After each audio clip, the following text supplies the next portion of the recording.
Okay, we're getting started with This Bed We Made. This game takes account of all of your actions, including the ones you decide not to take. These choices will determine your fate and the fate of others around you. Proceed with caution.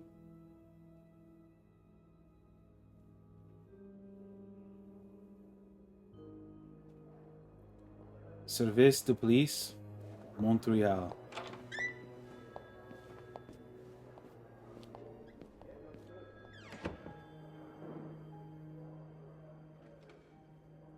Come on now, miss.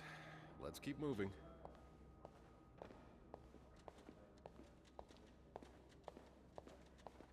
Okay. So the camera's locked.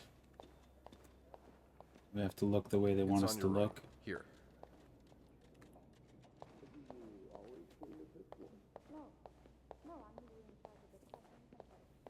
So this is a murder mystery game.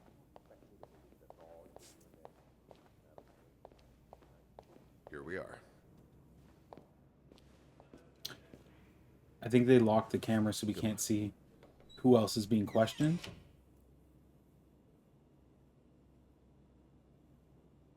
She's all yours, sir. Sophie Roy, I'm Detective Maurice Tremblay. Let's see. 21 years old, working at the Clown Turn for over a year. Husband? I'm sorry? Are you married? No, not yet. I live with my mother. She's sick, so I have to take care of her. No father. No. It's always just been me and my mom. All right, Miss Roy. I need you to tell me everything that happened, starting with this morning. Au parc La Fontaine, les filles s'en vont et s'y promènent au bras des garçons. Tu les entraînes au cœur des buissons où elles étrennent l'amour en saison. Tu les enchaînes dans un tourbillon de vrai poème, car dans les frissons naissent toujours les plus belles chansons d'amour. Au clair de la fontaine, j'ai vu dans tes yeux mille couleurs. Quand la claire fontaine s'amusait au jeu de nos deux cœurs. Document's So- done. Now just a bit of tidying up and I can go on break. This game takes place in the 1950s, as you can see, and we are the housekeeper of a hotel. So this, right off the bat, is the bed we made.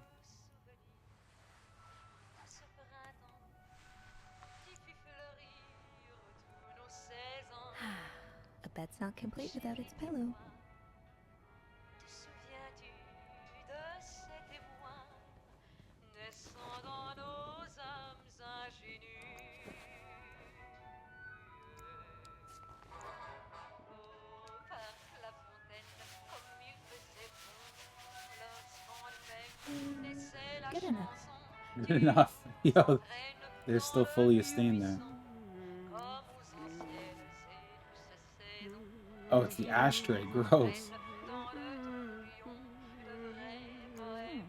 Only menswear. Are you in town for a business trip, maybe? So this is the thing about hotels, right? You leave your luggage there. Is somebody going to go through it when you're not around? That's a lot of money to owe. Just what did you get yourself involved in? You know me. You know my family. You've had a seat at our bar since the day we opened in 49. You're more than a friend to us. You're practically family. And while friends are polite to each other, family deserves more. Family deserves honesty. As such, I want to be as direct as possible in letting you know that you're down to your last chance. The $8,380 you owe, plus 25% interest, is now 8 months overdue. My patience has worn thin. This isn't like one of our unpaid bar tabs. You came to us for help, and help always comes at a price. We've opened our pockets to you time and time again, and all you've done is take advantage of our goodwill and generosity. We'll come over in person to make our collection tomorrow. I'll be bringing along the boys so we can all sit down and have a little chat. But just so you know, they aren't too good with words. Okay.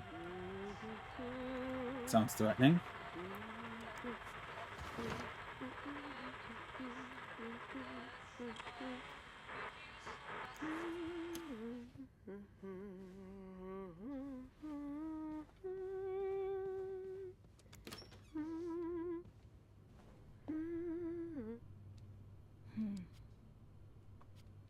So I can't clean that.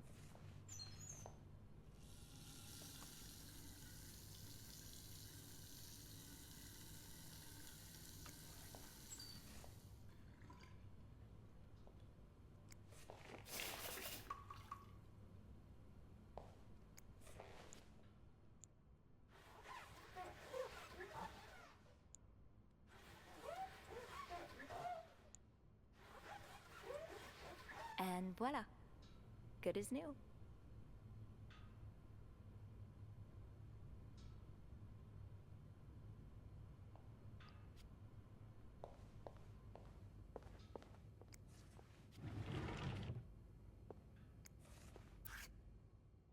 Please clean this room.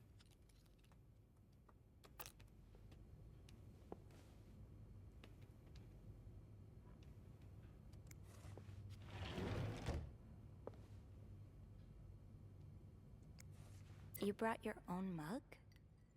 Well, I guess ours aren't quite as complimentary.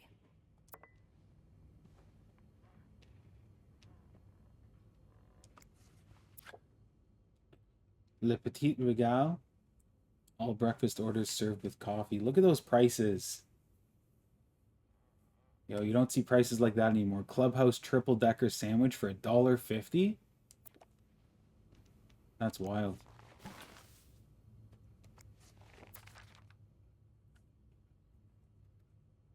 Dear Mr. and Mrs. Mapleson, regretful as we are to have to resort to these lines of communication, our client and your neighbor, the owner of 88 32nd Street, has been ultimately evasive of our many attempts to reach out and collect our due debts.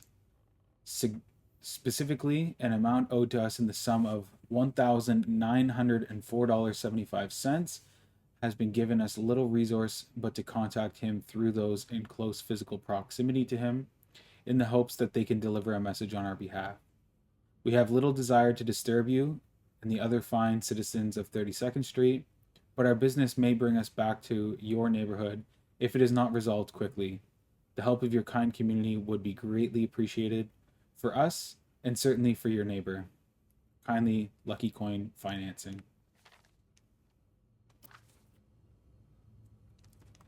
Yeah, this guy's in trouble with money.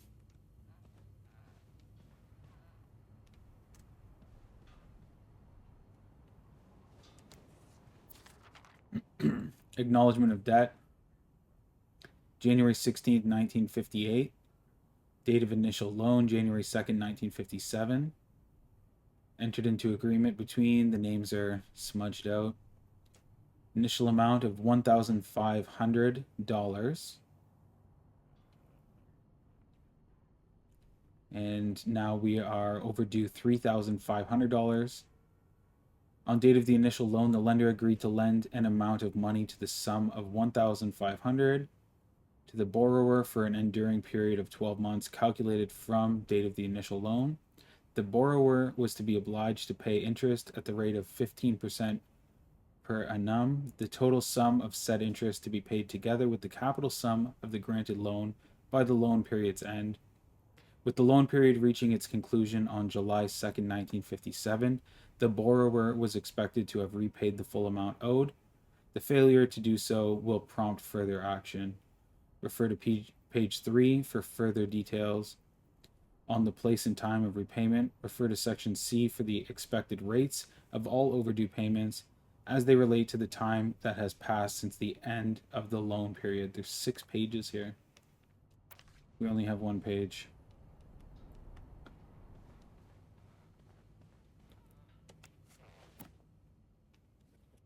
Or the Holy Bible.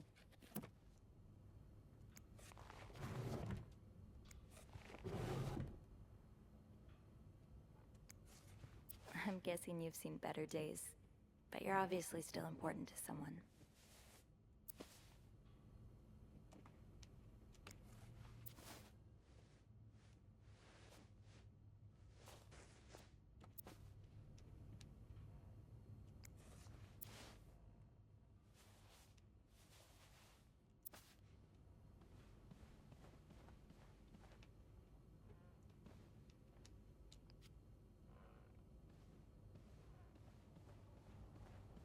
Okay, I feel like that's about it. I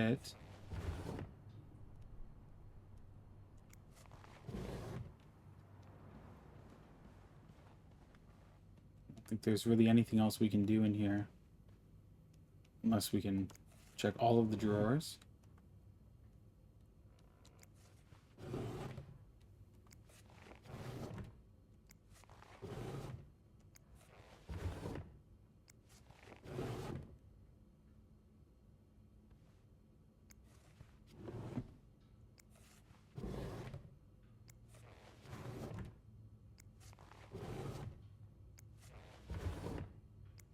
Okay. I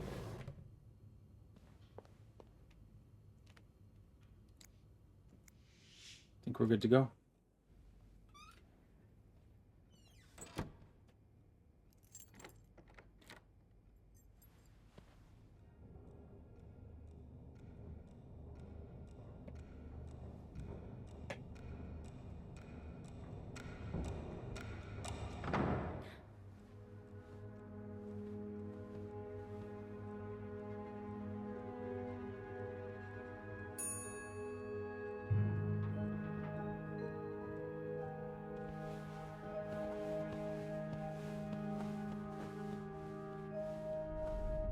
Have you heard about that nut house they want to build next door? Yeah, it creeps me out. Imagine all the weirdos who'll start hanging around the hotel. I can think of someone who'll feel right at home. Look at her, always glued to that gossip magazine. Do you think she has any real friends? Or is it just Gracie, Joan, and Marilyn? Well, when your own life is that dull, you need to get your excitement somewhere. Oh, did you see Rebecca come in this morning? She was wearing the same clothes. Oh, they're like chirping her and she's right there, like she can't hear them. Behavior Linda warned me about. She's doing everything she can to break us apart. Sophie speaking. Hey, it's Beth. Do you think you could come up real quick? Sure. I'll be right there. You're right, you shouldn't. Now I realize I've been blind. I was so in love with you that I couldn't see. What?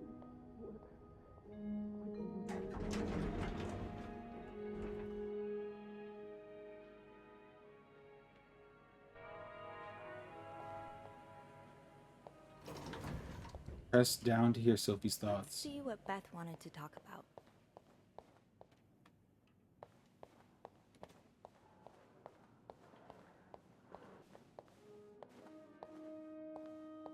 Hey, Beth.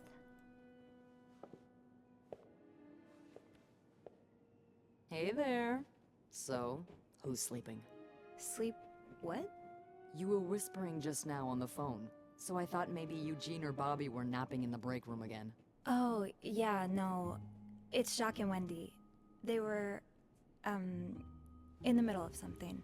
Ugh, it's so awkward when they start making out like no one's watching. Get a room. We literally work in a hotel.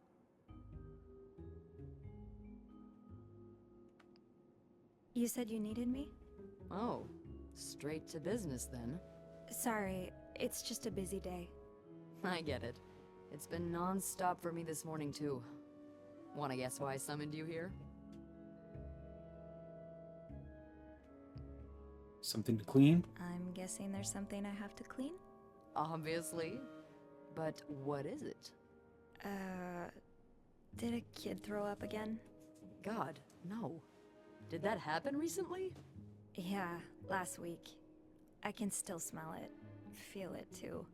While I was cleaning, some of it got... I'm gonna stop you right there. Keep talking and you'll be cleaning up after me too. Oh. Sorry. Yeah, no, you'll be glad to know it's nothing gross this time. A nice gentleman decided it was time to redesign the lobby and helped us by knocking over that vase on his way out of the hotel. That's it? I would do it myself, but the last time I tried to leave the front desk, Bernard emerged from his lair to scold me about procedures and whatnot. Well, we can't have the beauty of the Clarington Hotel take absence from her throne, can we? Oh, the people would riot. Bernard especially. Bernard's hardly the people. Anyway, I have to get back to work. There's a mop in the supply closet next to Bernard's office, I think. Thanks. I'll see you around.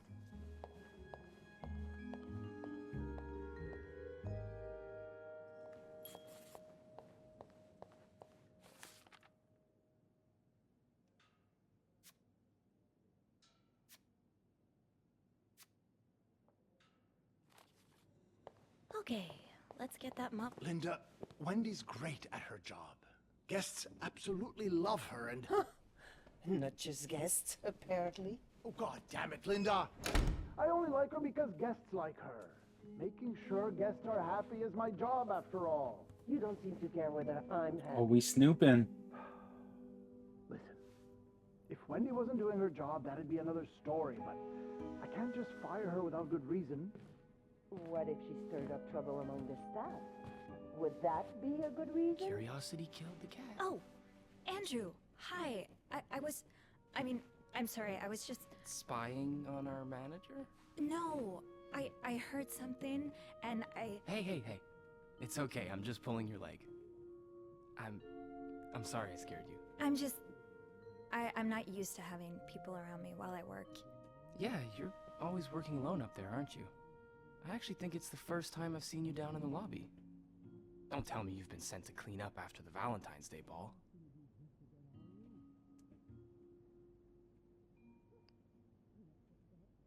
I heard the girls talking downstairs. Apparently guests went wild. More like unhinged. Mrs. Wilson almost broke a chandelier, and we kept finding chewed up olives in the weirdest of places. I hope the rooms won't reflect that. I hope that too. For your sake. You must see plenty of weird stuff while you're cleaning. Yeah. What's the weirdest thing you found in a guest's room? Something about you? Something very odd, something gross. Let's go gross. It's a bit gross. Oh. I hope it's got nothing to do with bodily functions. God, I hope so too. A few weeks ago, I walked into a room and found the trash can filled with cucumbers. Like, whole cucumbers. And some of them were carved, and I threw the whole trash can out that day. Don't tell Bernard. Nasty. I won't. Oh. I better go help Beth. It's hell here with the snowstorm. It's okay. I need to, Yeah, alright. Take care. You too. As if it wasn't enough having to deal with endless letters of advice from Raymond. Raymond? What does he want? He wants me to lower room prices. Make sure the hotel stays accessible to everyone.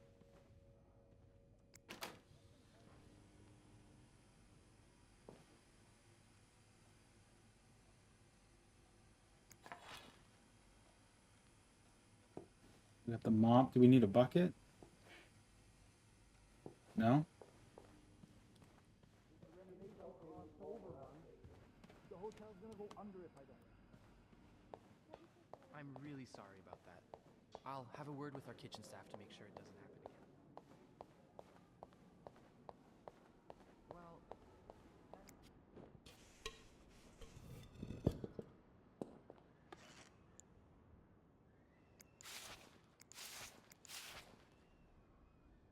Yo, inspect. A film roll. The guest must have dropped it when he knocked over the vase. Probably should return it to him.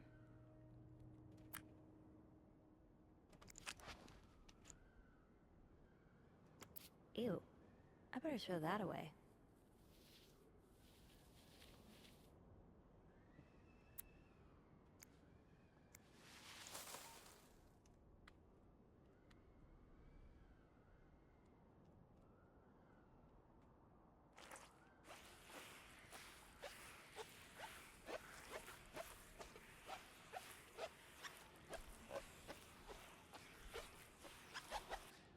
Now I just put the leaves back in the vase, and it'll be like nothing ever happened.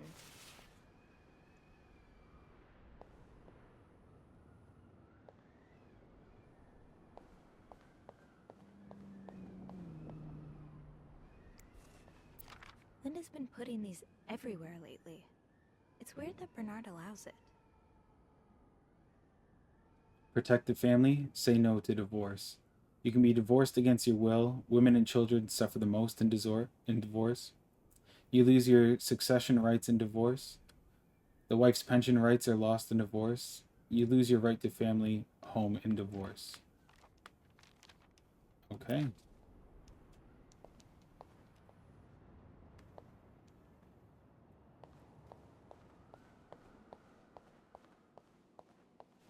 I understand, Mr. Ramsey. I wish I could make the snowstorm disappear. I really do, but sadly that's not within my power.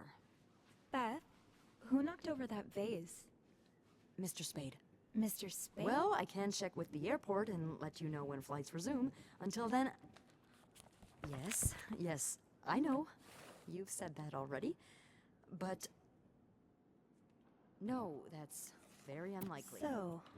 which Okay, room are you Mr. staying in, Spade. Mr. Spade? Well, you're welcome to speak to my manager if you'd like. I'm sure he'll be thrilled to talk to you.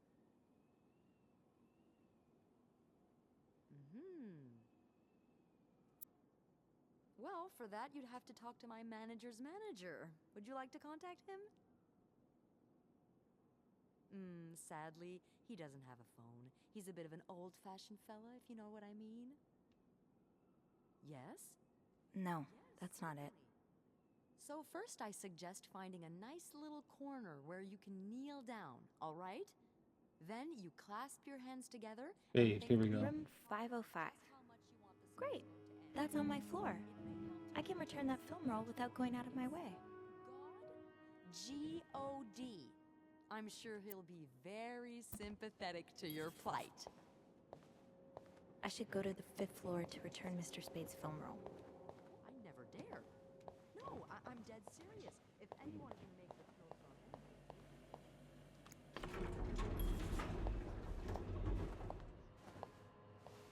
Yo, look at those massive buttons. Hold it, please. Andrew, are you okay? Yeah, it's just... I slipped on the puddle by the restrooms. Oh, I'm sorry. I probably should have cleaned that. Oh no, I didn't see It's that. my fault. I should have asked Eugene to repair the leak. Which floor? Oh, 6th. Thanks. I have to be more mindful of What's the big rush? other I things in need the to bring hotel that this need to be our cleaned. VIP guest, the one who rented the entire floor. Oh, is it that British man I keep hearing about? He's sort of a celebrity, isn't he? He sure acts like one. I wouldn't want to be that poor assistant he keeps shouting at. I wish I was assigned to clean his room. Can you imagine the weird things I'd find? Be careful what you wish for. I wouldn't be surprised if the man kept a few skeletons in his closet. Can't you tell me who he is? I've never actually met him. I always talk to his assistant. Only Bernard knows his identity. Oh. I do have a suspicion, though. Oh? But I'm not sure I should say it. Can't you at least give me a hint? Okay, let me think. Whew. Saved by the bell. Hey, come on. Don't leave me hanging. Let's just say I like to prolong the suspense. Wait. Is that the hint? Who knows? Fair enough. Have fun up there. You too.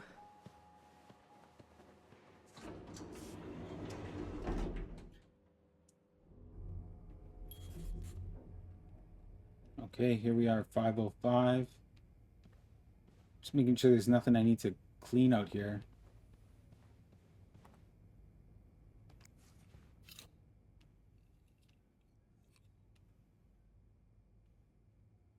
Sugar frosted pops. Okay, let's go in.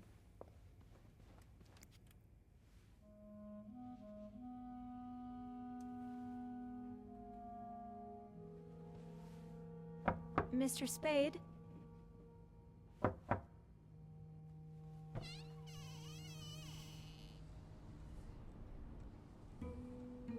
Mr. Spade?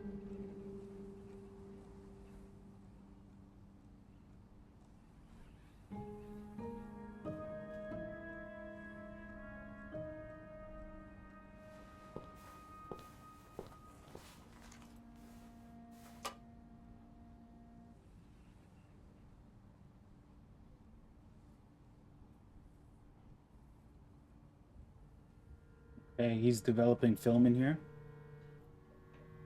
Let's do a little snooping.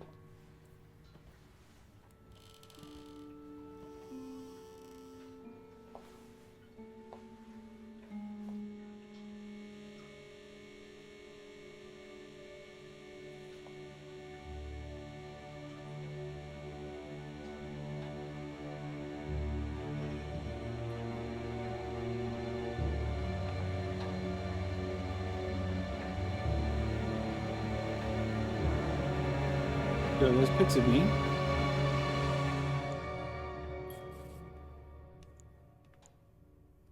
What is this?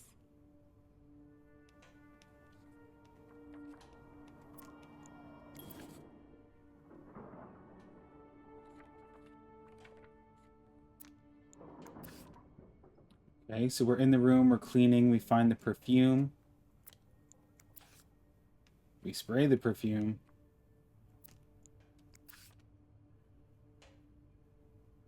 And is this me getting caught?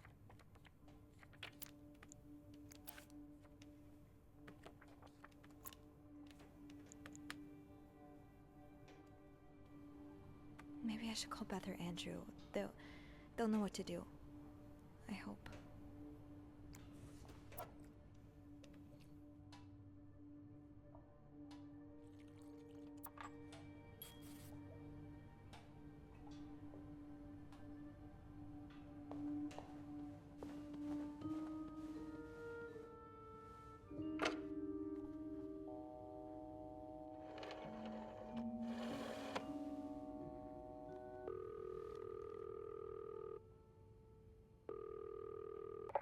Clarrington Hotel reception desk, Beth speaking.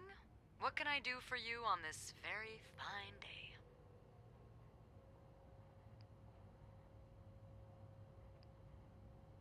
Who's between Beth or Andrew?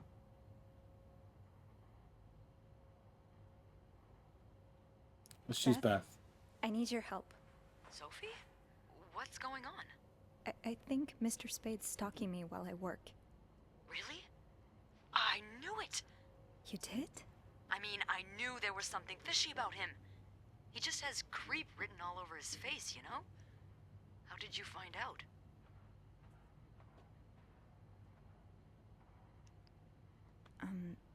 I can't believe I'm about to say this, but sometimes when I clean the rooms, I get a little curious and, you know, snoop through our guest stuff. Sneaky. And Mr. Spade caught you in the act, I suppose? Yes. He took pictures of me. I found them hanging over the bathtub. He set up a kind of dark room. I think we should call the police. No, that's a terrible idea. But Sophie, that man has pictures of you running your hands through people's stuff. But I didn't steal anything. I was just snooping, I swear. I know, but say a client reports something missing. Those pictures would put a big red target on your back. I could always throw them out. Yeah, not your worst idea, but you found the pictures drying over the bath, right? Yeah. I'm no photographer, but I've been in one of those dark rooms before. You have? Yeah, I modeled for a while. Anyway, what I'm getting at is, those pictures were developed recently, but it doesn't mean there aren't more elsewhere.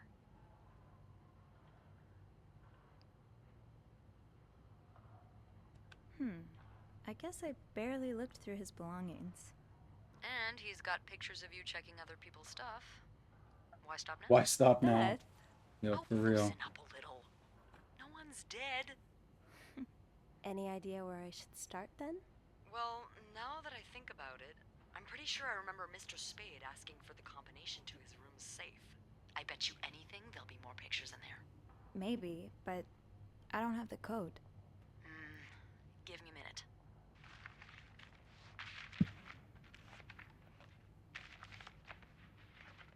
Merde.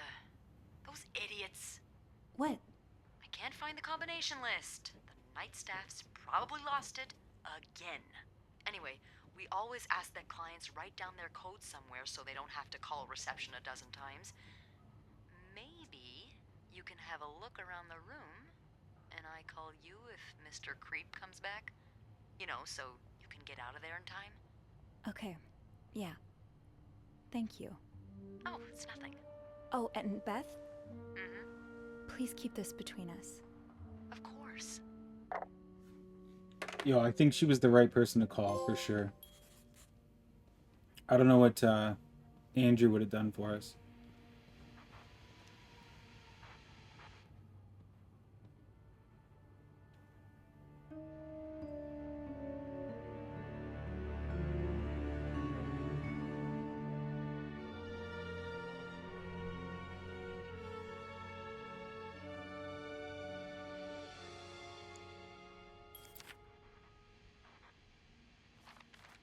The lake? Beaver Lake. Beaver Lake skate rental? There just a few weeks ago.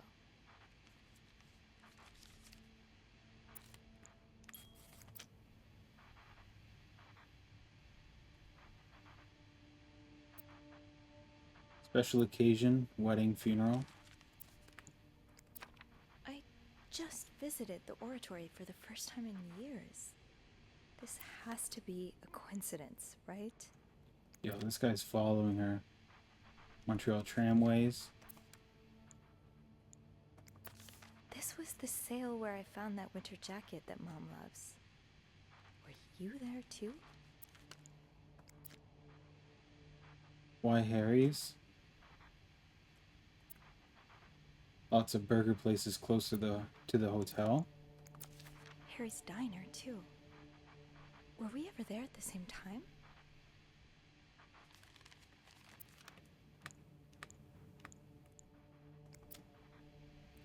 T30.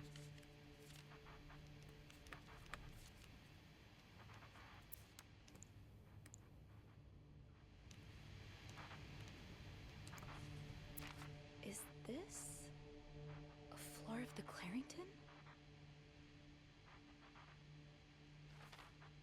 Okay, so what do we have on here? Housekeeping schedule. The Lobby Boys, 8 to 11, 3 to 6. Room service, night mostly.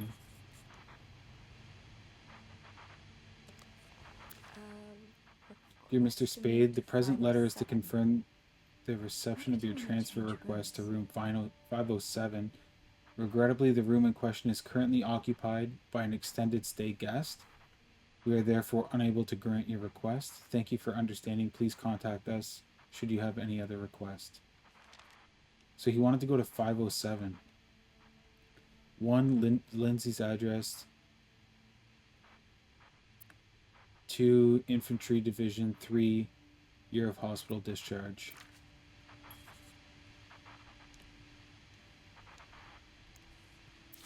I'd forget my own head if I didn't write everything down. I guess we have that in common.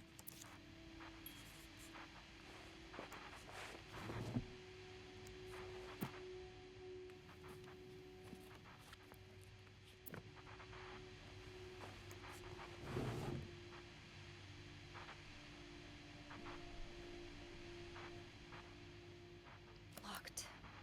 There has to be a key somewhere.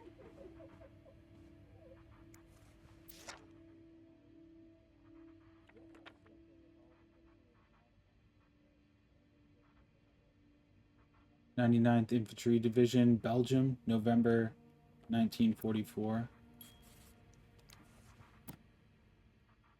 Birds of North America.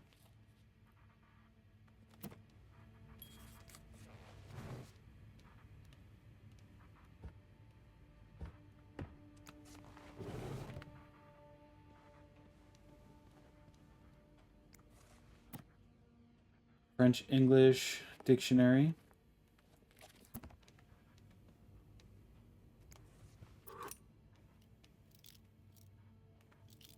Got a straight razor.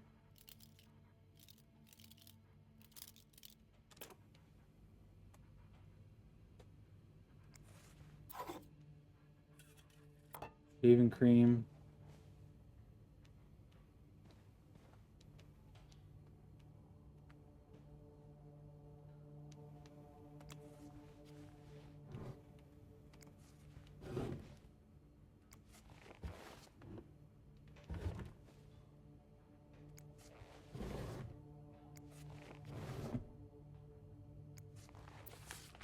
That's rough. How are you supposed to support yourself when no one will give you a job or a place to live? Dear Mr. Morgan, I understand your situation and I'm sorry that you had to spend so many years in the hospital. However, this does not change the fact that you don't have the qualifications for the job. And even if you did, I could not hire someone in your situation. Other staff members simply would not feel safe around you. I would ask you not to contact me anymore. Hey weirdo, stop wasting my time. I'm not hiring you ever. Mr. Morgan, I know I have a lot of respect for what you and others have done for this country, but I am not a charity. If I don't receive the past 3 months' rent before the end of the week, you'll have to vacate the apartment. Okay.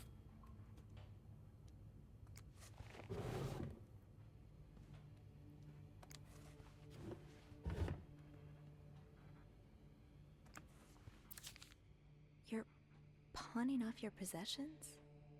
What do you need the money for? So he pawned a victory medal.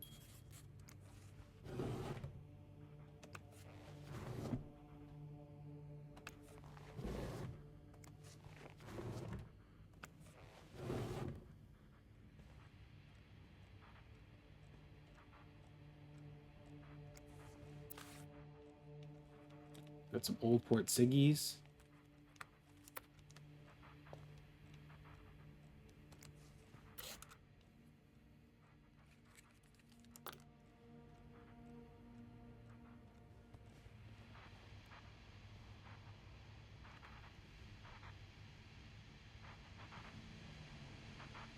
Oh, there's the key. What do we have here?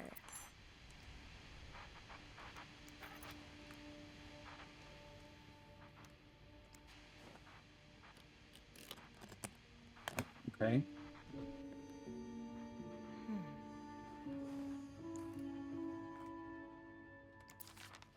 You spent 10 years in a psychiatric hospital. And it looks like you left with a long list of diagnoses and prescriptions.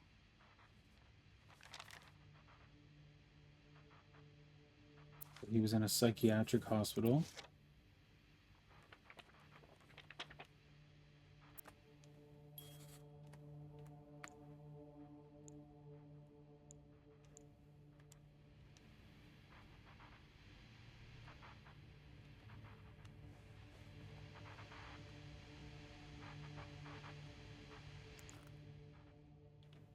So how does that help us? What did it say?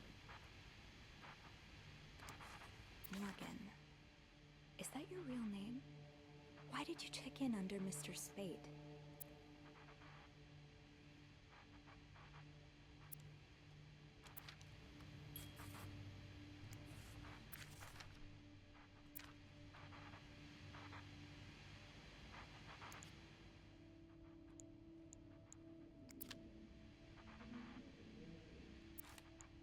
One of the notes said 1, 2, and 3 on it.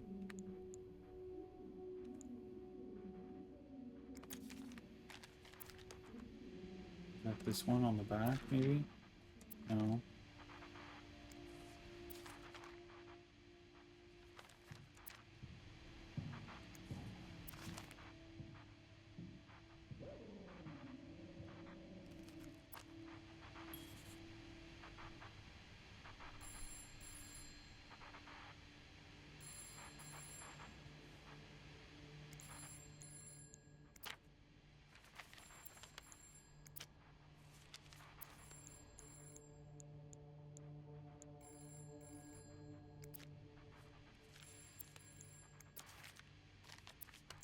One of them said something on the back.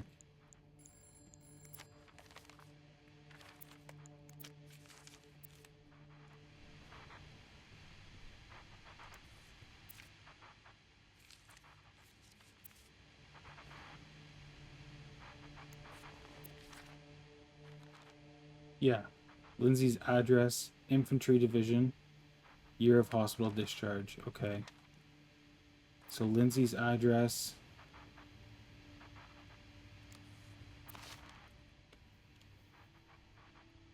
$34. 42. No. Hospital discharge. 23. Okay, 23.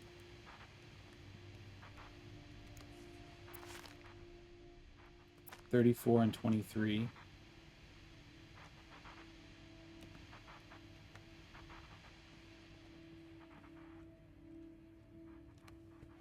And where was that other photo of him?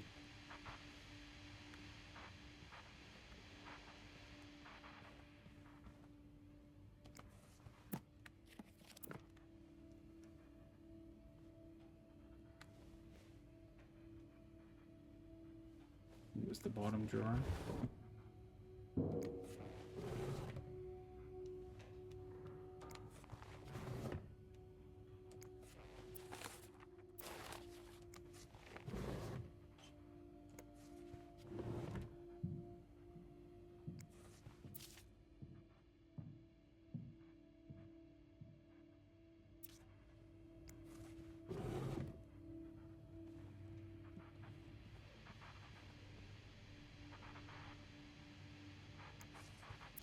I'm gonna take some notes here.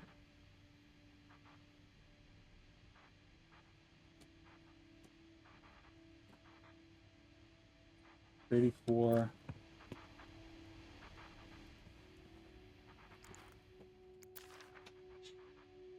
23.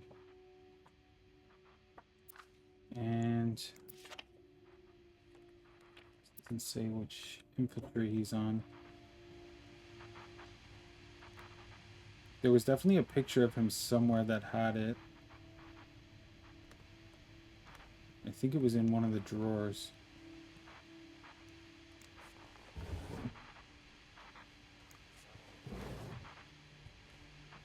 Let's close this and put the key back.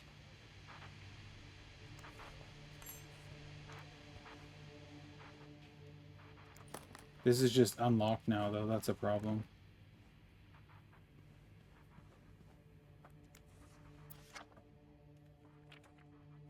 $99. Okay. So the order was...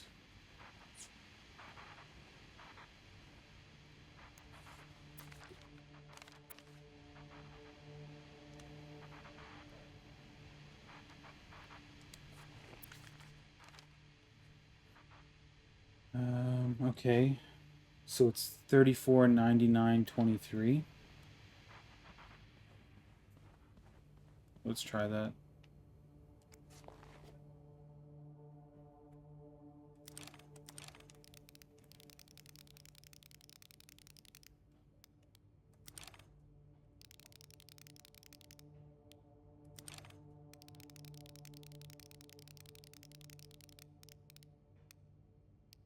Damn it. That's not it.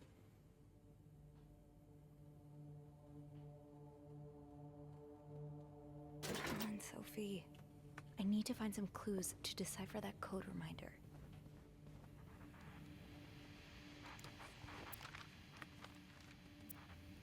Lindsay's address, infantry division, year of hospital discharge.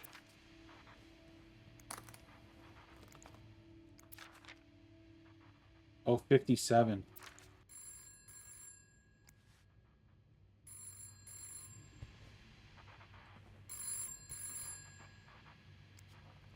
Okay, the phone's ringing. I guess the guy's coming back now. Is he here? He... what? No. Beth, You said you'd call if Mr. Spade was coming back to his room. Oh, yeah, I did say that. Sorry for the fright. Oh my god, Beth. I nearly had a heart attack when I heard the phone ring. I didn't mean for it. I was just so caught up in the thrill of it all. I had to check in. Did you find more pictures of you?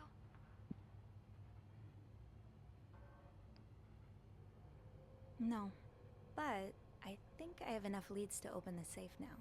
I'm impressed. Well done, Arsène Lupin. What? Never mind. Don't let me keep you. Okay, I'll call you back. Yeah, you better. That phone I cord's won't going call wild. again unless Mr. Spade returns. For real this time. All right, thanks.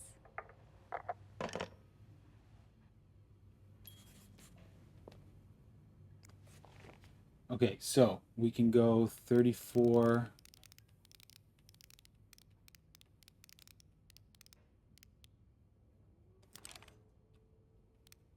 $99. Damn it.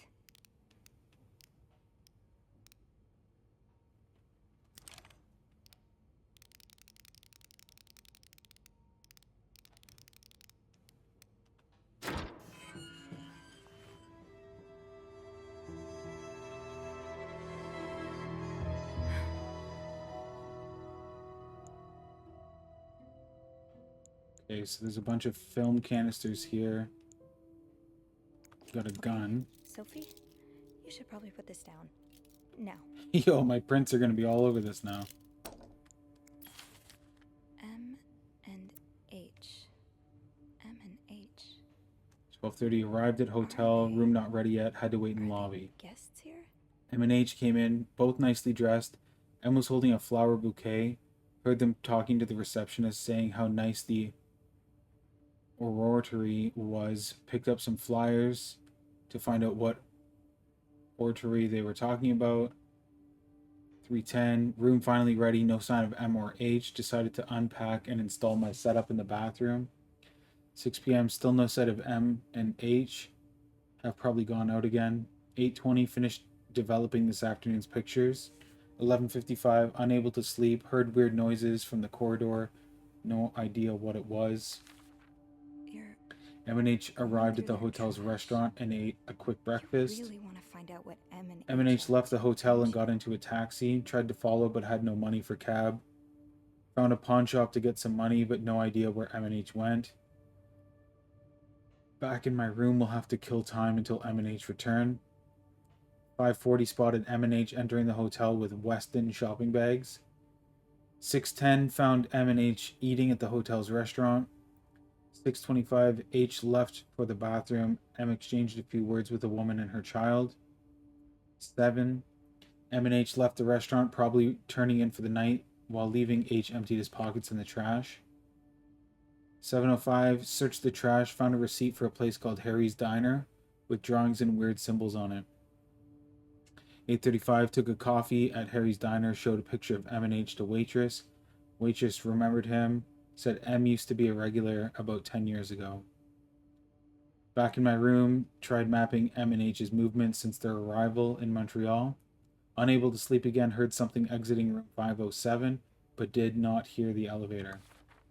Why are you following them?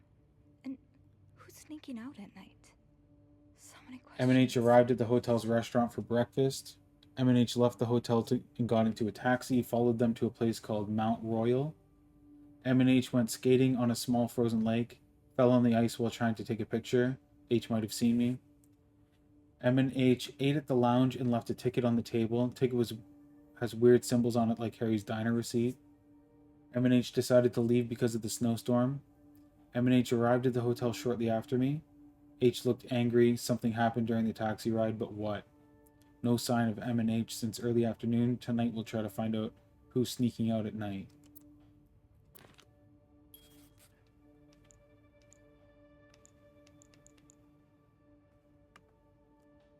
M and H. Maybe Beth could find them in the logbook.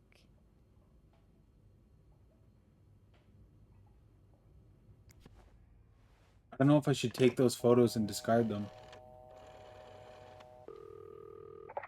Clarington Hotel reception desk, Beth speaking. It's me. Oh, hold on.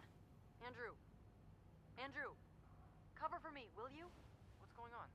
Hey, Tintin, just do it. Sorry about that. So, found anything on Mr. Spade? Well, Mr. Spade isn't even his real name. What? What is it then? Paul Morgan. Ooh, I can see why he changed it. So, did you open the safe? What was in it?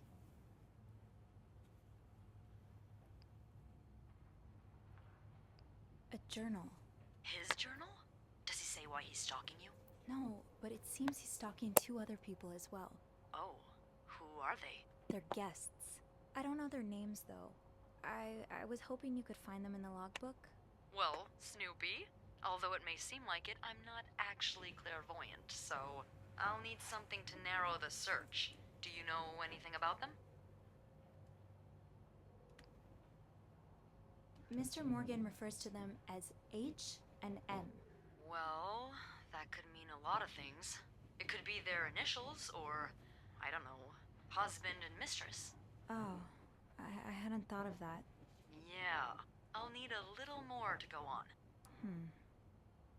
So yeah, he wanted to go to 507, so they must be in the room next to it. I found out that Mr. Morgan made a request to be transferred to room 507, but it was denied because... That's Mrs. Beaumont's room. Exactly. Why change rooms when his entire setup is in 505? I'm not sure. I just thought it might be related. Maybe, but... would you look at that? There's a couple staying in room 509. Hector and Marcella Cruz. Okay. Hector and Marcella. H and M. Yeah, that's what I'm thinking.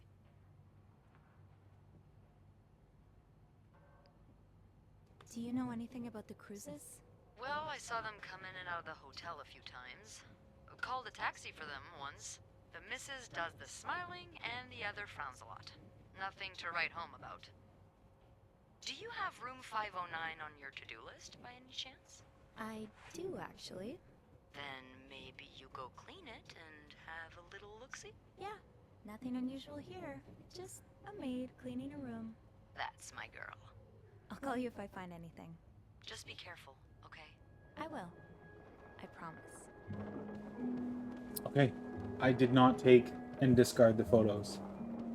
I feel like doing that would alert the guy if he came back and his photos were gone.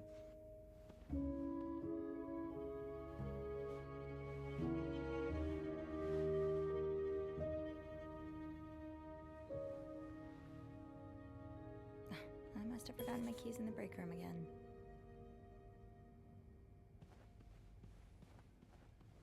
Got my keys in the break room.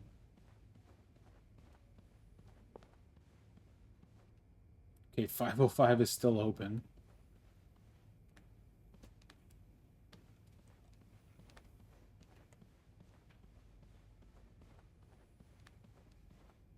Come on, Sophie. That door won't magically unlock just because you want it to. I need my keys.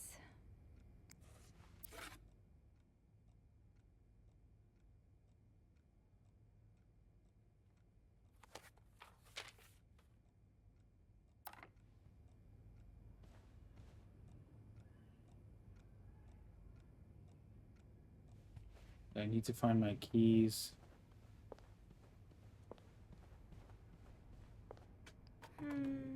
I think I have all the supplies I need.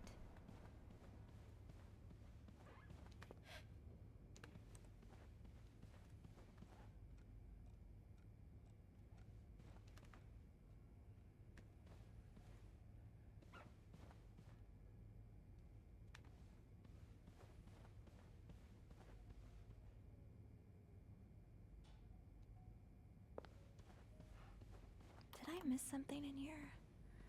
I should move on for now, but maybe I can come back later if I have a spare moment.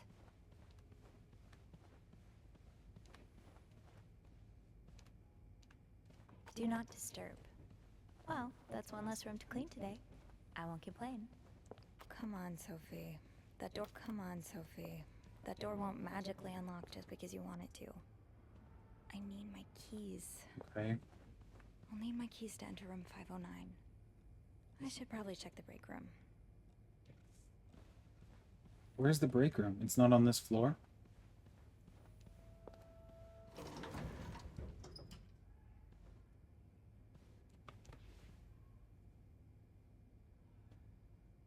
elevator just closed on me, so I can't go in there unless I call it. B for break room. Okay.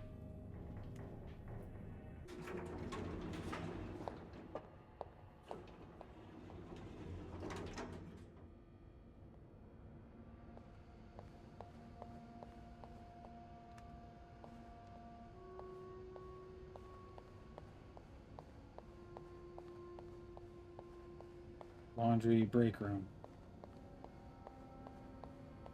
Shoot, it's locked. I guess I'll have to get Linda's master key instead.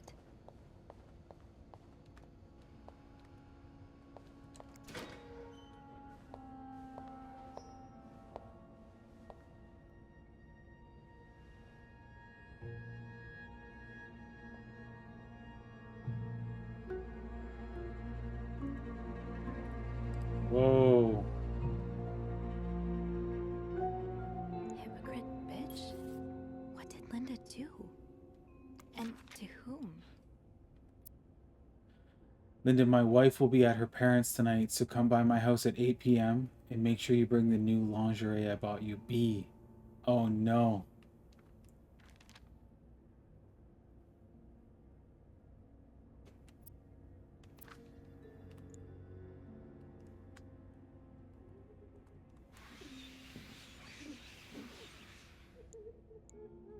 Just leave that.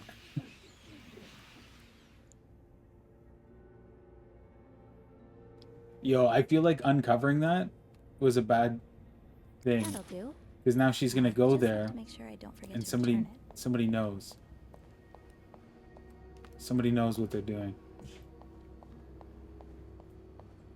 Right, the master key only unlocks the guests' rooms.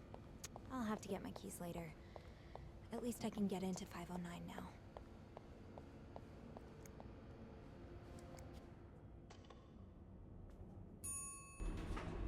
Hey, you. Oh, hey, Beth. On break already? Sadly, no. I have an express delivery to make to the 6th floor. Isn't that Jacques or Andrew's job? Well, they're both busy, so... What about you? I thought you'd be in 509. I'm heading up now. I just had to grab Linda's master key before I could continue our... investigation. Oh, I see. Well, this has been quite the day so far, hasn't it? I can't remember the last time work was this interesting. Yeah, that's definitely one way to put it. That's not all, though.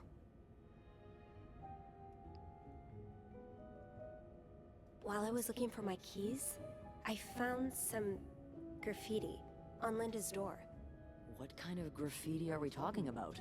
The words, hypocrite bitch, in red lipstick.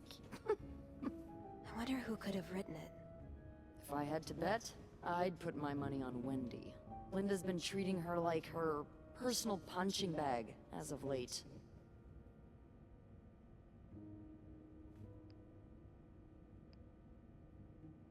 Whatever happened, I'd rather not get involved. Yo, Beth is wearing red It's easy lipstick. to point fingers, but we don't have the full picture. I They're gu- I clearly guess so going are through we. a lot right now. Both of them. You know, I don't know how you do it, Sophie. Maybe it's because my empathy only goes so far, but I admire that you're able to feel for just about anyone.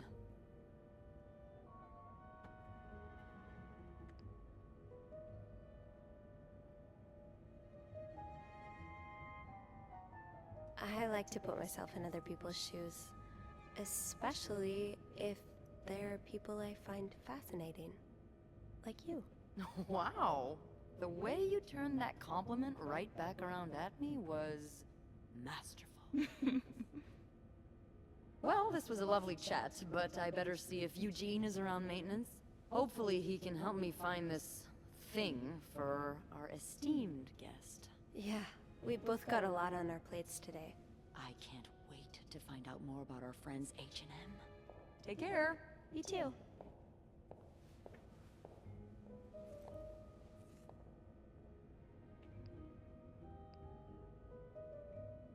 Yo, she said somebody was crying in the bathroom. Well, she didn't say that. That was one of the options.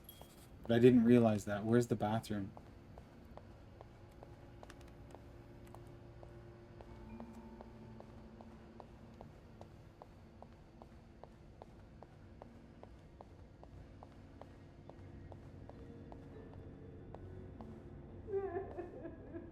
Here we go.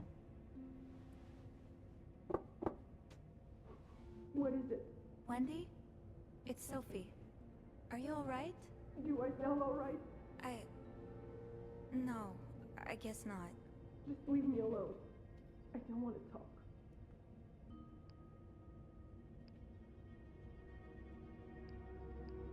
I was in the break room earlier, and, I couldn't help but overhear your argument with Jacques. I'm sorry he let Linda get to his head. He should be trusting you, not her. Yeah, well... I know I wouldn't be your first pick, but I'm here if you need to talk. Maybe later. I just can't talk about it. I can't talk about it right now.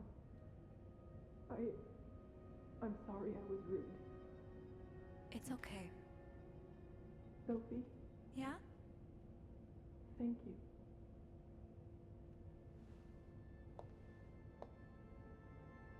Okay, so I think it was her that wrote on the door. Probably. That's why I didn't ask. Yo, we can fully inspect everybody's lockers.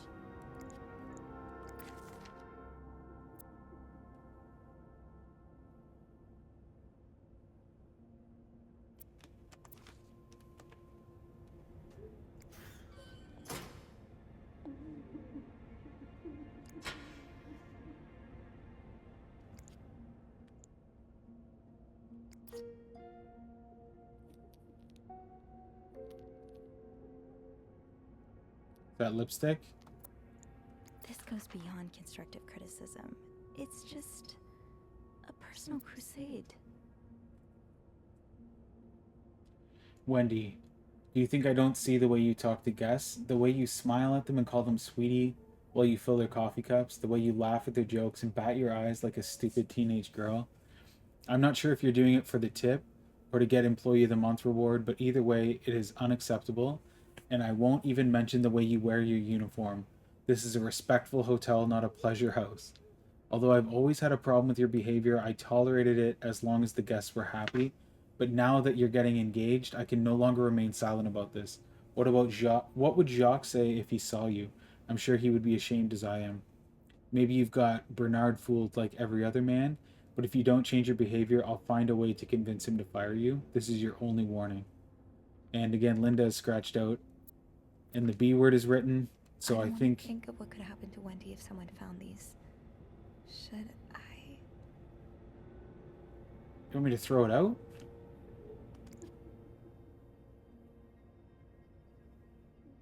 I don't, like, it's in her locker. I'm not going to throw things away. I'm just here to look. What's in Beth's? Keep your secrets locker. Locked. Okay. I feel like that mystery is solved. What do we have here? To be tossed aside by your best friend like that? Oh, Wendy, that's a special brand of heartbreak. Okay, let's get out of here. We got mysteries to solve upstairs, gang.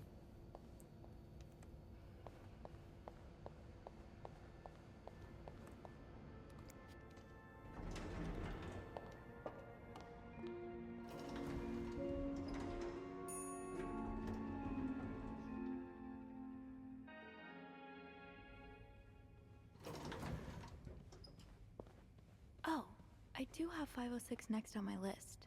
Should I pop in before checking out 509? Sure. Oh man, it's so Boy, messy. Someone's been living it up.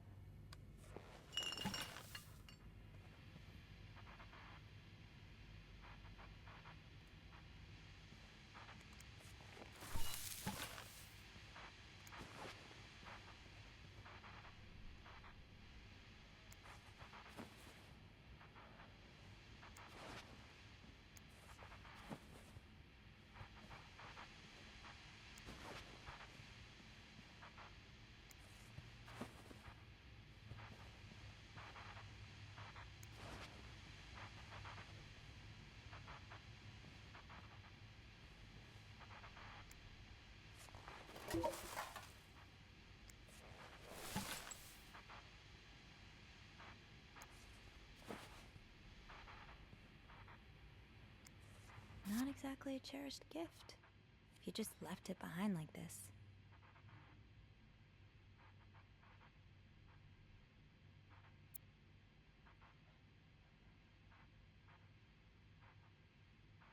Okay, so it's like a bachelorette party or something. Much as I would have loved to spend Valentine's Day with the woman who's about to become Mrs. Hubert, I'll happily make do with a lifetime of Valentine's Days awaiting us. Enjoy your week in Montreal. I'll be eagerly awaiting your return at the start of our new life together. Love, Gregory. P.S. Don't let Simone rope you into anything crazy. Tell her I need my bride back in one piece. Okay, we're not going to throw that away.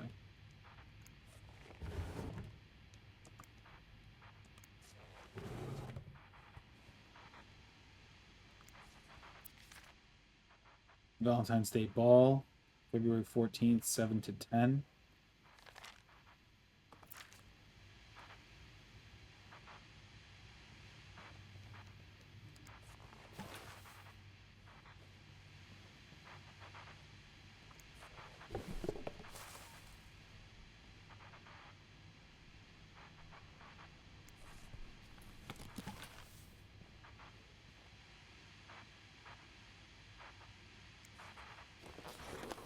Maybe I'm supposed to throw that stuff away. I'm not going to throw away the card from her husband, though. That's nice.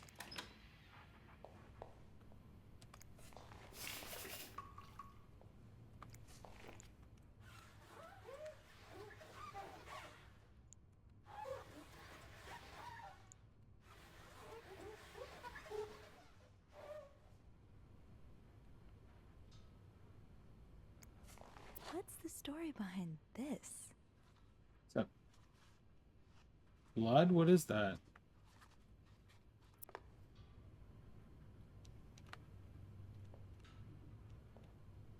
Sorry for the mess. Thanks.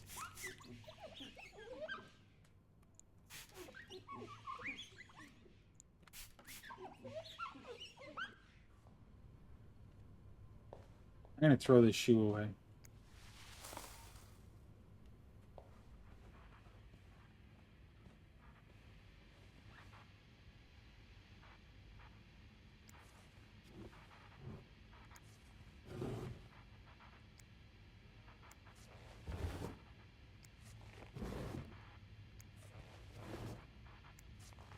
Being thorough.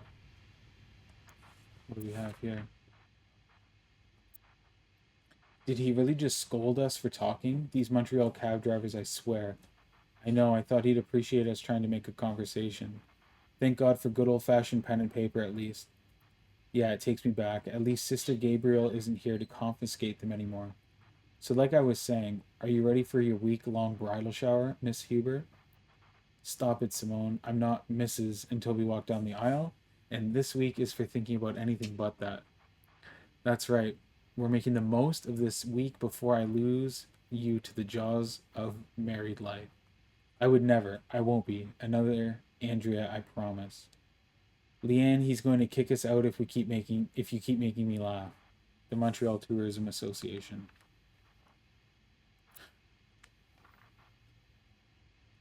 Okay, well, I'm going to help her out and get rid of that. She doesn't need to bring that home.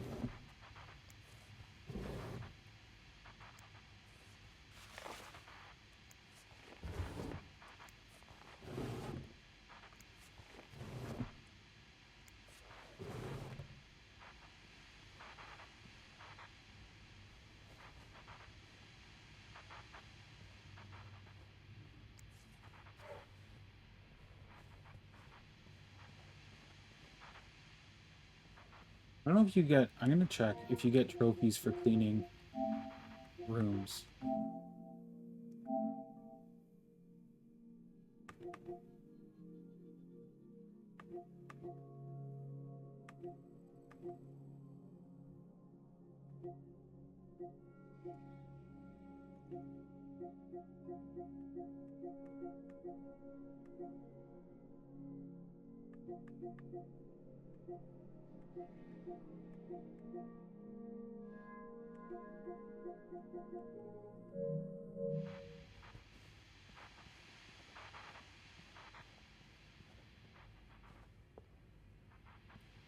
You know what? Now that I think about it, I don't think this girl really cares about that note from her husband. I'm gonna get rid of it. I think that's the only thing that's still messy in this room.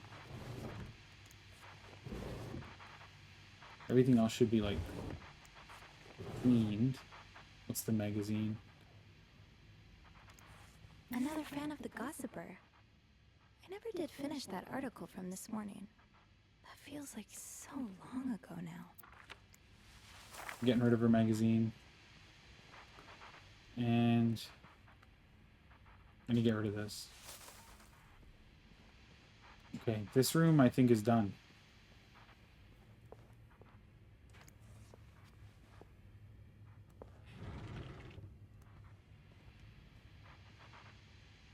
Not much else to it. Okay.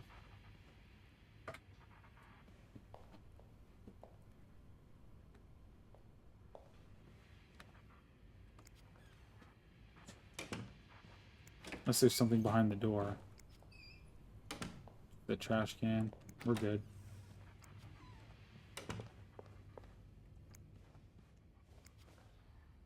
Okay, 506 is done.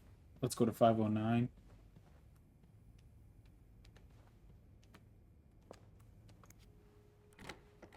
Continuing on with the story here.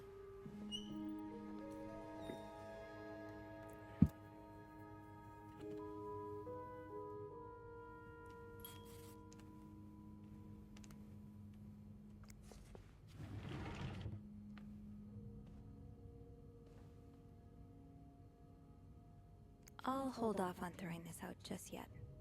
The food's practically untouched. Yo, nobody's gonna eat that. One of our more expensive bottles. Was there a special occasion?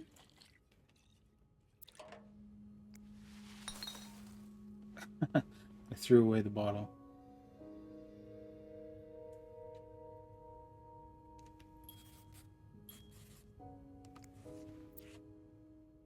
Mr. Hector Cruz, Protect the Dream, the All-American. My first step should be to tidy up a bit. Searching a clean room is easier than searching a messy one. Facts, okay.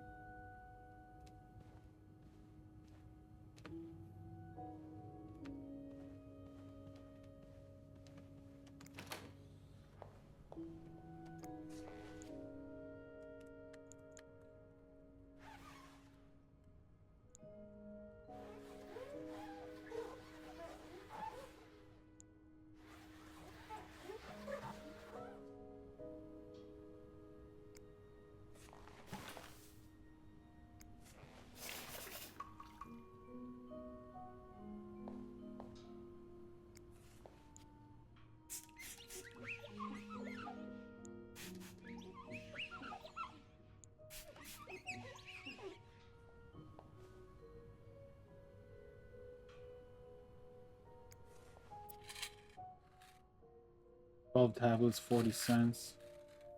Each Moodle tablet contains 4 active ingredients.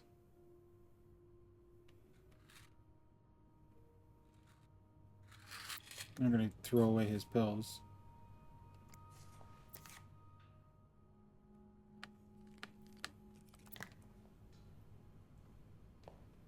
Okay, what do we got here? These are lovely. I wish you'd had more confidence in yourself.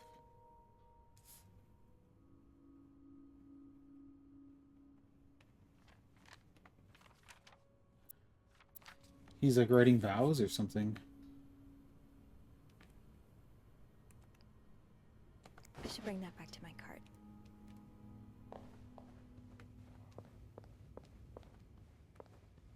Oh, yo, I didn't get fresh towels for the other people.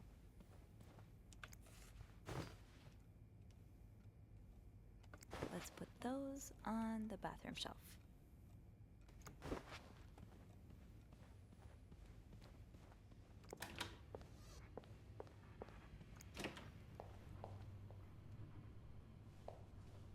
Okay, didn't need to. Their towels are fine.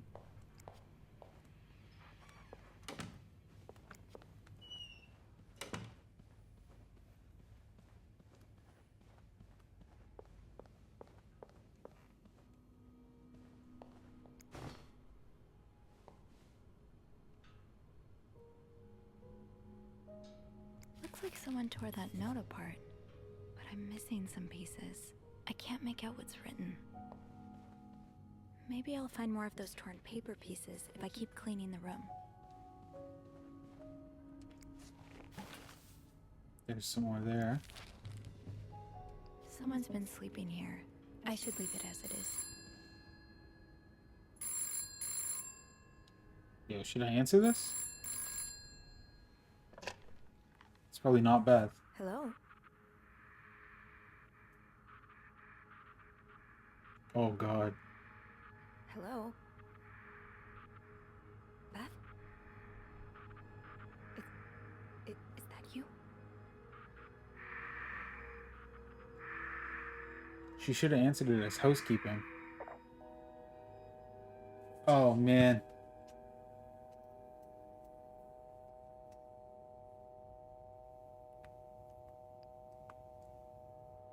Let's call Beth. Clarington Hotel reception desk. Beth? Sophie? Did you just call me? No, I didn't. Then who called? What do you mean, who called? Someone just called, and they said nothing. All I could hear was static and breathing. Whoa. The creeporama just keeps on going, doesn't it? Hold on. Hey, Archie. What's up? Give me a second, Sophie. See if he transferred the Okay, call. so turns out Archie here patched a call through to 509 moments ago. Did he recognize the caller's voice? You think it might have been Mr. Morgan? Yeah. Let me ask. Okay, so it was a man's voice, but he can't be sure if it was our creep.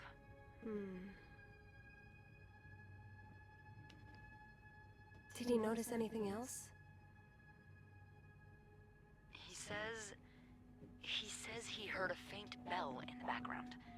It sounded like the elevator's bell, so he assumed the caller was one of our clients. You didn't see Mr. Morgan come back to the hotel, did you? No. I understand why you're creeped out, but I don't see how he could possibly know you're in 509. I didn't say a word to anyone. I know you didn't. Can you ask Andrew not to patch any calls here for a while? Trust me, I will. Thanks. I haven't had time to check all of... Oh, before you go, I have some more info for you. I was going over the details of our little mystery when I remembered something about this morning. What is it? I saw Mrs. Cruz rush out of the hotel, all by her lonesome, not too long after Mr. Morgan knocked over that vase in the lobby. Really? Do you know what time it was exactly? I think Mr. Morgan left around 10, so I'm guessing between then and 10:05. What? I remember hearing a loud noise on the 5th floor right around that time. Like a door slamming really hard. Or like a gunshot. Maybe. Did you notice anything weird about her? You mean, other than the fact that she was walking straight into a snowstorm? Yeah? Well, I've only ever seen her with her husband. It seemed unusual that she'd be leaving alone. But now that I think about it, maybe she was sneaking out. Or following Mr. Morgan. Yeah. Hopefully I can make sense of all of this. I'm sure you will. Call me as soon as you find something. Okay. Thanks for the info.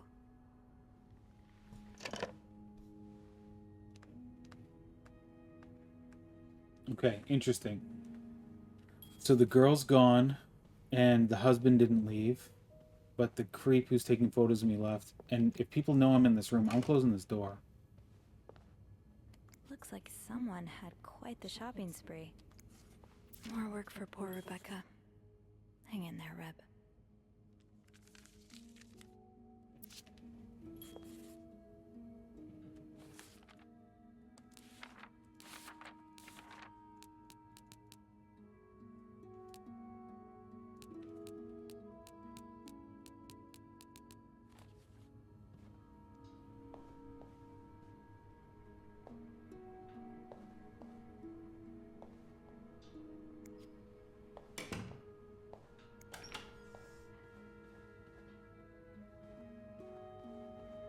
Okay, let's get snooping.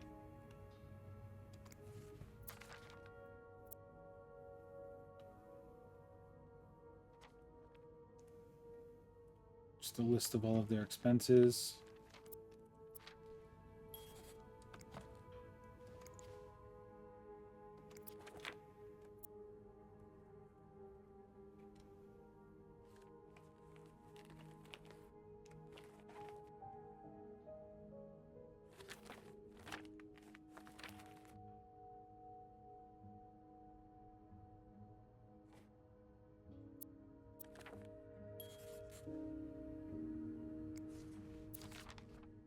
This person looking for you back in Texas, was he really just a co-worker? Dear son, I cannot believe you decided to renew your vows so far away from the family. Your father and I are very disappointed, and so are your sisters. Montreal. What a strange destination. I would not be surprised if this was another one of your wife's ideas. I met Luciana in town yesterday. She has 5 children, 3 boys, 2 girls, and is pregnant with her 6th. Juan has just bought them that nice house on the corner of Prado and Ramos. I imagine if you had married her like you were supposed to, you would have had your own family by now. Yesterday I drove by your home to get the mail. As I was leaving, I met a man who was looking for you. I think he's one of your colleagues from work, but I'm not sure. I told him you were in Montreal and would be back next week. When do you come back exactly? I hope you can be there for your uncle's birthday party on Friday. I will make your favorite cake, your mother. Thanks, Mom. Wow, you look like a couple out of a magazine. February 14th, 1948.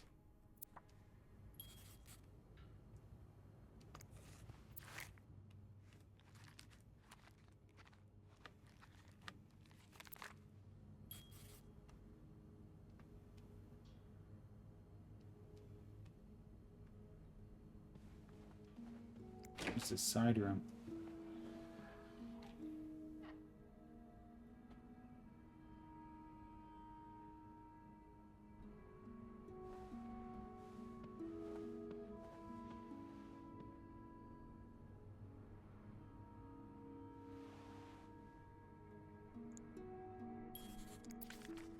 Mrs. Cruz got her personal information stolen. Is Mr. Morgan behind it? Dear Miss Cruz, we wish to apologize on behalf of our company for the privacy breach that occurred on the 25th of September, and thank you for calling it to our attention. We're currently investigating the breach and trying to understand how this individual was able to obtain your personal information. Rest assured that we will put measures in place to make sure the situation does not repeat itself. Your privacy is and always will be one of our top priorities.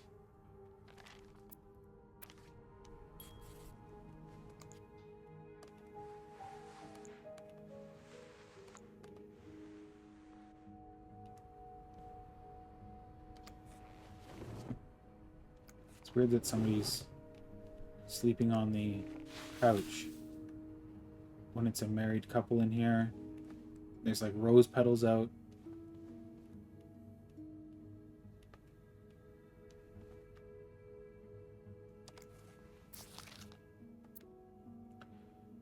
To read. These are the books she wants to read.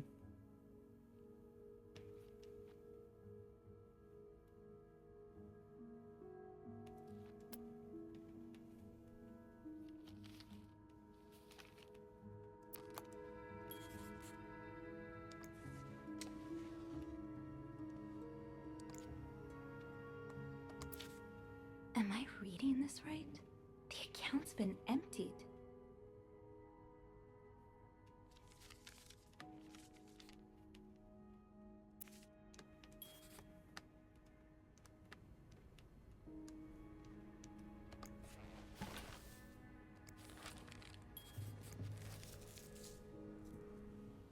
Okay. Are these all of the scrap pieces we need? Yeah, let's have a sit down and figure this out.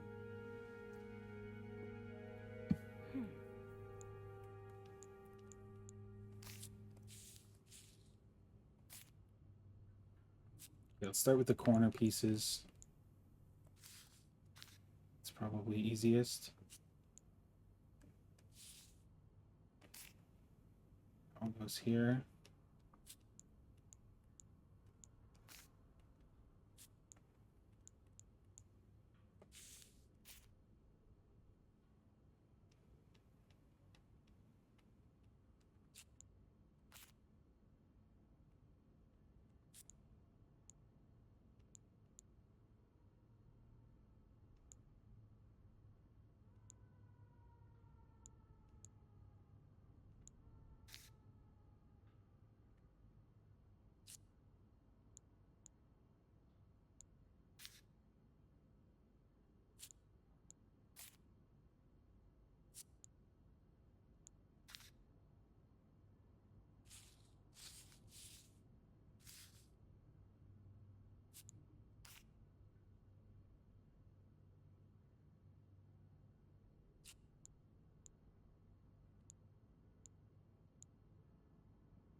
Okay.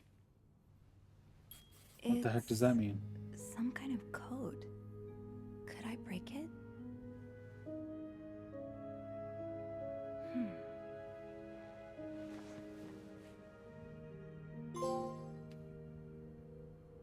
Puzzled, but not for long.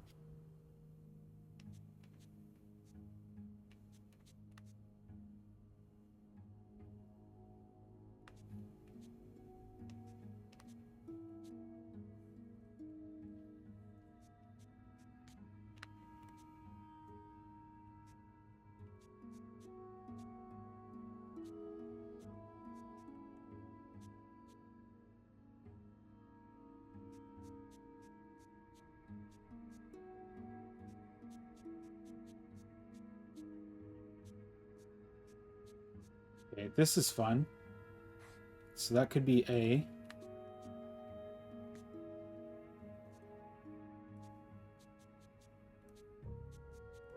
This could be S.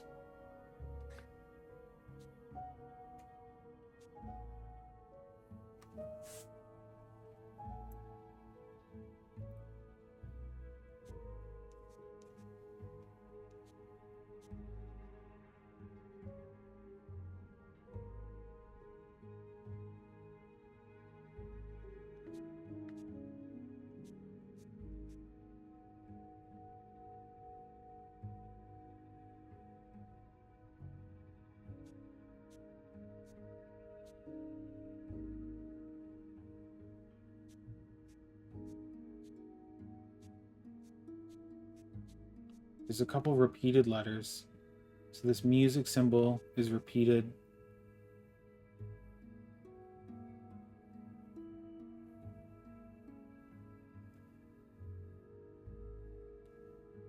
So what are words where that could be repeated? It could be an S, so the other one could be wrong.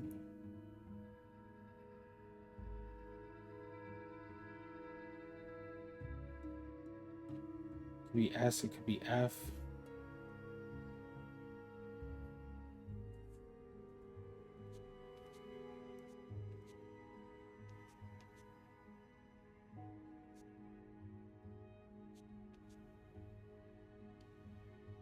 Okay, hang on. There may be some more I clues should keep here. an eye out for those symbols. Yeah, there could be more clues. Locked. It looks like the code is made up of 4 letters. Locked. It looks like the code is made up of 4 letters.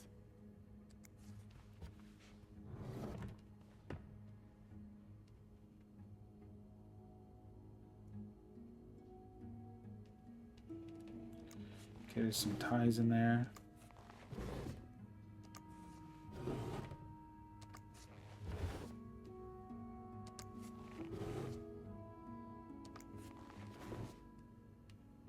Just close.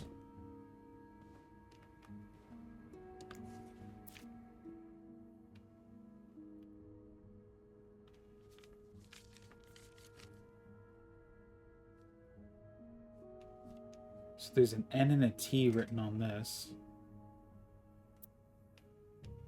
More of these symbols. Just what I was looking for. More of these symbols. Just what I was looking for. Yes, these are part of the same set. I think I can use this. Okay, so B and C are a right and left bracket. Let's go back.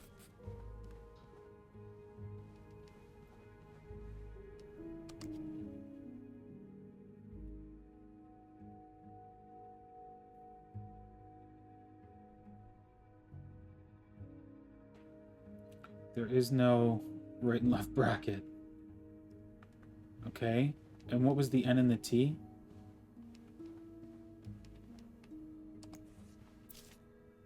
G and P.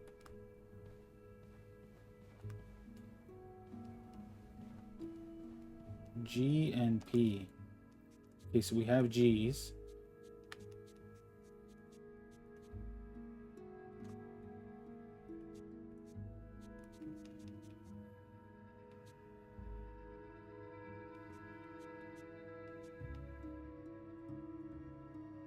P was T.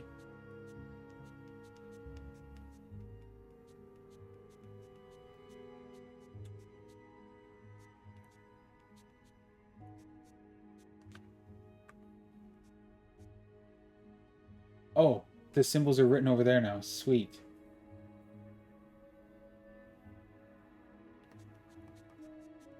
I didn't notice that. Okay, that's helpful. So let's get rid of these. Oh, you can't. I have to erase the whole card.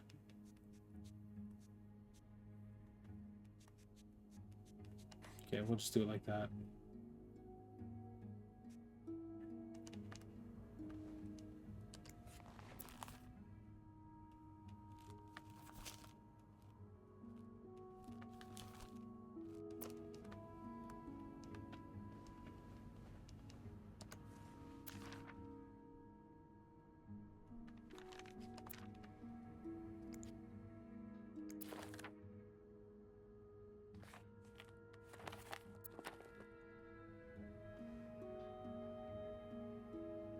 There has to be another symbol somewhere.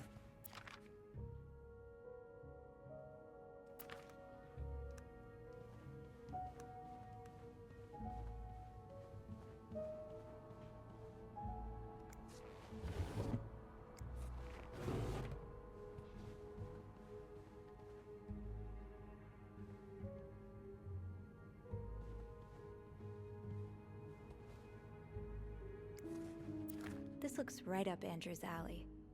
I wonder if he's read this one.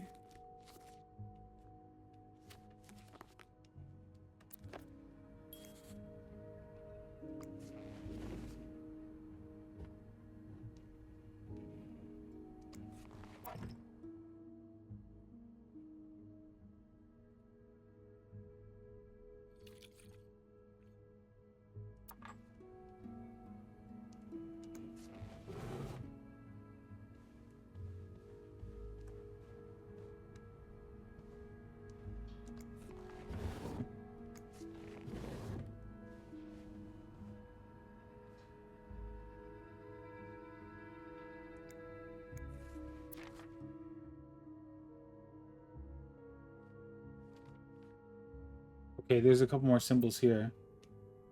Oh, these symbols match some of the ones. That's one of the symbols. Okay, let's go back.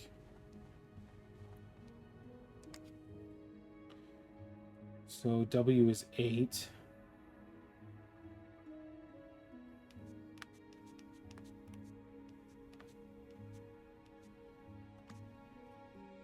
That yarn map Mr. Morgan has on the wall of 505.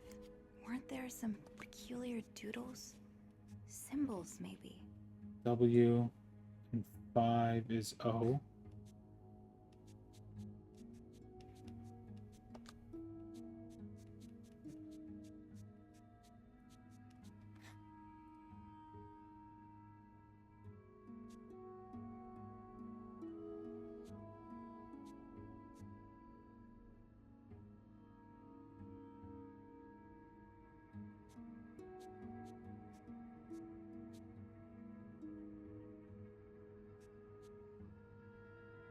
I feel like 4 has to be like A or I. It's got to be a vowel.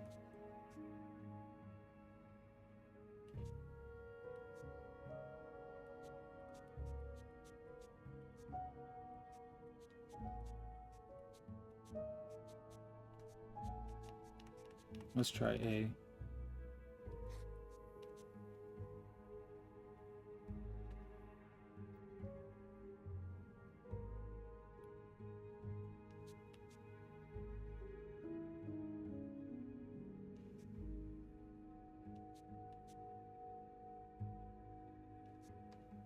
Okay, let's keep searching. Mr. Morgan has on the wall of 505.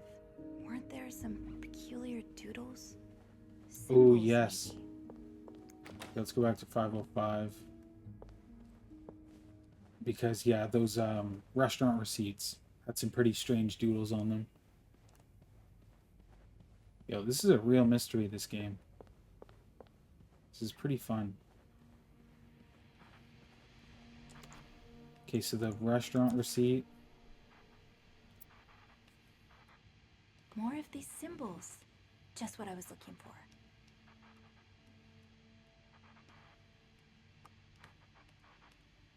That's one of the symbols.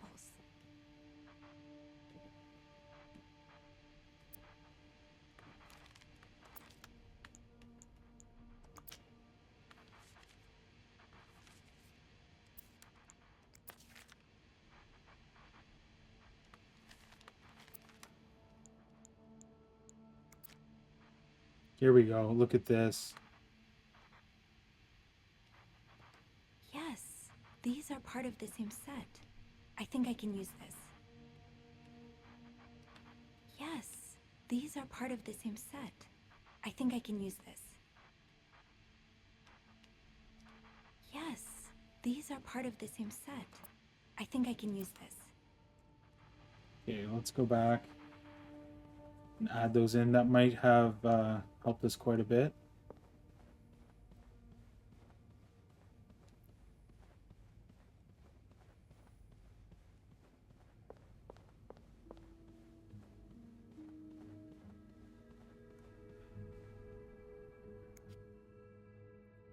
Okay, so we know that 4 is not A.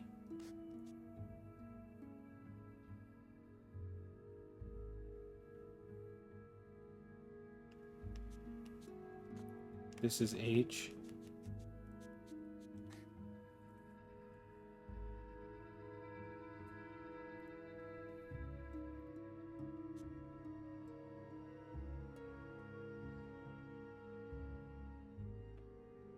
Four is I.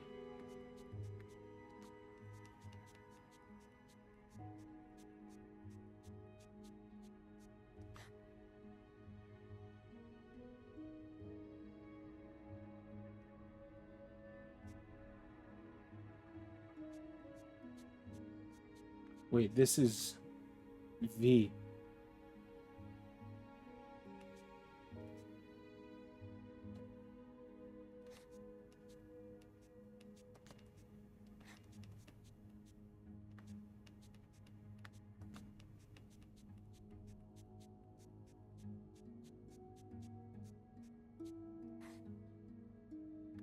So this has to be, yeah, this is L.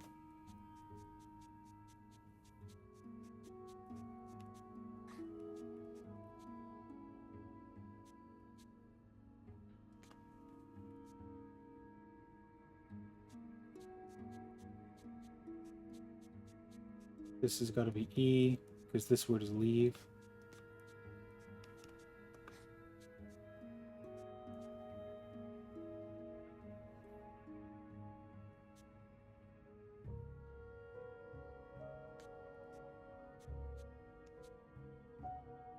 We don't know what the slash is yet.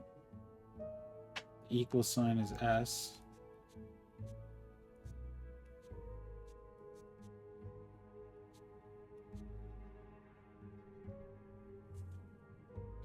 There is no equal sign.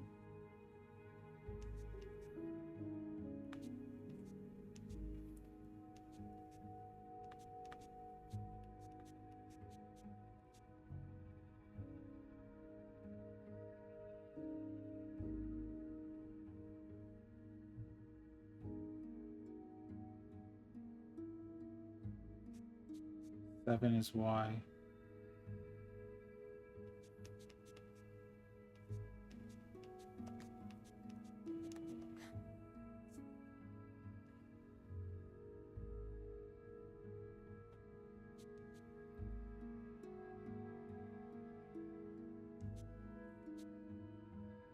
The T, I put a T there. That's not, I was looking at that backwards. So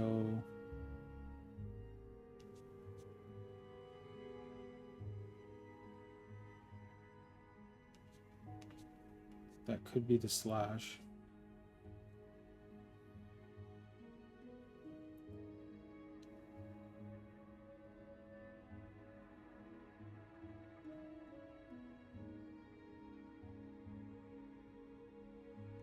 Oh, there's an equal sign up at the top. So that's an S.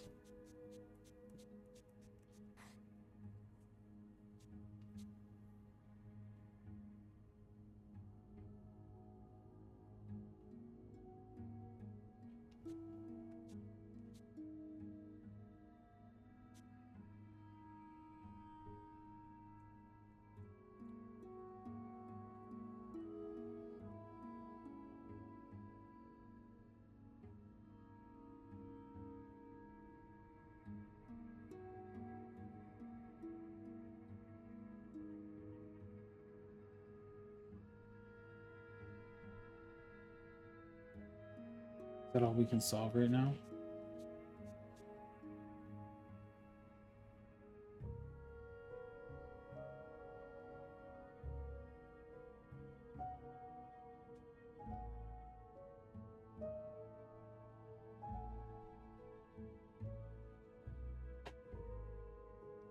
I think so.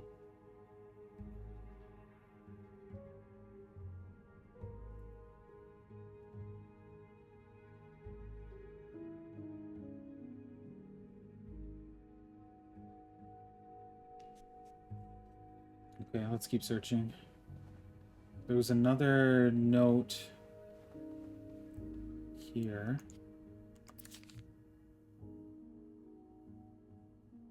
There we go, look at that. Aha! I'll have to remember these. Aha! I'll have to remember these.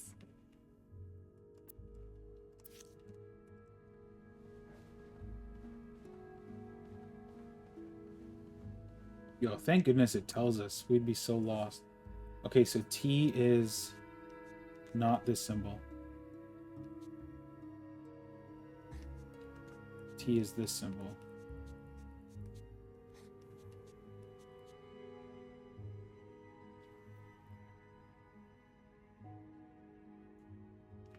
Six is U.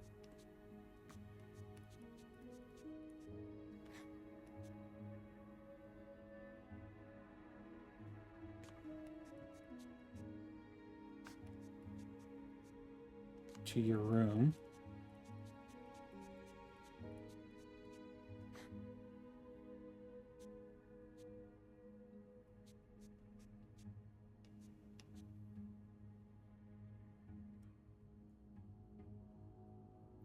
The slash is N, vent. I will leave the notes in the vent next to your room. I will leave notes in the vent next to your room.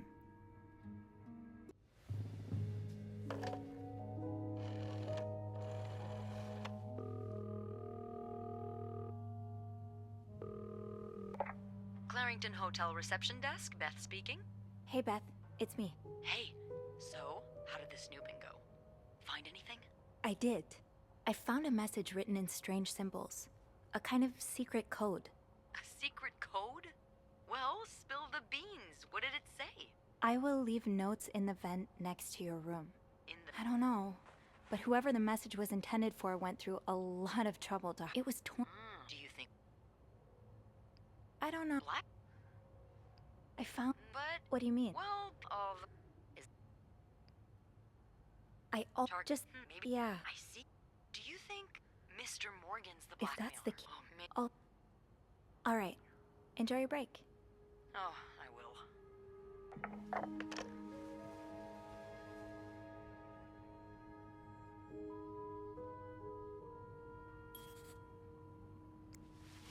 Get rid of this evidence.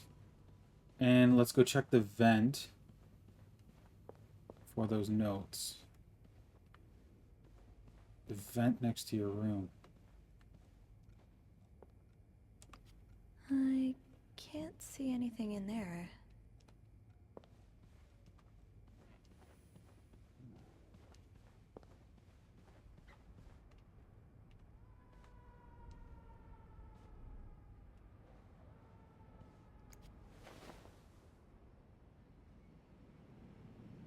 There we go.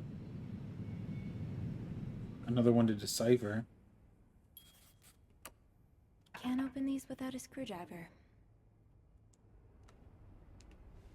Okay, we need a screwdriver now.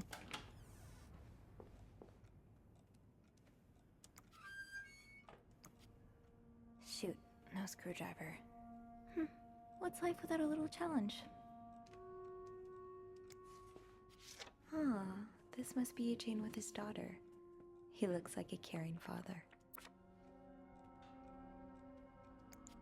Yo, we got another torn up note here.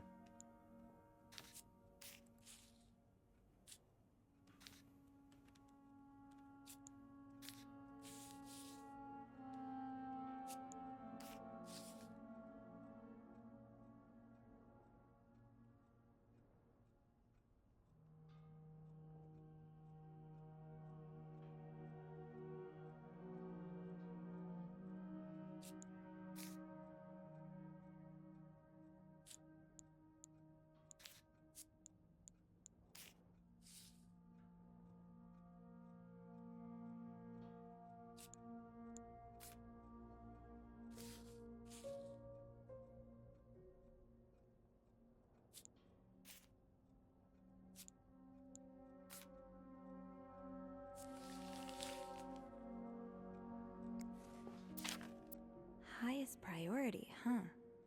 That means Eugene's probably working in Bernard's office right now. Bernard tells me there's a cold draft coming from his window, and it's turning his office into a freezer. Fixing this should be your highest priority today, Linda. And he's all ripped it up. Yo, everybody hates Linda.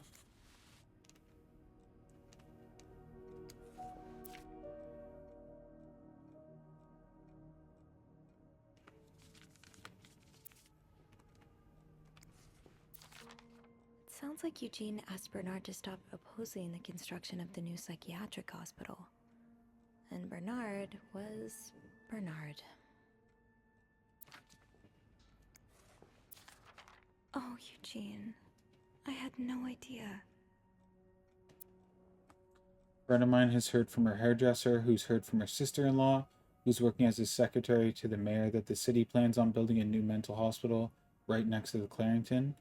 Imagine Dennis could get the care, Denise could get the care she needs while staying close to home. It's almost too good to be true. I don't dare get my hopes up, but still, I'll keep my ear to the ground and keep you posted as soon as I have more news.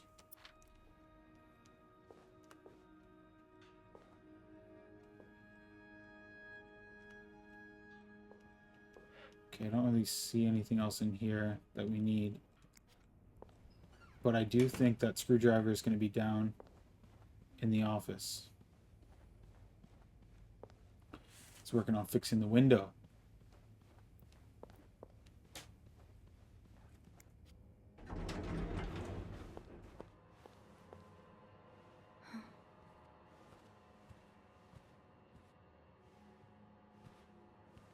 Yo, here we go. It's kind of awkward. Yo, hit the button. It's, Miss Belivet, isn't it? What? Oh, Roy. Oh, right.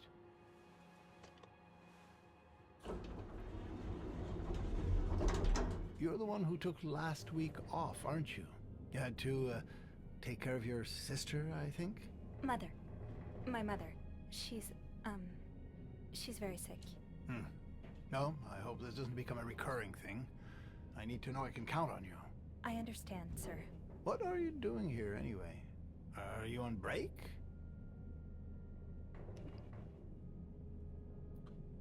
The icon indicates a lie. Lies may get you out of a tight spot, but be careful not to get caught in a lie. Yes, I am. Don't take too long. No, I won't.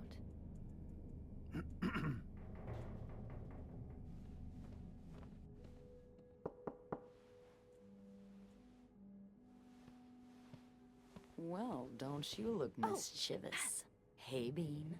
If you're planning to give Bernard a good scare, sign me up. No, I'm looking for a screwdriver. For the vent. Linda asked Eugene to fix Bernard's window. Oh, I see.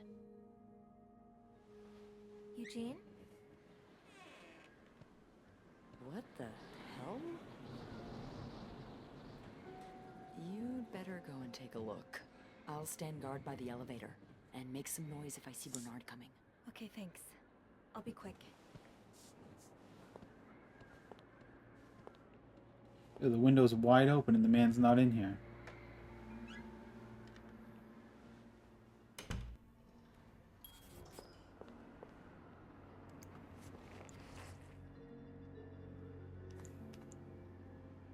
Aha. There's the Let's get you to that screwdriver. vent. Opposing something that could help so many people just because it's close to your hotel? This is ridiculous.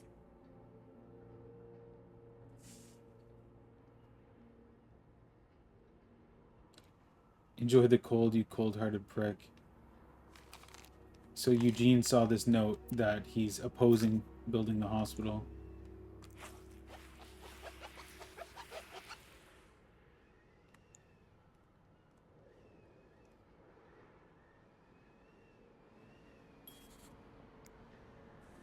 With this blizzard, Bernard's office will be a skating rink by the end of the day.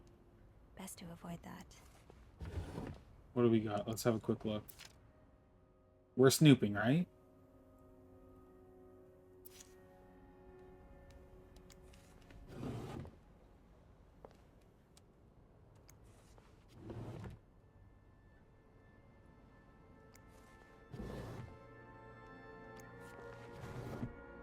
Oh. Ew.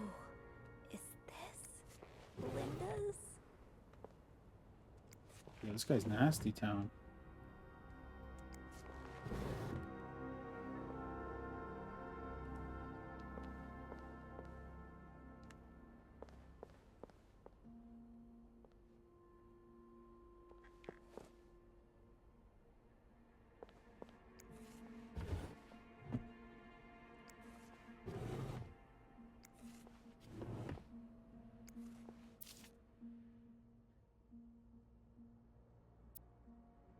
To avoid unwanted attention, his identity should remain a secret to both guests and staff. The temperature in room 602 should be kept at exactly 22 degrees. His dog should be fed the very best roast beef. His room should be cleared every day at 11:30 a.m. on the dot. Eggs should be banned from his room service orders. No one should disturb him between the hours of 4 and 5 p.m.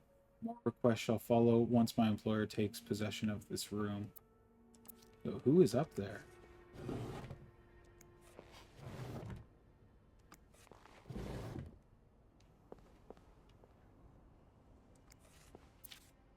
This does not look like a nice brotherly check-in. I had no idea things were this bad between Bernard and Raymond.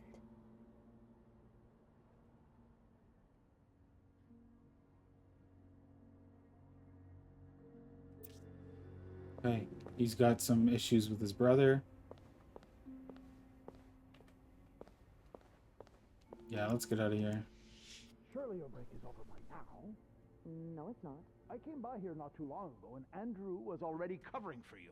That's because I was in the ladies' room. That's no excuse to... It's my time of the month. uh, You're married, aren't you? So you know how it is. I have to go more often, and sometimes I stain the furniture, and don't get me started on all the... That's enough details. Miss Belivet, what were you doing in my office? I was simply closing the door. Someone left it ajar. Really? But that doesn't explain what you're doing on this floor. You know very well the cleaning staff isn't supposed to wander around the lobby for no reason. You wouldn't be lying to me, would you, Miss Belivet? No, I swear, It's my fault. I asked her to come clean up a mess I made. Spilled coffee. Coffee? Oh, Miss Lambert, you're not supposed to have beverages at the front desk. Yeah, well, there are so many rules here. I lose track. Yeah, she's covering for us. Come with me.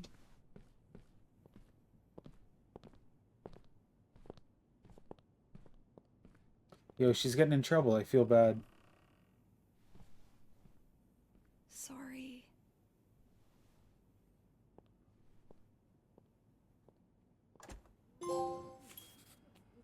Shouldn't have said that. Oh no. What's this trophy? You messed up while talking to Bernard, forcing your acolyte to step up and take the fall for you. Oh no. Sorry, ma'am. How big did you say your party was again? Whew, that's big. Poor Nicole. No one should be stuck cleaning up the reception hall after a ball, even if they did draw the short straw.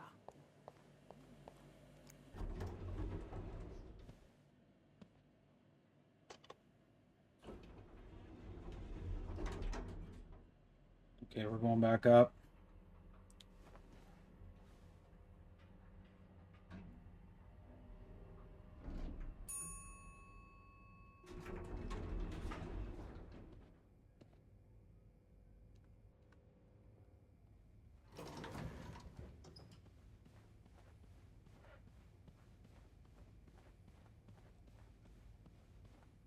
Oh, I guess I'm free to disturb room 508 now.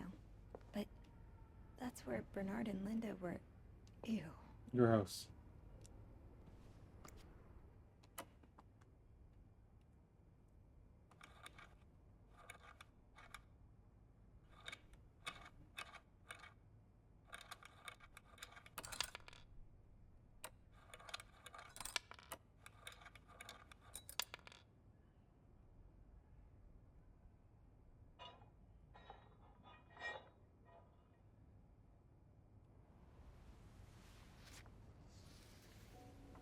Okay, we've got another note.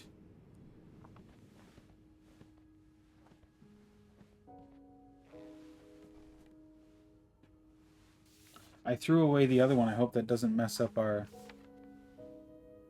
pattern here. No, we've still got the cheat sheet. Okay, so this is M.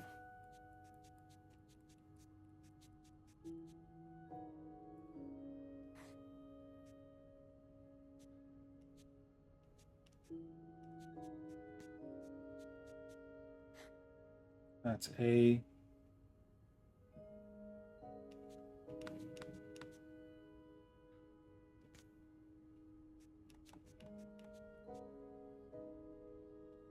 That's C.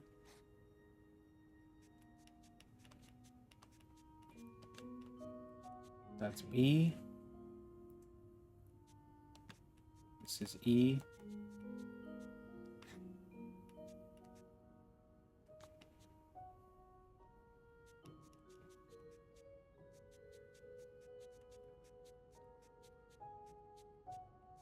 This is L.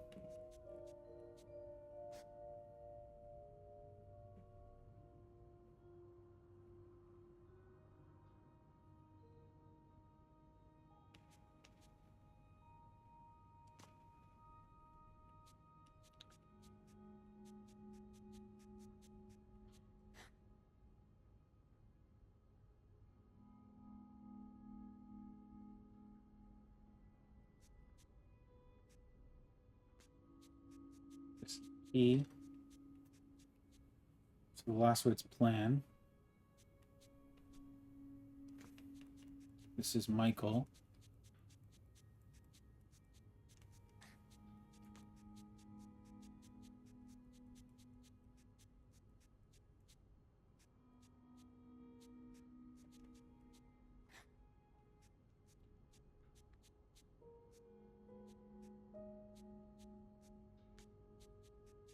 E, so meet.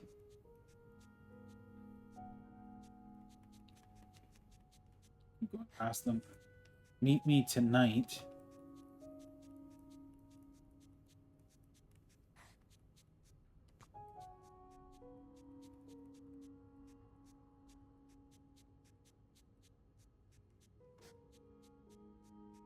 In my room.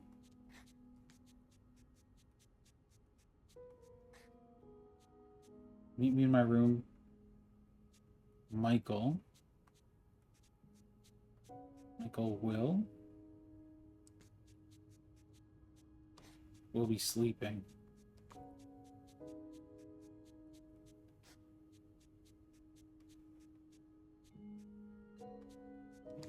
We need to discuss our plan. Meet me tonight in my room. Michael will be sleeping. We need to discuss our plan. So is she leaving the room, the notes for the mystery person? Clarington Hotel reception desk, Beth speaking. It's me. Oh, hello, Bean. Anything new to Bean. report? I like that we're called Bean. I found another message written in secret code. What does it say? Meet me tonight in my room. Michael will be sleeping. We need to discuss our plan. Michael? Who's that? Another husband? I don't know. It's the first time I'm hearing of a Michael in this story. Let me check the logbook.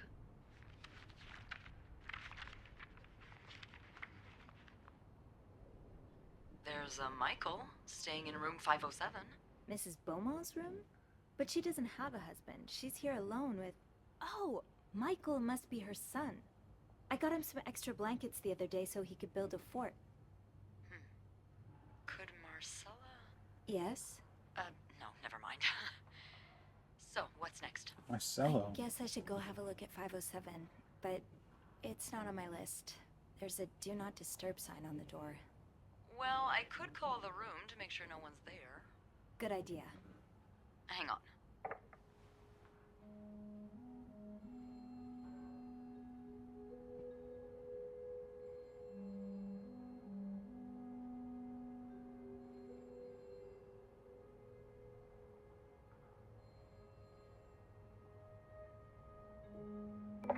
You've got the all clear, Bean. Head on over. Thanks, Beth. I'll call you back.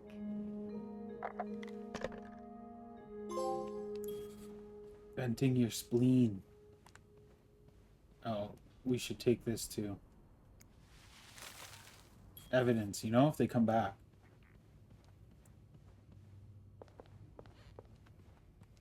Okay, 507.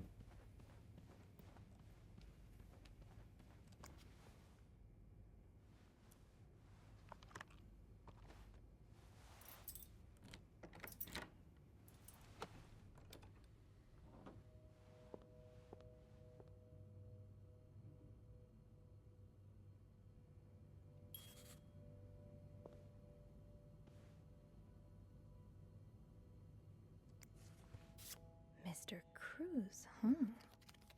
Numbers, dates, times. What does it all mean? 1824. 7 p.m.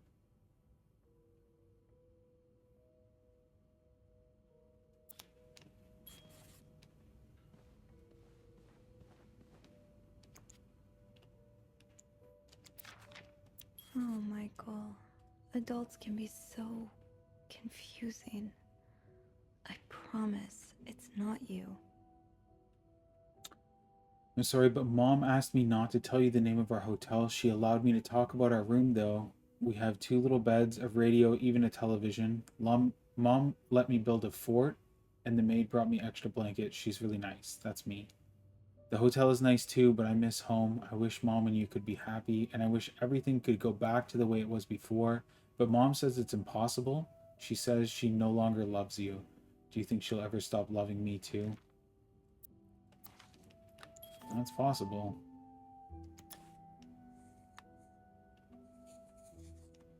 Two-sided pencil. Rainbow colors.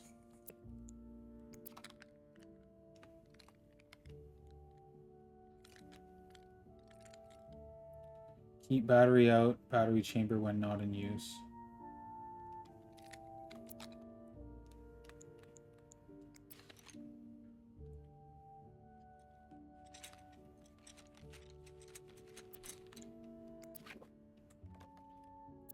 So you were eager to set up a meeting, but didn't want anyone noticing. We've been on the train for 2 days now. It's a long ride, made even longer by the fact I cannot wait to see you again. We're scheduled to arrive in Montreal on the eve of Valentine's Day. I booked room 509. It's a marital suite. When we arrive, please refrain from talking to me until we can figure out a safe way to see each other. Say hello to Michael for me. Mrs. Beaumont. Okie doke.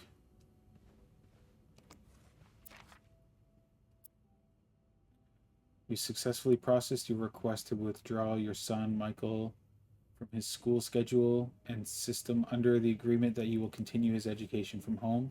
Following this letter, you will receive the list of books and school materials you need to purchase in order to follow the curriculum from home. A school social worker will be in touch with you to understand our milestones so that your son can benefit from our program from the comfort of his home. Thank you for thinking of your son's education.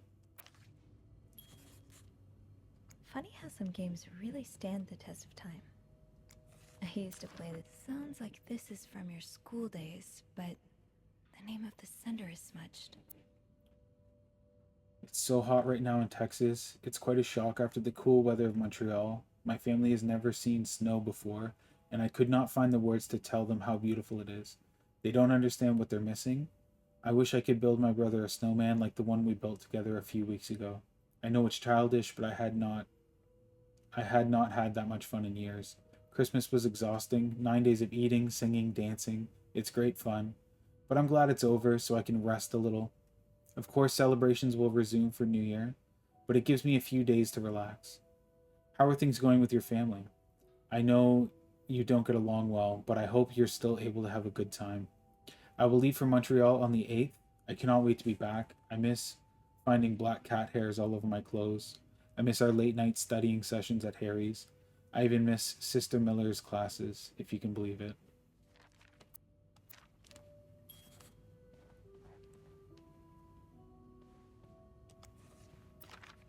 So a husband can abuse his wife and just get away with it?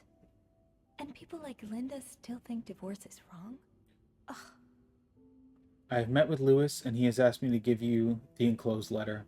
I think I should reiterate that some of your accusations, such as wife abuse, are not grounds for divorce in Quebec.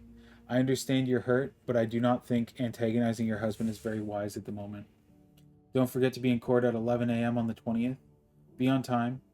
Also, a friendly reminder that my fees for January need to be paid by the end of this month. I'm happy to help you out, but I cannot work pro bono on this. Sincerely, Howard.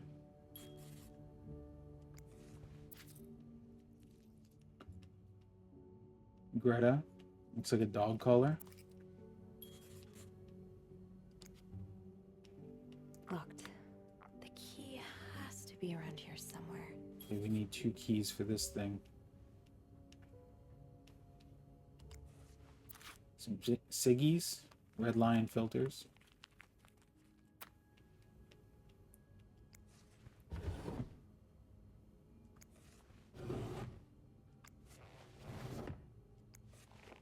Try and find those keys. We do have a screwdriver.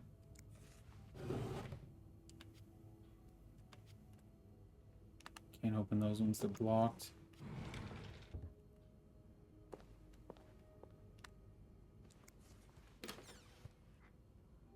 Should close this. We don't want people to know that we were in here.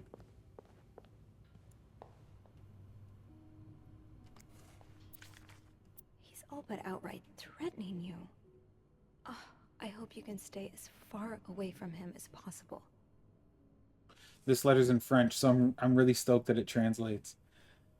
I just met with your damn lawyer. You've got some balls to accuse me of all that. As if you were so irreproachable yourself. Do you think I don't know where you spend your nights? But worst of all is that you won't let me see my son. You won't even tell me where he is. If you think you have a chance to get custody, you really don't know me well. I won't let you take Michael away from me.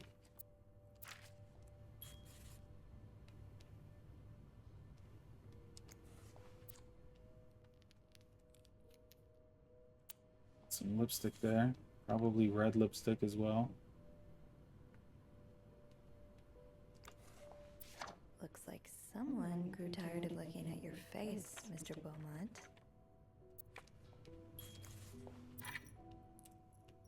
The wedding rings. Pictures burned. It's not a good sign.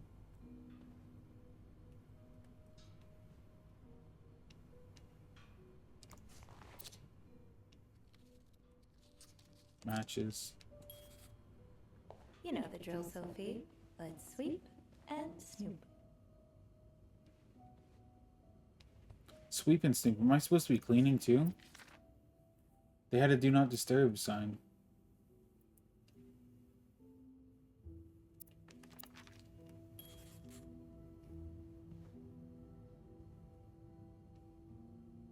Pick up the money? That's crazy. Aw, that's so sweet. I didn't do much, but I'm glad it meant something to you.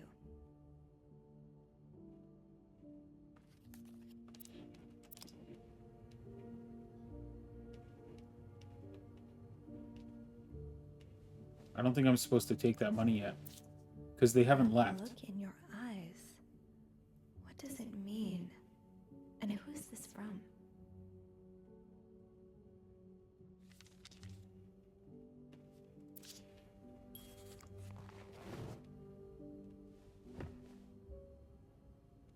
That note was written on a thing going to all reception staff. So somebody at reception wrote that. That's a little sus.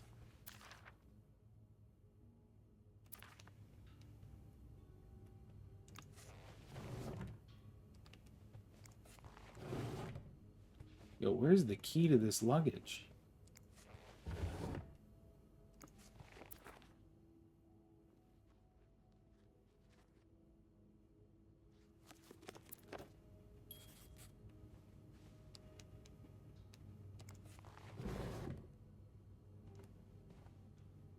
Funny how some games really stand the test of time.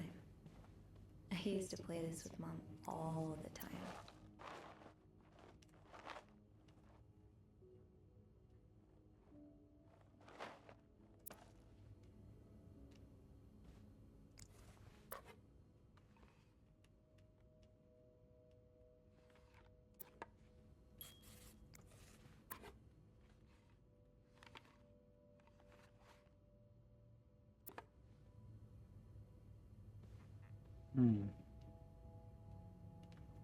The key for the chest must be around.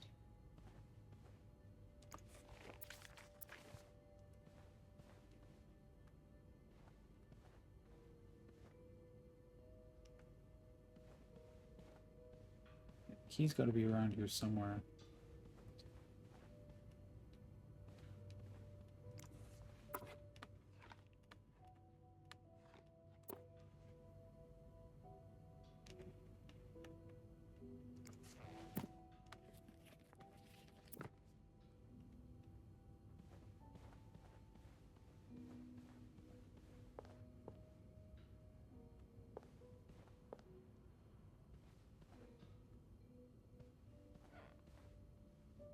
What was that note with the date circled?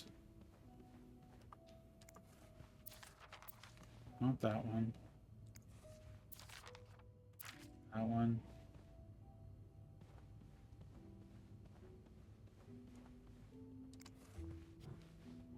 Oh wait, it was on the back of this card, wasn't it? 1824.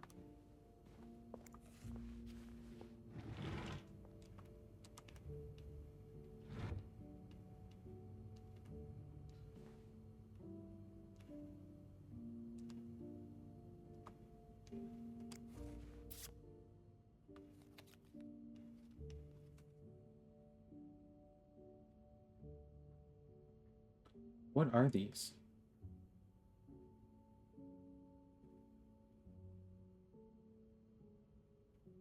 These are dates.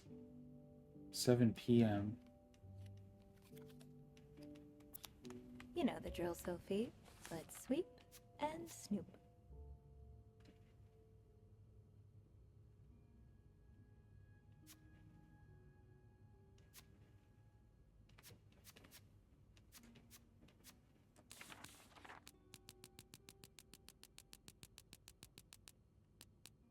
Yo. What was the date? 1824. I bet you that's the code for the bag that's locked in the room. It said it was a 4-digit code for this bag. Locked. It looks like the code is made up of 4 letters. Locked. It looks like the code is made up of 4 letters. No combination, no entry.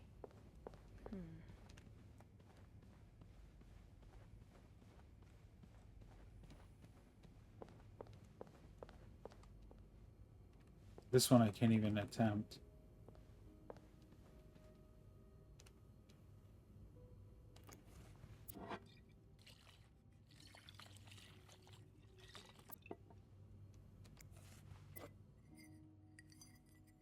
Got lipstick on that one. And lipstick on that one. With selection mode. A lovely shade of lipstick.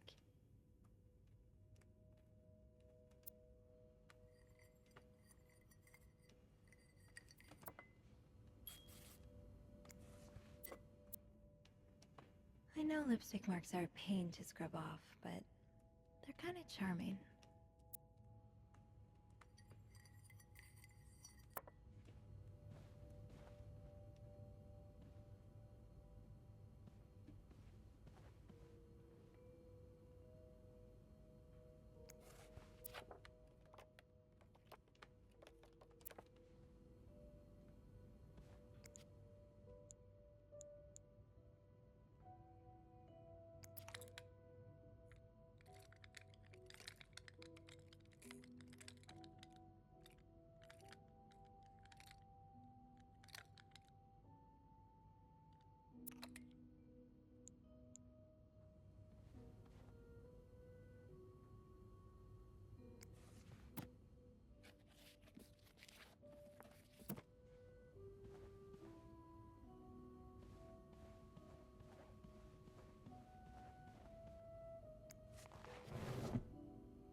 The only other thing I can see is that maybe I do need to clean this room.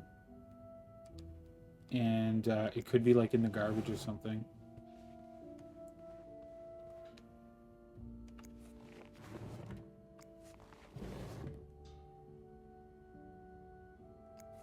Aha! Oh? Keys are Snoop's best friend.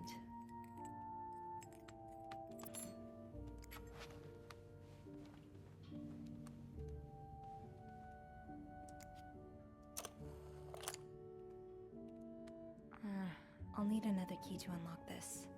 Haven't I seen one just like this somewhere? Have I seen one like that somewhere? So familiar. Why do I associate it with room 505?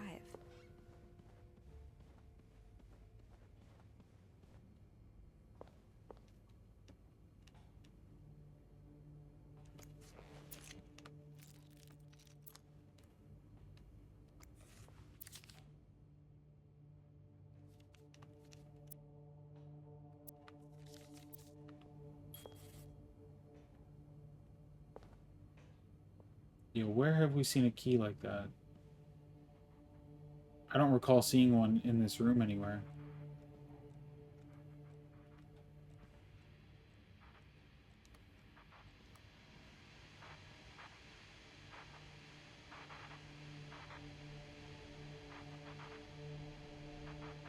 Think, Sophie. Where have you seen a key like that one before?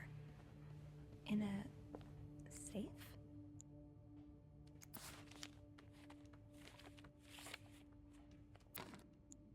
In a safe.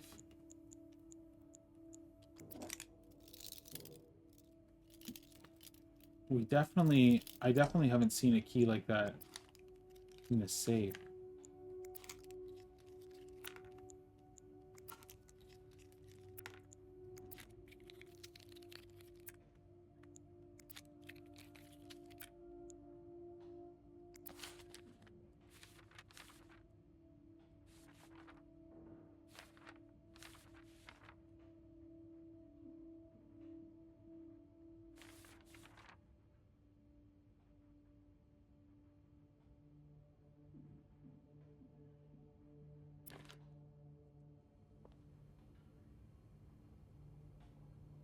That key looks so familiar.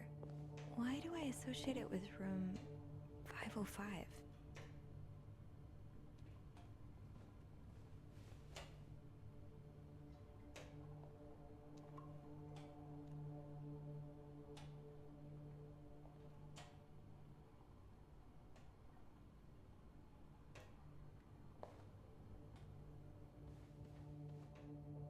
Why do we associate it with 505?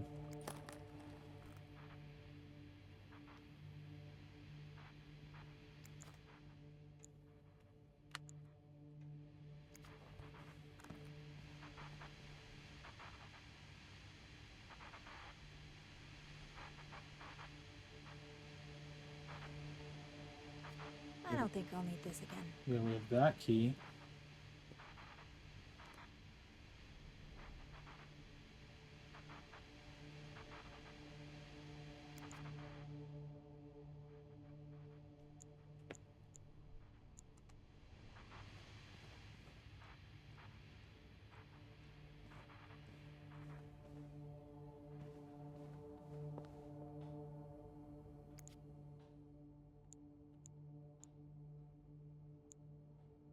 Think, Sophie.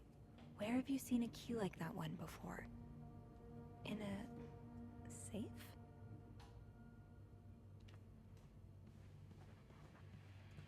In a safe.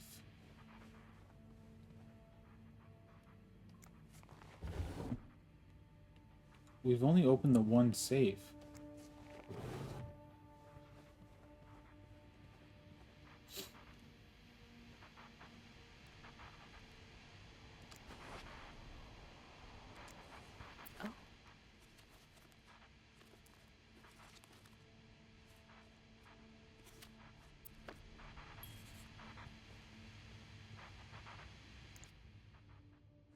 Yeah, I guess we're cleaning this room now. We gotta find this key. One more pillow, then you're good.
I left the clean towels on my cart.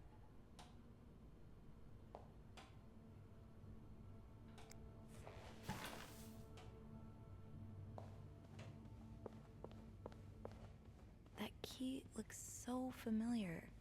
Why do I associate it with room 505?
The storm must be getting worse. I hope Mom's not too bored without her TV shows. One man's trash is another maid's trash. Something tells me you won't be missing this.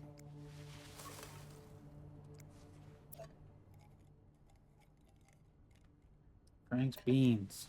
I hope you aren't eating those beans.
It has to be something to do with this.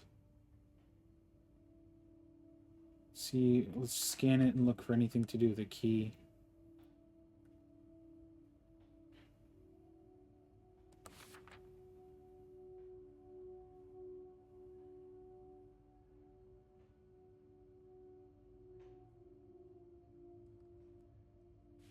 No.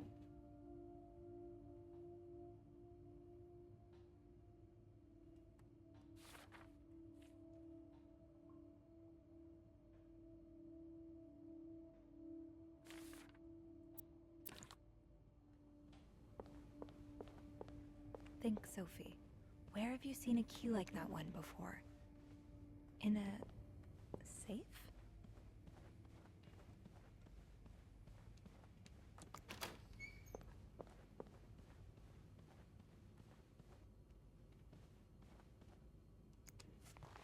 Nasty.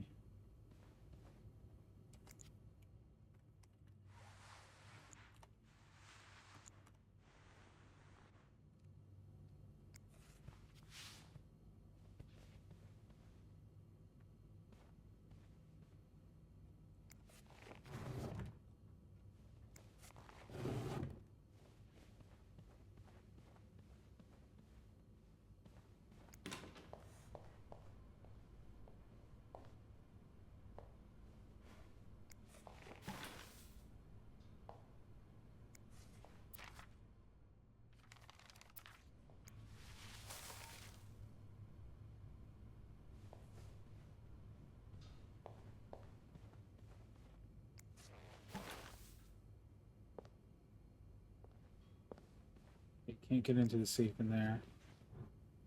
I don't think there's really anything in this room. It's just where my coworkers were getting busy.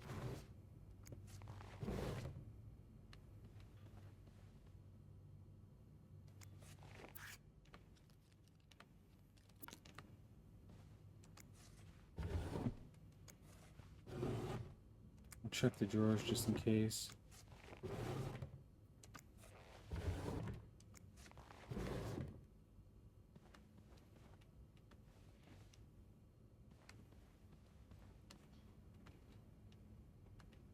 Yeah, there's really nothing else going on in here.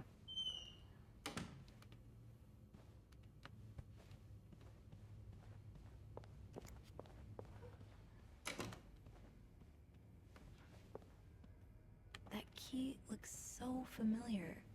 Why do I associate it with room 505? It's gonna be something so obvious. 7.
Oh, it is so obvious. Look at that.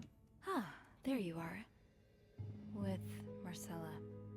God knows where she is.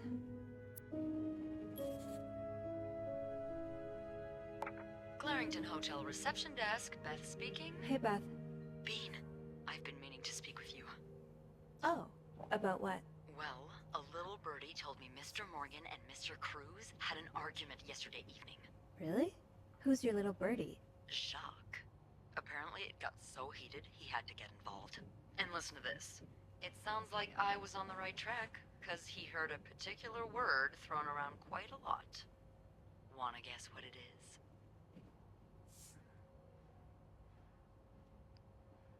Affair? Bingo. Did Jack hear anything else? From what he told me, it seemed like Mr. Cruz was accusing Mr. Morgan of having an affair with his wife. Wouldn't have expected Mrs. Cruz to fall for a man like Morgan, but I guess the heart wants what the heart wants. Maybe, but that doesn't explain Mrs. Beaumont's involvement with Mrs. Cruz. What do you mean? I found a chest in room 507. I think it can only be opened by turning 2 keys at once. I found one of them in Mrs. Beaumont's things. Oh, and the other one? Well, I remembered seeing a similar key in one of Mr. Morgan's stocking pictures, so I went back to check. Mrs. Cruz wears it as a pendant. It looks identical to Mrs. Beaumont's key. Wait, so Mrs. Beaumont and Mrs. Cruz own identical keys that are both needed to open a mysterious chest? Yeah, there's definitely something going on here.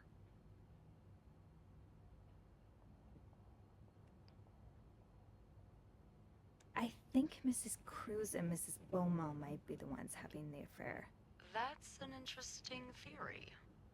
Did you find any clues that might support this? Nothing concrete. I mean, I did find a letter that suggests they may have gone to college together, but they could just as well be good friends, right? Yeah, That's one way to put it. I guess we'd know for sure if we could have a look at that chest, but I don't think I'll be able to open it. I've looked around room 509. I would have seen the second key if it was there. Mrs. Cruz must have left with it this morning. Yeah. We were so close. I can't believe it all ends here. Well, hold on. I may have an idea. Get me a candle and some plaster, and maybe I can do something about that pesky chest. How? I'll tell you later. Just find me those things, and I'll meet you in the basement as soon as I manage to leave my post. All right. Thank you for not giving up. Come on, you know I wouldn't let you down.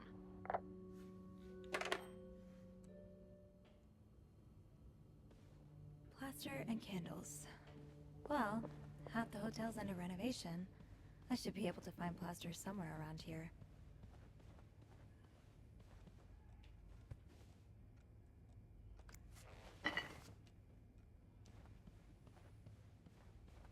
Plaster and candles.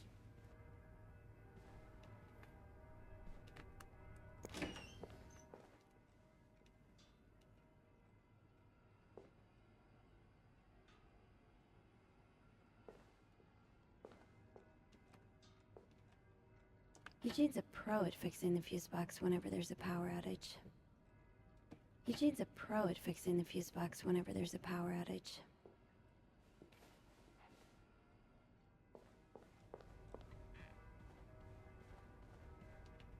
Great! This takes care of half of this little scavenger hunt. As for the candles, doesn't Rebecca keep some in her locker downstairs? Okay, we're going back down.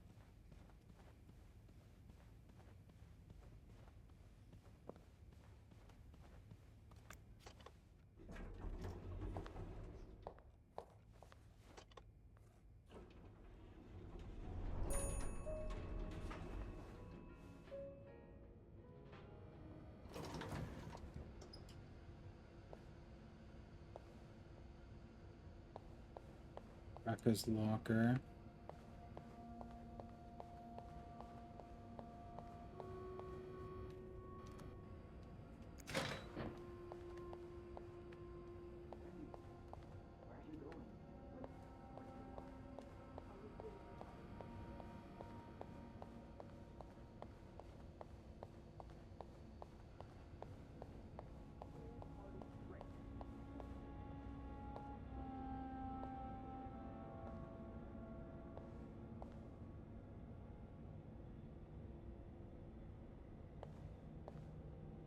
Rebecca.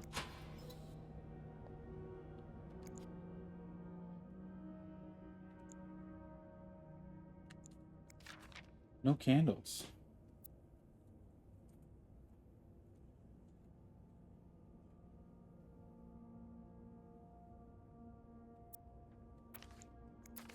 So you do have a stash of candles. But where is it?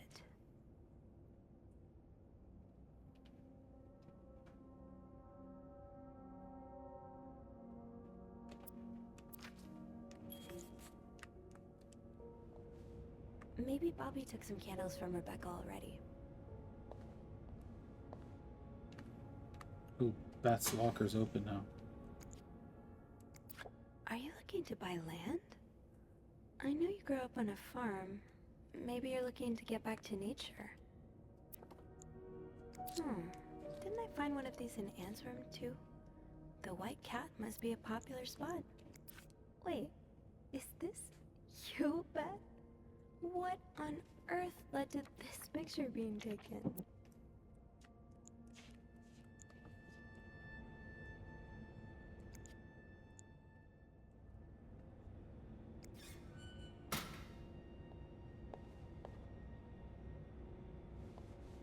On Bobby's locker.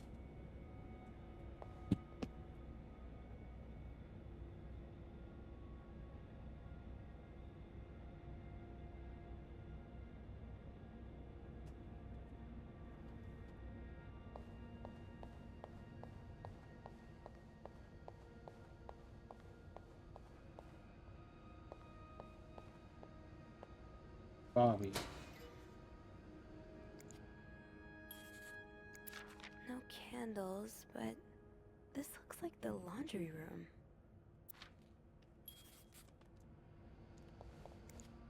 He's got a bunch of food containers in his locker. Bobby's nasty. Oh, right. My keys are still in the break room.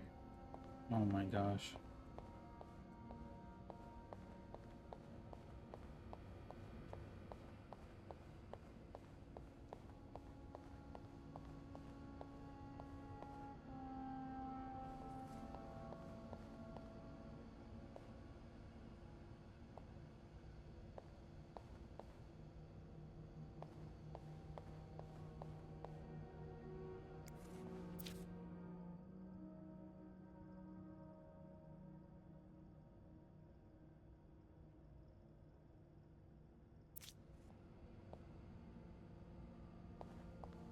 Where did I leave those keys? Right there. Gotta hold on to these tight.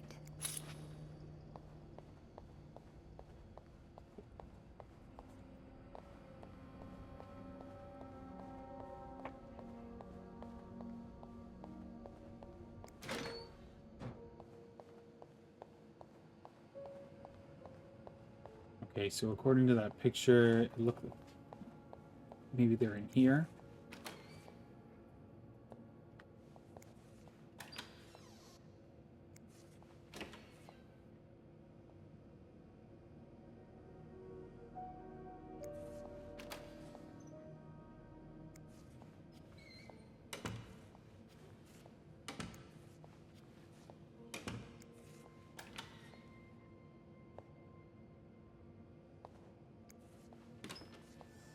There we go, bingo. Got a candle. Now, what next? Let's see if Beth is around. Ooh, is this a movie script?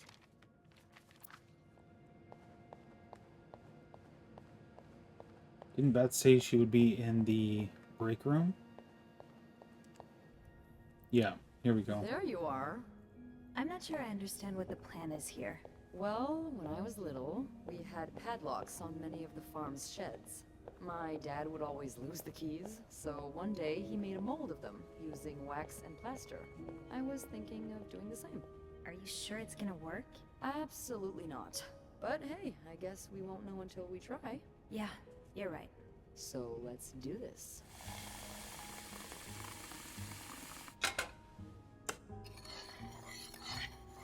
Okay, to start, we need to pour the wax from the pot.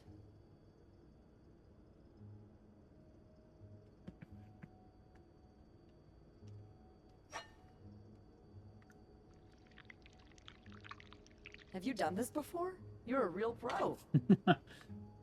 Now, time to put the key into the wax. Let's give it a few seconds, so the mold really takes form. Okay, I think you can remove it. Well, we're almost there. Just pour the cup of plaster into the mold.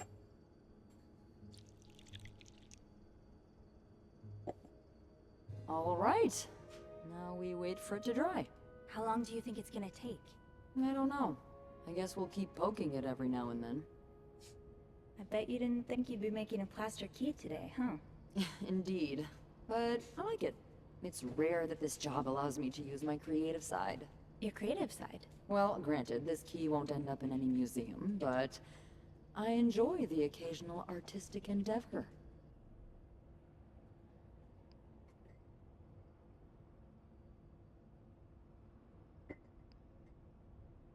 Like drawing? Oh, God, no.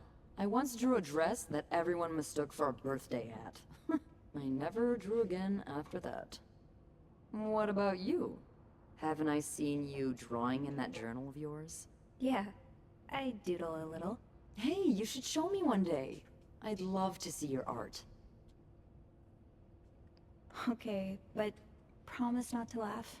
What? I never, ever do that.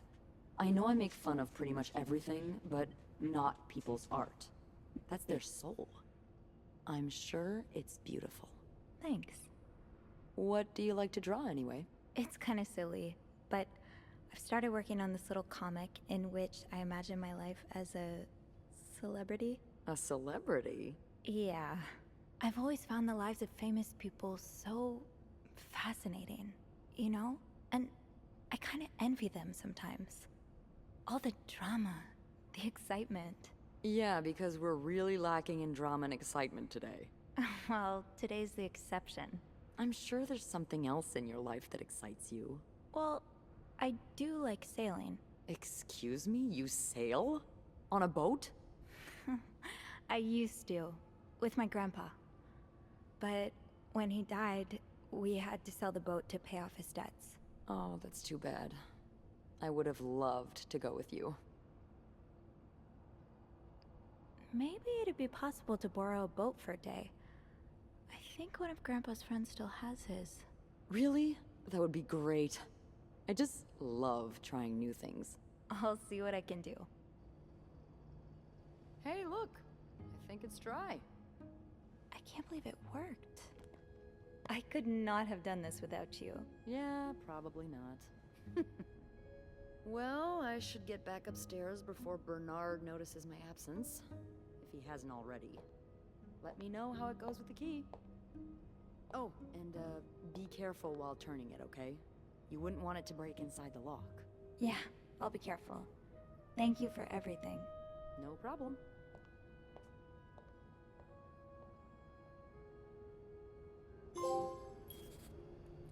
Team building exercise trophy earned. Okay. Let's clean all this up, get rid of the evidence. We now have 2 keys.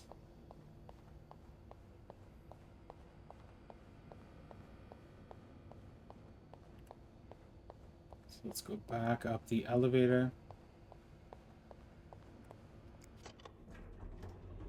And let's figure out what's inside that suitcase.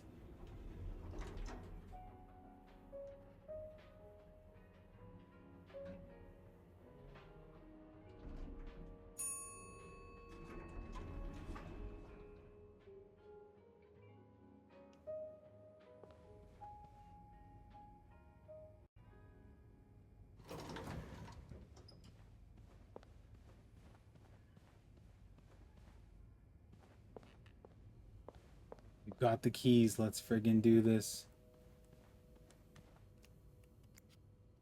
Be careful, Sophie. You don't want this key to break.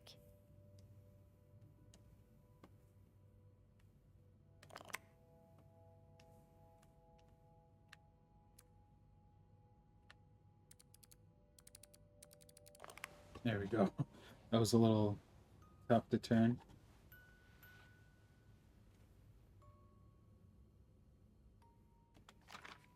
Unlike my favorite bar, this one was black.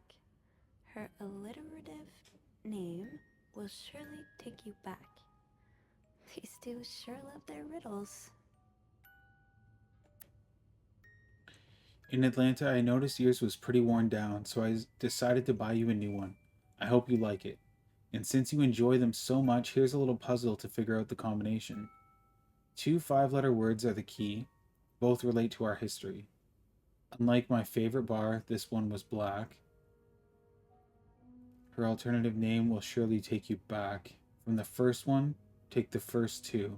From the last one, take the last 2.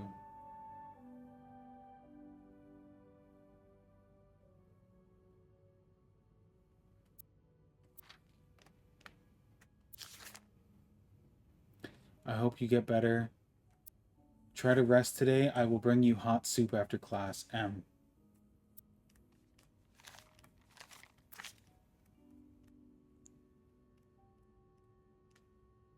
There's a lot of stuff in here. I don't think I've looked at everything yet. Huh. Marcella invited you to the movies. Let me guess.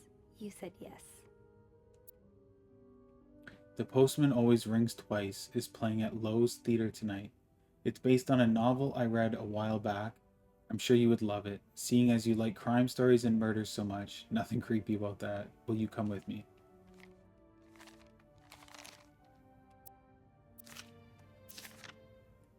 Here we go. Got another code here.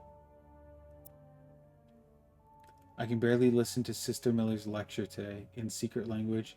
All I do is look at your lips and imagine kissing you. I can't wait for tonight, M.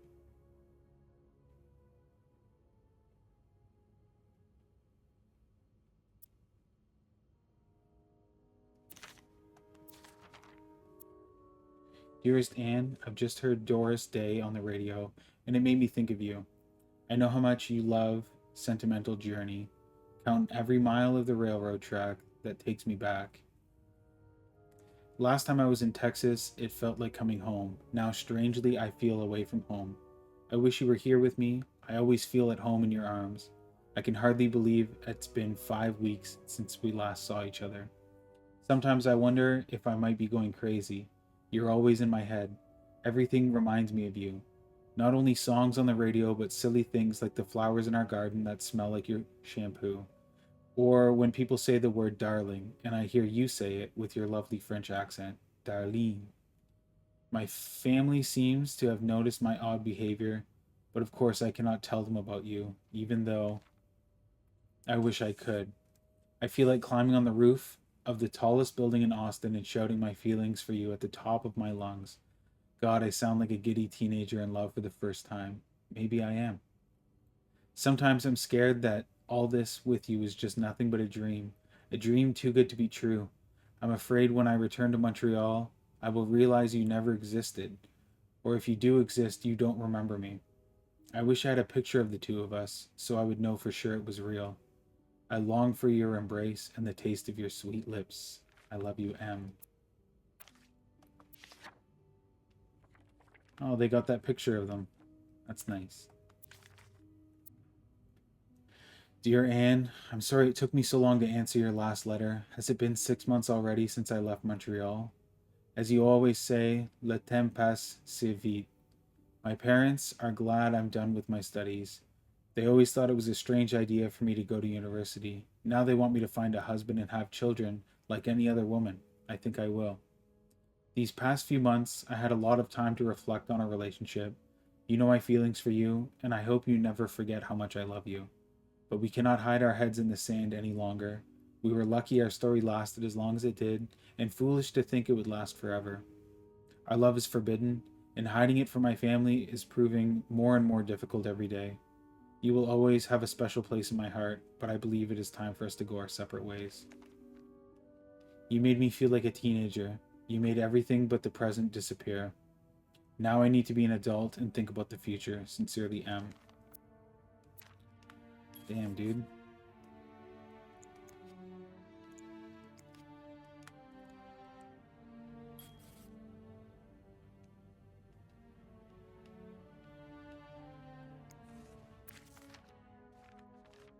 We need to figure out this riddle.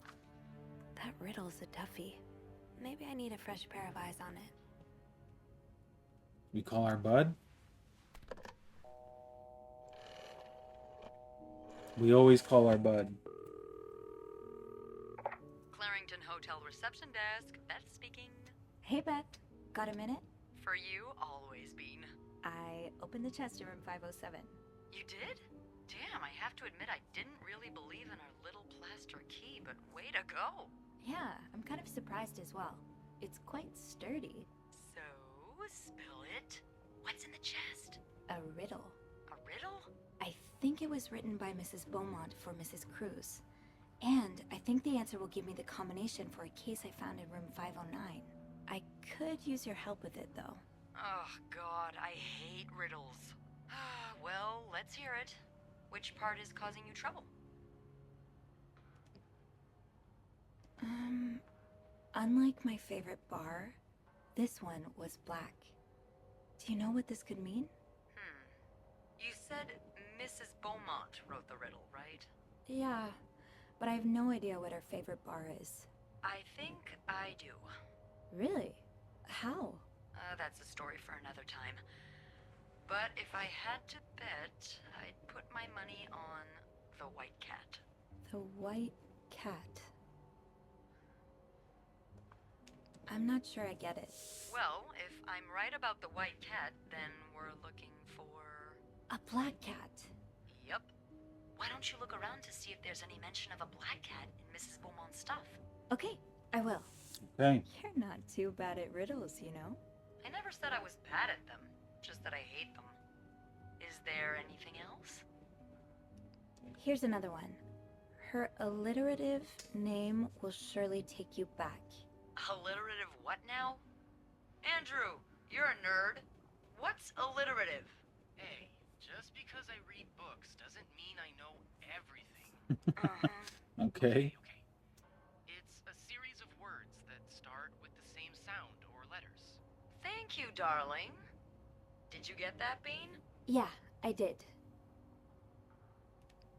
But that could mean a lot of things. I'm not sure where to look. Yeah, me neither. Tell her to look for a name and surname that both start with the same letter. Maybe it's someone famous, like a writer or a singer. Huh. You got that? Yes. Thank him for me. Will do. Anything else I can help you with? No, that's all. Don't mention it. I'm just glad I could be of some help. Call me after you've opened that case. You know I will. Okay, we've got some hints here. So, I need to find something related to a black cat and a person whose first and last names start with the same letter.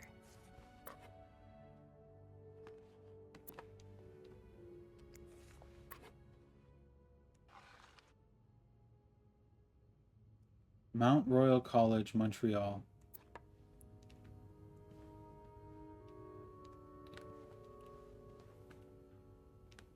That's helpful. I didn't know I could open these. Only that one. Okay. Something to do with a black cat.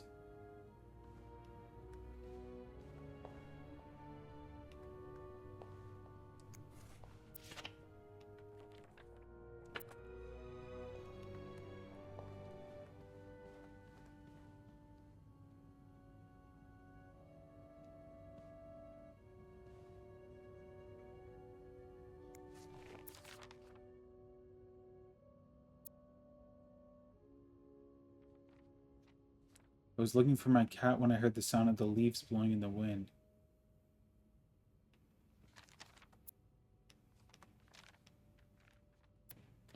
Okay, that's not it. I'm looking through Mrs. Beaumont's things. So, I need to find something related to a black cat and a person whose first and last names start with the same letter.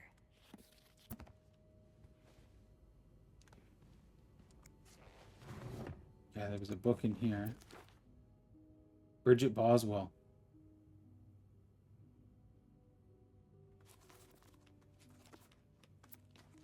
Bridget Boswell. Didn't I see that name somewhere earlier?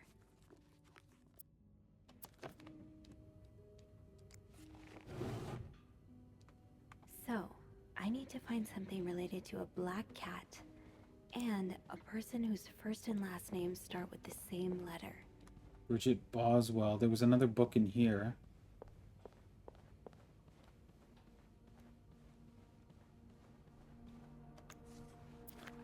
Bridget Boswell.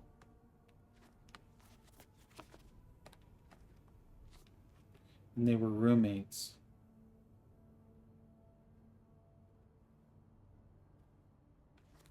Is this a book about them?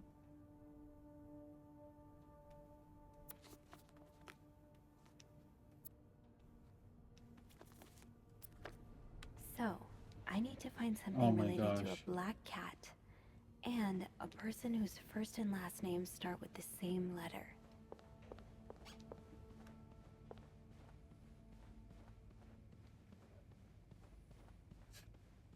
Let's go check this room, see if there's anything in here.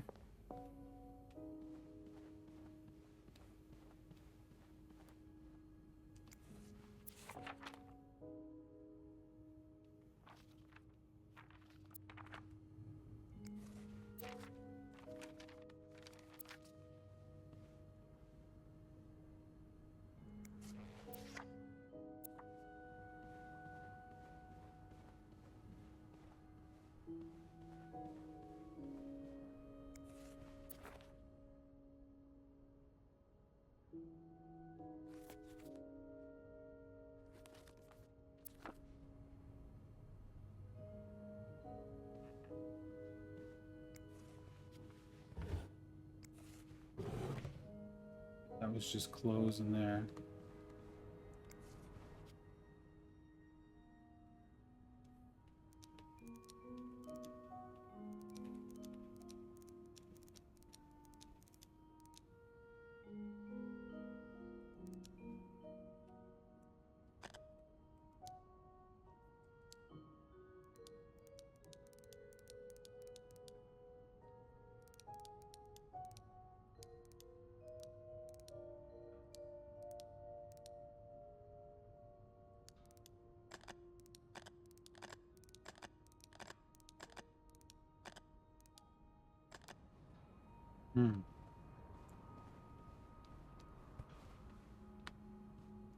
Okay, well now we can at least enter that code, so that's new.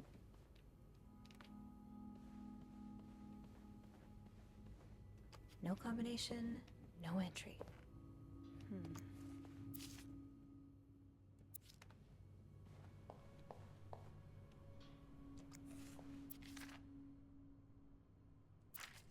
So, I need to find something related to a black cat and a person whose first and last names start with the same letter.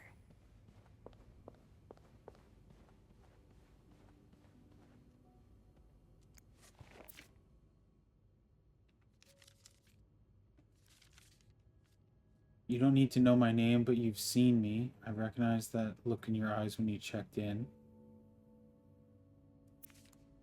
Interesting.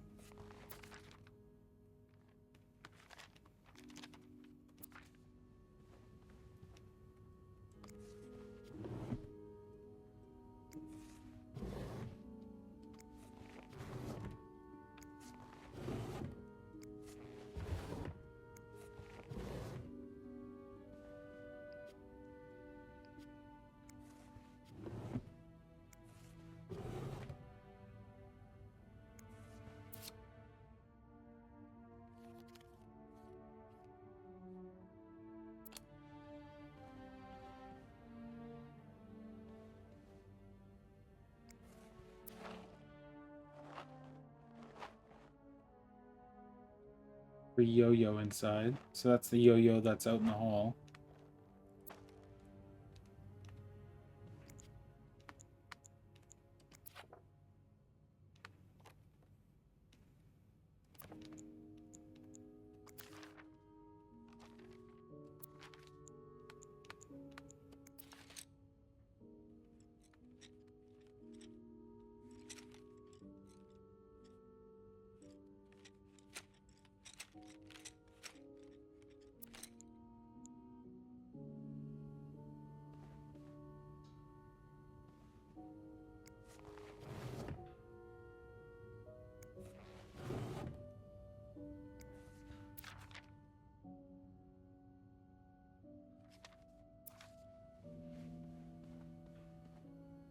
There's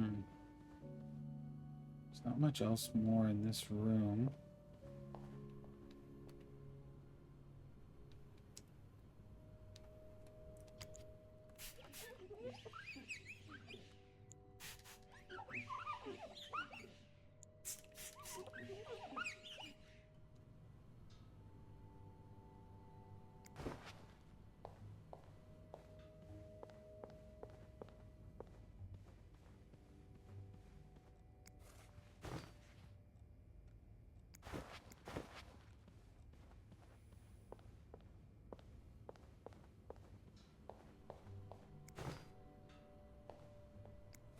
Might as well clean this room.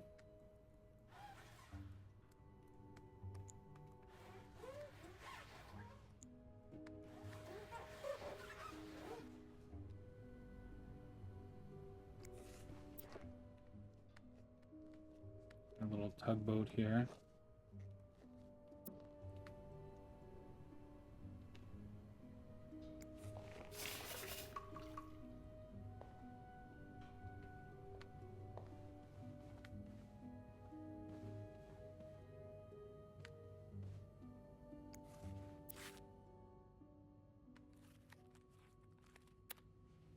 Okay, I think our clue is going to be in a different room.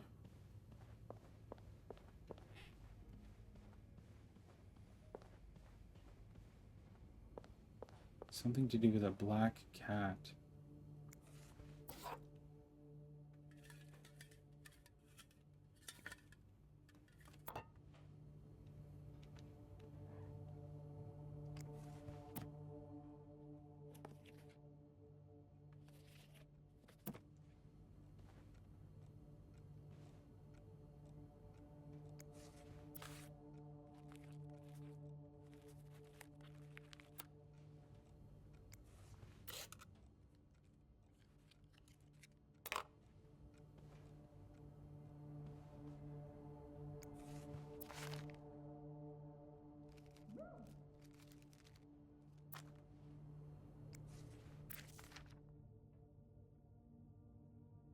Lindsay, did something happen between the two of you before she died? Lindsay, did something happen between the two of you before she died?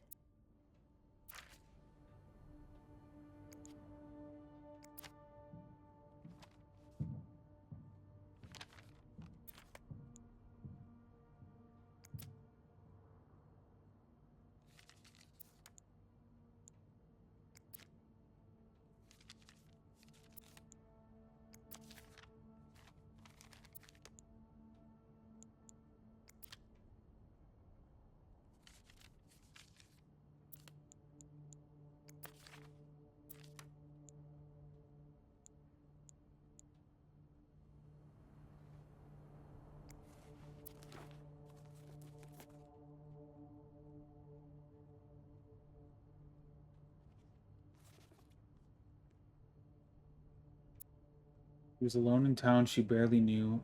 Hundreds of miles away from home, she was desperate for comfort and found it in the arms of the most unexpected person. What first started as a normal friendship between two women soon blossomed into something much more passionate and disturbing. This is a tale of love and desire like you've never read before. Out of her own experience, the author, working under a pseudonym, tears the curtain from one of the gravest threats to modern social morality, the strange love practices trapping underway girls today, particularly in our larger cities.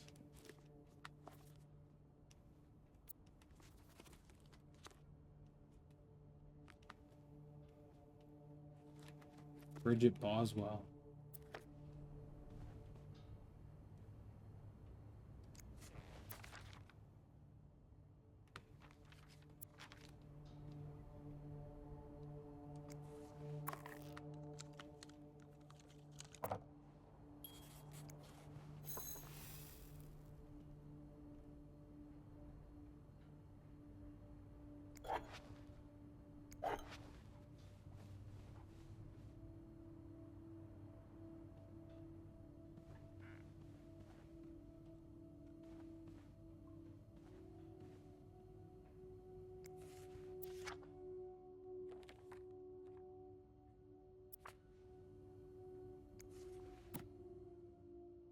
Birds of North America, Alfred E. Keaton.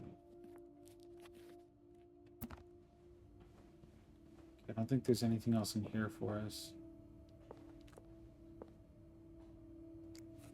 Did you intend for me to discover your little dark room? Or did this just fall down?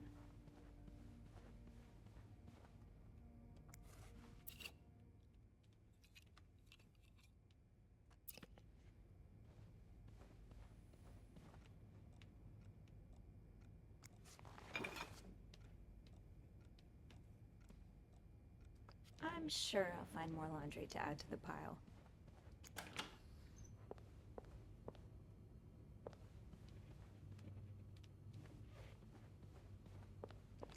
I don't think there's anything in this room.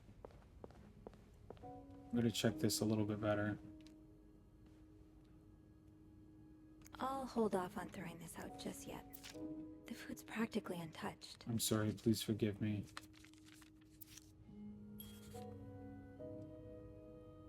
So, I need to find something related to a black cat and a person whose first and last names start with the same letter.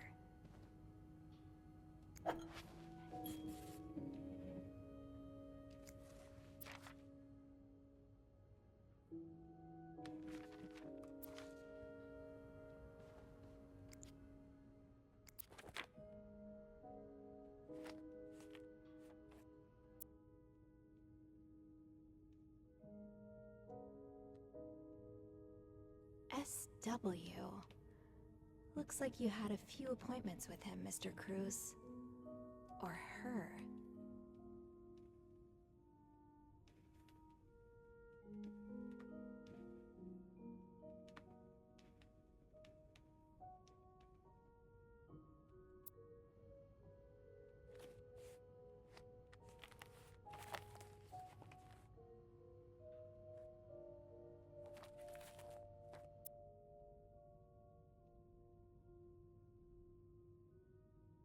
Those are the only things I can select here.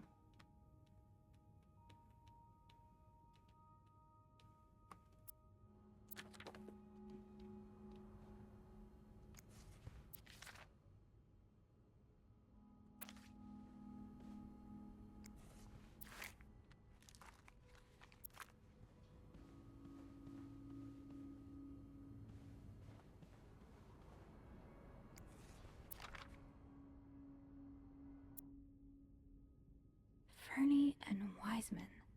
Have I seen this logo somewhere? Fernie and Wiseman. Have I seen this logo somewhere?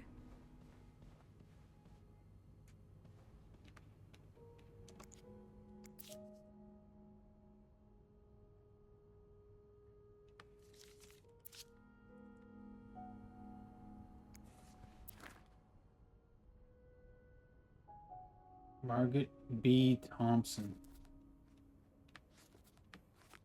So that's a different author.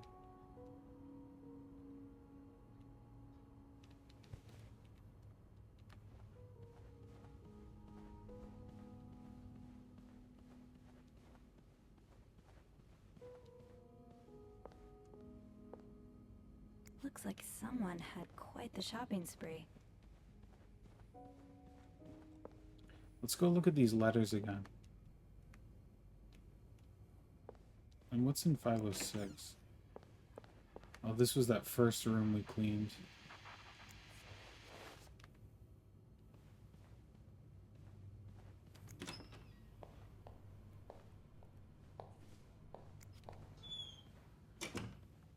I think.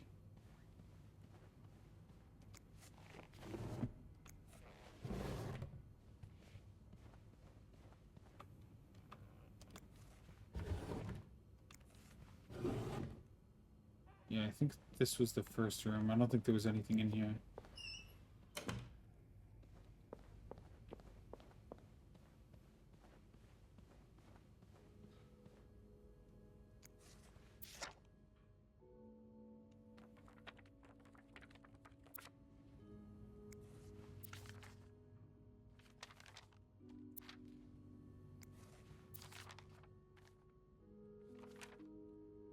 Interselection mode. Doris Day. That's an alliteration, isn't it? Doris. I-S.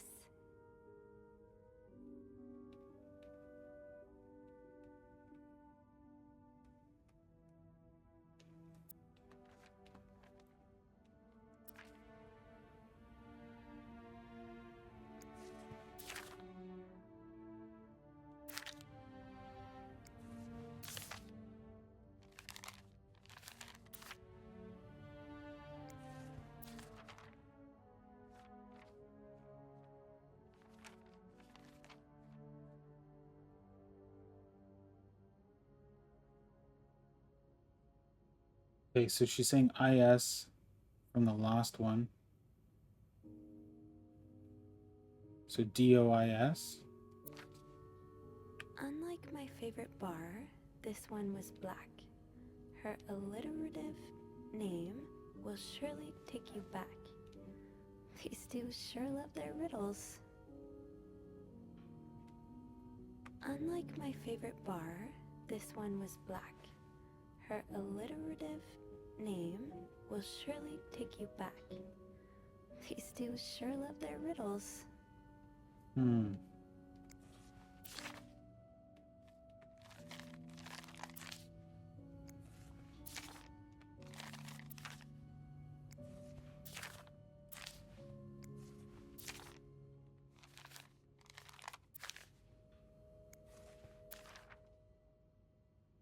Interselection mode. So So we have Doris Day. Is there anything else on here that can be selected?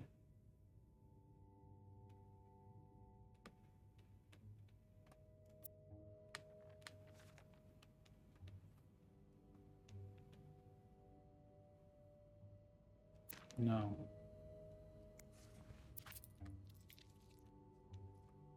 Oh, here we go. A cat named Greta.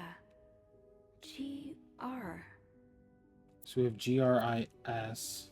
So G-R from Greta and I-S from Doris. Gree? Could that be the code for the case on the bed in 509? We're gonna find out. It's worth a try.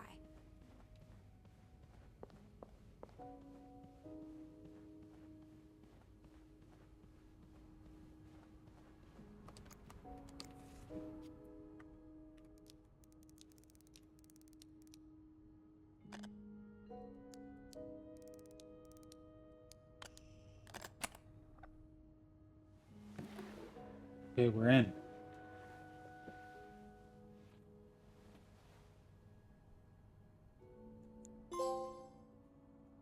My type of writer. That novelist, Bridget Boswell, is actually you, Marcella? Dear Marcella, or should I say Bridget? You know I prefer a good old crime story, but last week I came upon a romance novel with an intriguing title, and they were roommates. I bought it on an impulse at a train station and read it from cover to cover during the journey. Can you imagine my surprise when I recognized our story? You may have changed the names and locations, but all of our moments are there. Our endless discussions in the dorm room, our first date at the theater, our trip to Quebec City. You often said writers are thieves, but I never fully understood until now. It has been almost 10 years since I received your last letter. The letter that painted our relationship as nothing more than a summer fling. At first, I could not believe you had written those words. Then I waited in vain for your answer and had to accept your love for me had never been real. For many years, I was brokenhearted, angry, confused. I questioned the nature of our feelings and our attraction and made so many wrong decisions. But this book, your book, am I foolish to think it's proof you really loved me? In any case, I hope you're well, and I'm happy to see you accomplished your dream of becoming a writer. Oh, Anne. Murder might be a bit much, but you deserve some kind of justice. Dear Marcella, I didn't expect you to reply to my letter, but I'm happy to see I was wrong. Your words have comforted me in times of great distress. If only Louis was half the man you say Hector is. He has quite a temper and hits me frequently. I'm willing to put up with it as long as he doesn't hurt Michael, but there are some days when it becomes almost unbearable. The other day I dreamt of our first date. We were watching The Postman Only Rings Twice again, but suddenly we were in the movie. You were Lana Turner and I was John Garfield, and we were both plotting to kill my husband. I hate to admit it, but I almost hoped it was premonitory. To answer your question, I do still have our box. My brother is currently in Atlanta for work, and I was thinking of going to see him with Michael next month. If you're able to meet me there, we could open the box together and laugh at the silly things we thought were important all those years ago. I hope to hear from you soon. P.S. Do you remember that secret language we invented so Sister Miller couldn't understand the notes we passed during her class? I still do. I do like a happy ending. I just hope that's where your story is headed. Dear Marcella, thank you for sending me a signed version of your latest novel. I think it's your greatest work yet, but I do have a few comments to help make the next one even better. First, I believe Rose should be more concerned with what she deserves than what her husband deserves. He may not deserve the pain she will cause by leaving him, but they both deserve to be happy, and they won't be as long as they remain together, as long as she doesn't listen to her own needs. Also, I think it would be great if your next novel ended on a more positive note. Imagine if Rose left her husband and rode into the sunset with Eve. Imagine if they went to New York or Los Angeles, someplace where people like us are tolerated. Imagine if they got to have their happy ending. It would be the best story ever. I hope you will consider it. P.S. I know you say invisibility protects us, but don't you just wish to be seen sometimes? Wouldn't you like people to know you are Bridget Boswell? To recognize you on the street? To recognize you for your work?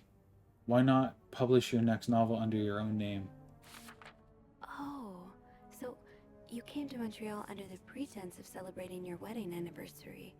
But all along, you meant to reunite with Anne. I left the house. I left Lewis. I couldn't take it anymore. I couldn't lie anymore. How do you do it? How do you manage to live a double life, to hide your work and your novels from your husband? I had so much less to hide, and yet...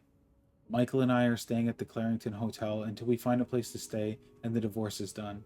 I don't know how long it will take. Could you come and see me in Montreal? I really need you by my side right now. P.S.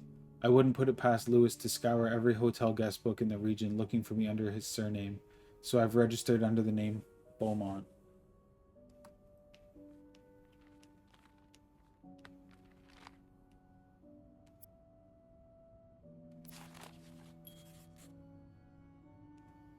There's a lot of stuff in here. I don't think I've looked at everything yet. After all this, turns out you're a fan of Bridget? Of Marcella?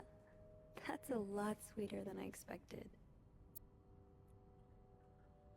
Dear Marcella, although you don't know me, I think I can safely say I'm your biggest fan. Your novels have literally changed my life. After the war, I spent almost 10 years in a psychiatric hospital because of panic attacks. None of the treatments were working and I wasn't getting any better. I became friends with one of the nurses, who started lending me books so I could pass the time. I didn't really like the first one, but then I picked up Bridget Boswell's first novel, your novel. I had never read such a beautiful love story. It almost brought me to tears. I immediately urged the nurse to get me more of your books. Believe it or not, the more I read of them, the less panic attacks I had. The doctors thought it was their new medication finally working, but I knew the truth. Your novels gave me the courage to get in contact with Lindsay, a friend from the war. I had always felt for him the same way your characters feel for each other, but I had never dared tell him. Now I have, thanks to you. The thought of seeing him again is what motivated me to get better and leave the hospital. I hope to hear back from him soon. After my discharge, I wanted to thank you for everything you've done for me. I've discovered Bridget was a pseudonym, so tracking you down took longer than I thought. Fortunately, I'm a very patient and resourceful man, and I never give up. Do you think we could meet? I have so much more to tell you, Paul. I'm glad you were able to open up to Marcella like this. Everyone needs someone to talk to. Dear Marcella, thank you for answering my letter. I realize how unsettling it must have been for you. Please forgive me for tricking your editor into giving me your address. I know I shouldn't have done that. I wanted to thank you as well for your encouraging words concerning Lindsay. I still haven't heard from him, and I'm starting to fear I might have the wrong address. I wish I could take the train to Virginia, but that's not an option right now, as I can barely pay the rent. I guess I'll have to find a job. As a kid, I dreamt of being an actor, a Hollywood star. I know it's a foolish dream, but what else can I do? What am I good at? I've tried getting some odd jobs already, but employers turn me down as soon as they learn where I've spent the last 10 years of my life. If it continues like this, I'll probably end up on the street like so many of my army buddies. Why am I even telling you all this? After reading your books and getting to know you through them, I tend to forget. I'm only a stranger to you. I hope you don't mind. You seem to be a good listener, and I've been feeling rather lonely ever since I left the hospital. Anyways, please tell me more about your life. And do not hesitate to write long letters. I must have read your previous one 1,000 times already, Paul. An advance on my salary. So Marcella hired you. But what for? Dear Marcella, I've just received a letter from Lindsay's mother. She tells me he's dead. Words cannot even begin to describe how empty I feel. He died 2 years ago, before I even sent my first letter. He will never know my feelings for him, and I will never know if he could have loved me back. I guess I should have known this would end in pain, just like your novels. I wish I had Lindsay's ability to find beauty everywhere. Even during the war, amidst the death and chaos, he would marvel at the forests of Germany, at the sun, the birds. He loved birds so much. He could identify them just by listening to their song. I have to admit, your proposition took me by surprise. I was hesitant to leave home at first. I was afraid to miss Lindsay's answer, but now there's nothing keeping me here. I'm desperate for anything that will help me to forget the pain. But I don't have enough money to make it to Texas. Do you think you could give me an advance on my salary? In spite of everything, I'm really excited to know I'll finally meet you, Paul. Interesting. So, let me get this straight. Mrs. Beaumont and Mrs. Cruz are some kind of star-crossed lovers? Seems like it, yeah. But I'm not sure whether they chose to meet here just to reconnect for a few days, or if there's something more to it. Well, I may be able to help with that. Really? How? Oh, some mail arrived earlier for Mrs. Beaumont. You've opened it, right? Me? Disregarding someone's privacy? Of course I did. I'm a bad influence on you. Or have we been bad influences on each other? I guess we'll never know. So, what's in it? It's 3 train tickets. And, there's a tourism pamphlet for California. California? Well, it makes sense. It's much more progressive there than it is here. So, Anna and Marcella want to go there to live their love freely. Anne and Marcella, huh? You 3 are best pals now? Well, after reading so much of their correspondence, I kind of feel like I know them, you know? Yeah. But what about Mr. Morgan, though? I mean, Paul. How does he fit into all of this? I think Marcella hired him. I found some letters Paul wrote to her. He said that her proposition took him by surprise, and that he'd need an advance on his salary. What did she hire him for? To investigate her own affair? I'm not sure. I didn't find the letter he was replying to. And why did he have those pictures of you anyway? I guess we'll never know for sure, but I don't think it was ever about me. It's always been about Anne and Marcella. Exactly. Well, it feels a tad anticlimactic, but who needs drama, right? At least it made our day pretty interesting. It sure did. You know, after today, I think I get why you're so interested in the lives our guests lead. I try to forget they exist as soon as I'm done interacting with them. But once in a while, it's nice to remember that, well, even the most put-together person could be an absolute mess on the other side of the door.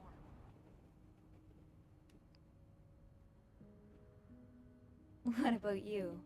Who is Beth Lambert when no one's looking? I like to think that with me, what you see is what you get. But maybe an extra Snoopy super sleuth could uncover a few more layers. Maybe ones I didn't even know I had. Challenge accepted. Come see me when your shift ends, alright? We could leave together if you want. Sure. If we're able to. With all that snow, I'm thinking maybe we'll have no choice but to spend the night here. Ooh, a sleepover. We could set up a pillow fort on the mezzanine. A pillow fort? We do work in a hotel, you know. There are actual beds here. I know, but isn't my way so much more fun? Well, we could take a page out of Michael's book and decorate it, and then spend the night throwing stuff at Bernard whenever he comes through the lobby. Oh, now you're talking. Okay, we're buds now. I get it. I just have to finish my tasks for the day, and then I can leave. Okay, so let's put things back.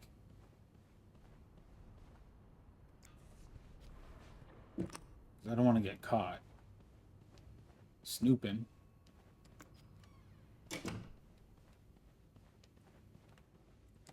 I still don't know the safe code. No combination, no entry.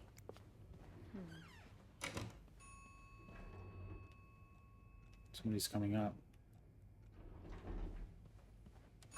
Where's that door quick? Oh, whoa. Blood.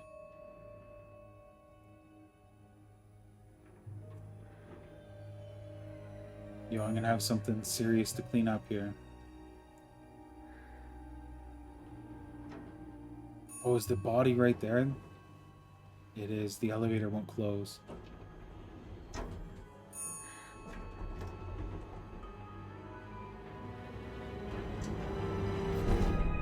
Who's that?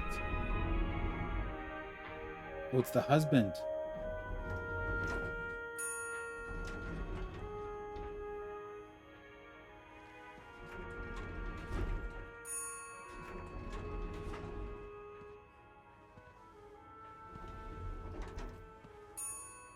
Okay, we're about to contaminate this crime scene.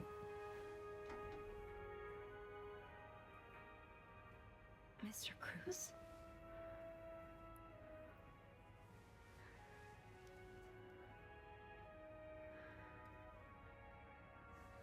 Mr. Cruz. Oh God. Oh God. What happened? Mr. Cruz's We're contaminating the life insurance crime policy. scene. Why did he have this on him? $10,000 coverage.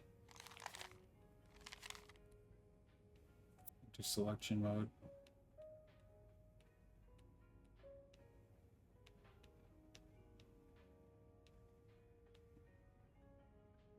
Marcella? Okay, let's not jump to conclusions.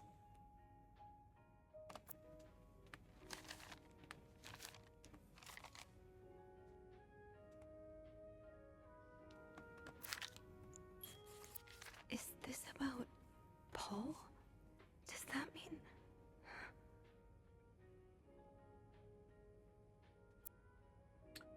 Dear Mr. Cruz, thank you for reporting that guest's unacceptable behavior. We'll look into it as soon as possible.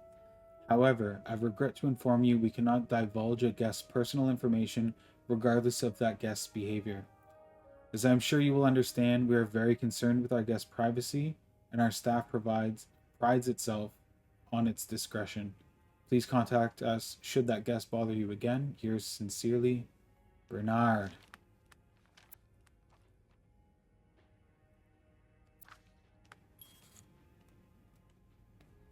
Please let there be someone around who can help. Oh my gosh.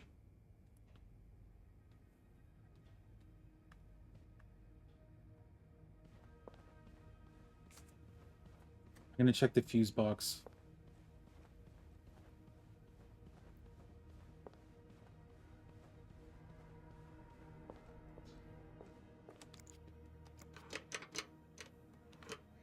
It's too big. I guess I'll need something pointier. I don't think there's anything here that would help me. Something pointier. There was that straight razor in room 506. You can grab that.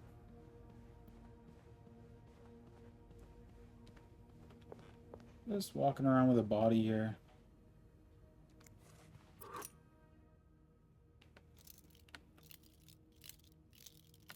This won't work.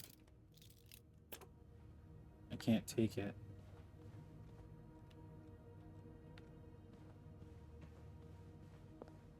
Okay, I guess we have to follow the blood.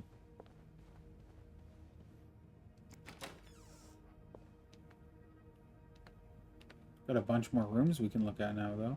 Hello? Is anyone in? Hello? I need help.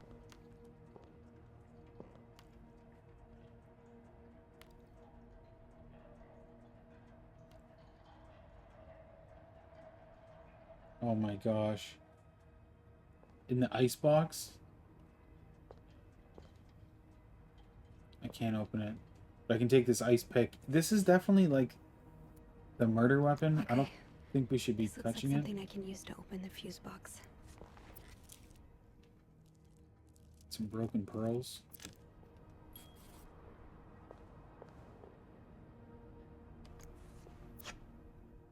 Some ciggies. A.B. A.B. and Beaumont.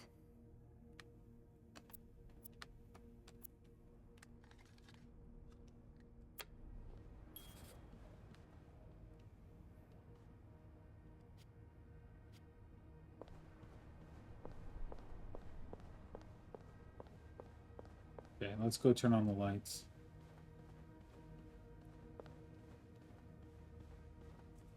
I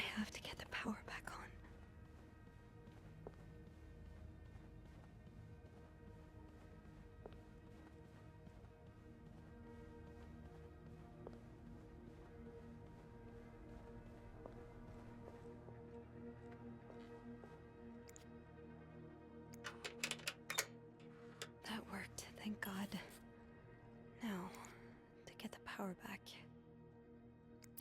Eugene, what I would give to have you with me right now.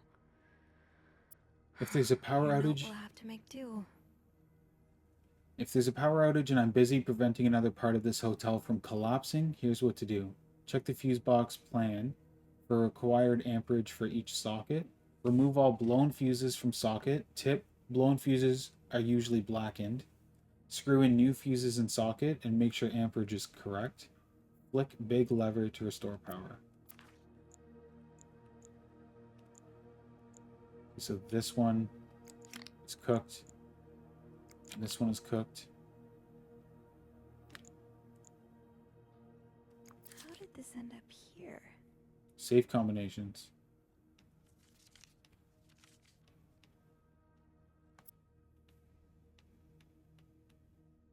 Not much use without the rest of the code.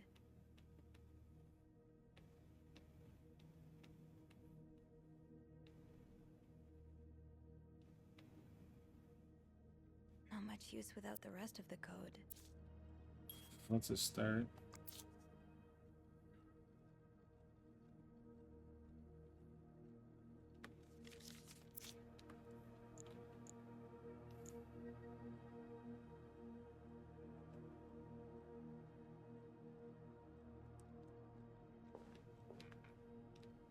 Yes, this is what I need.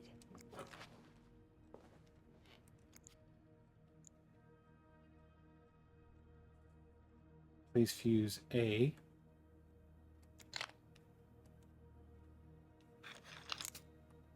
And place fuse S.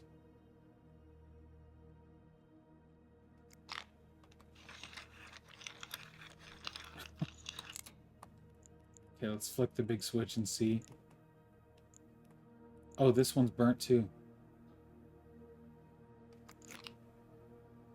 How does Eugene do this again?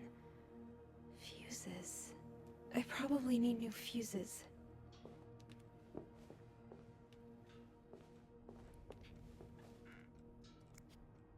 I don't think there's anything here that would help me. I need a fuse G.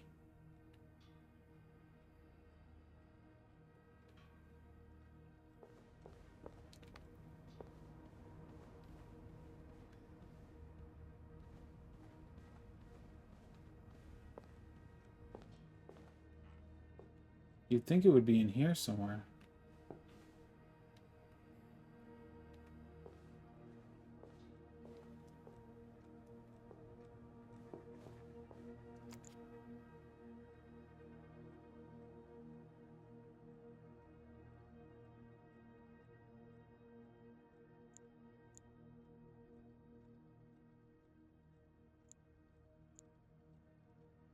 How does Eugene do this again? Fuses. I probably need new fuses.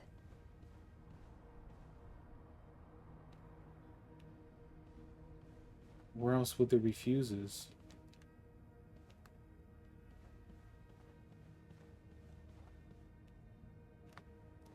There shouldn't be any on my cart.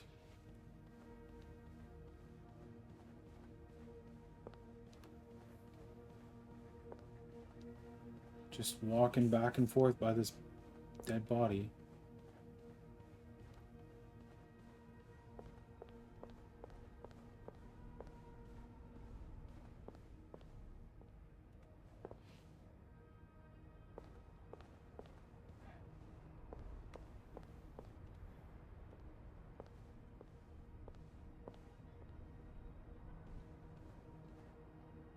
There's nothing else over here where he was working.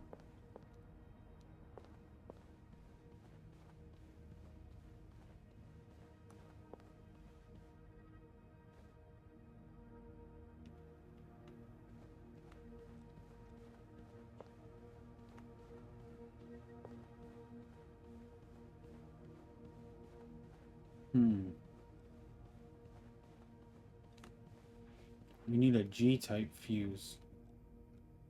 This can wait. I can't put the cup down, I have to hold it now.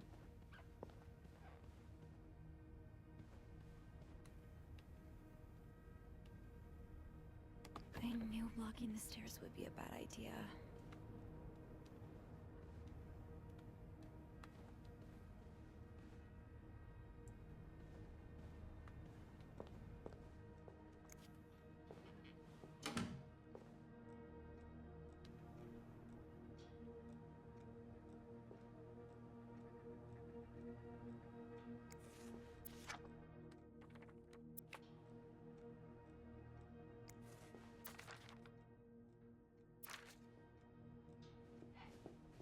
Oh, bro, it's right here. That's crazy.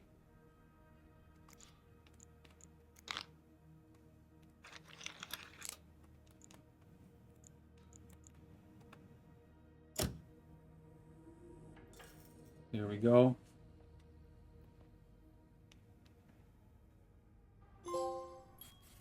Amateur electrician. Yo, amateur for real.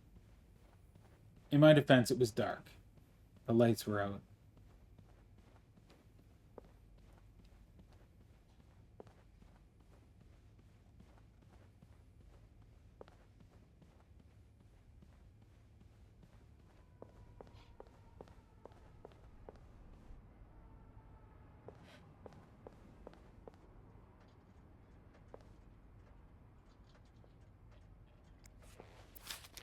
Poor Paul. Lindsay's death really hit him hard. He hasn't been in the best headspace. So Paul just needed to pass the time while Marcella was away. That's why he was observing us. Montreal's much bigger than I had expected. Big cities always make me feel lonely, and that feeling was only exacerbated this morning by the fact that everyone around me was speaking a language I could not understand. I bought an English-French dictionary at the train station, but I don't think I'll need it after all. English speakers seem more common in the downtown core, thank God. The hotel is nice. When I arrived, the whole staff was busy getting ready for some big event. It wasn't until I saw Marcella enter the lobby with a flower bouquet that I realized today was Valentine's Day. Hector and her were gone in a flash, and I was left feeling more alone than ever, wishing Lindsay was here with me. Helping Marcella out these past weeks has been a great distraction, but it still hurts so much every time I think about him. I had hoped the pain would have gone by now. I'll probably need a double dose of Miltone to sleep tonight. Today I wanted to follow Marcella and Hector out of the hotel, but the sidewalks were so packed with people that I started having a panic attack. I tried taking a cab, and that's where I realized I was all out of money. It's been a while since Marcella's last payment, and the hotel room was more expensive than I had anticipated. I couldn't resort to selling the camera, so I decided to pawn my victory medal instead. It was hard letting it go after so many years, and yet it also felt strangely liberating. Maybe it's a sign I shouldn't be holding on to the past so much. To fight boredom until Marcella and Hector return, I started looking at hotel staff. I heard Andrew and Beth at the reception desk discussing books and movies. They both seemed like nice people. I wish I had found the courage to join their conversation.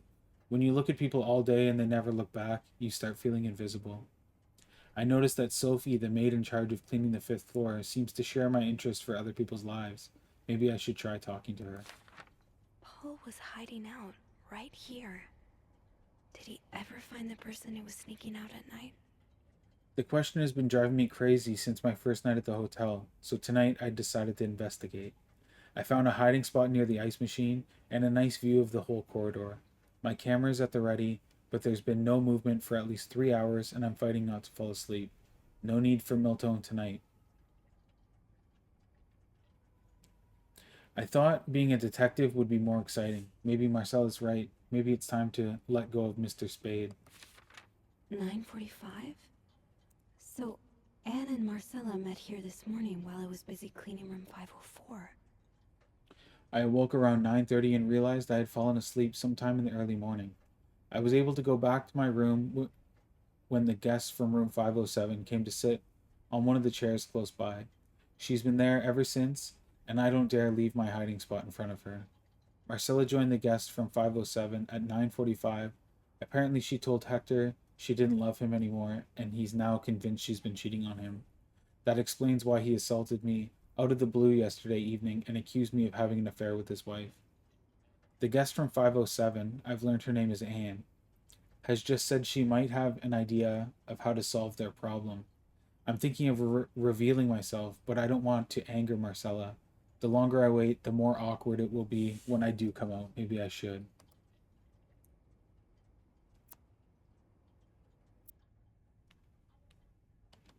Looks like Paul had to stop writing in a hurry. What happened? I was listening to the radio at the time.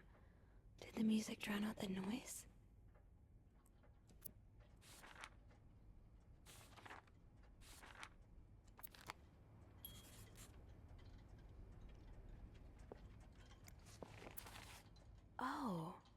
Paul's work with Marcella was to follow her around like a private investigator, to help her with research for her novel.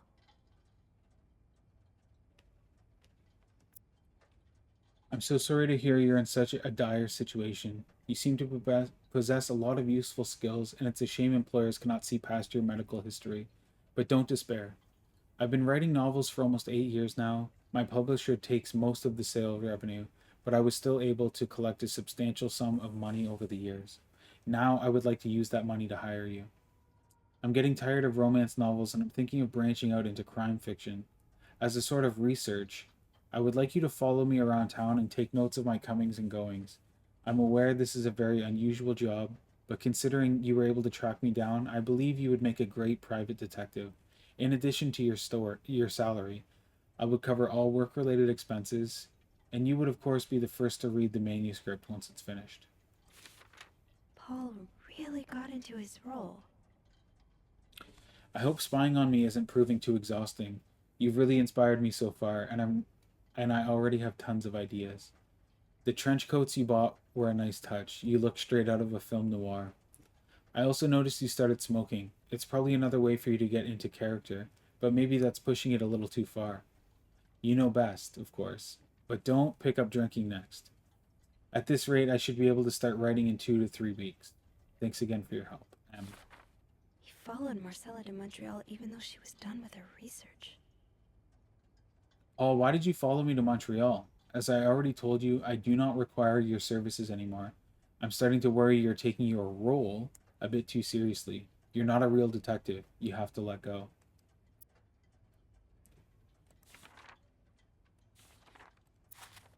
Okay. There's his camera.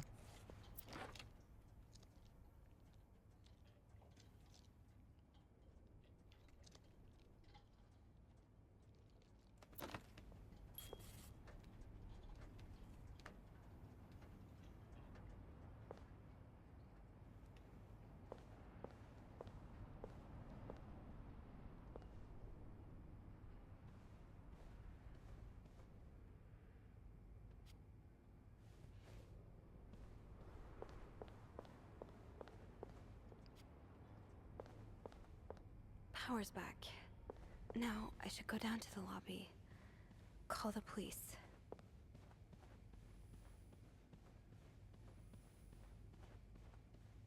Is there anything I've forgotten?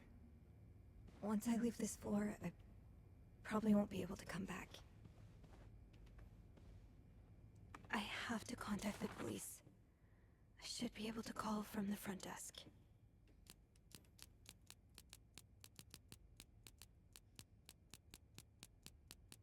I think the only other thing would be that safe in 509. So some of the safe codes were written.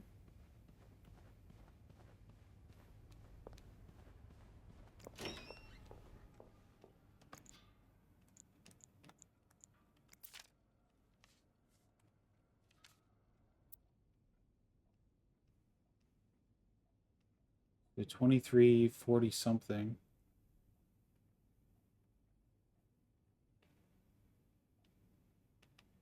Not much use without the rest of the code.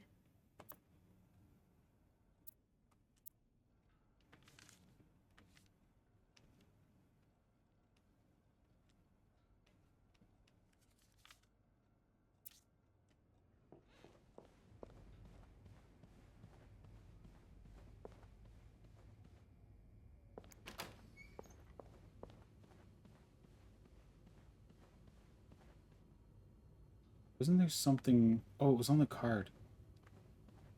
What was that was circled? No, that was a different room.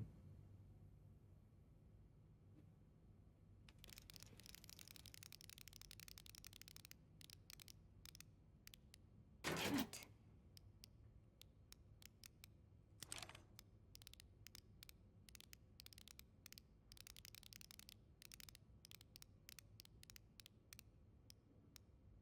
Come on, Sophie.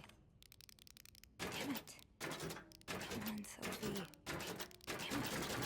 Come on, Sophie.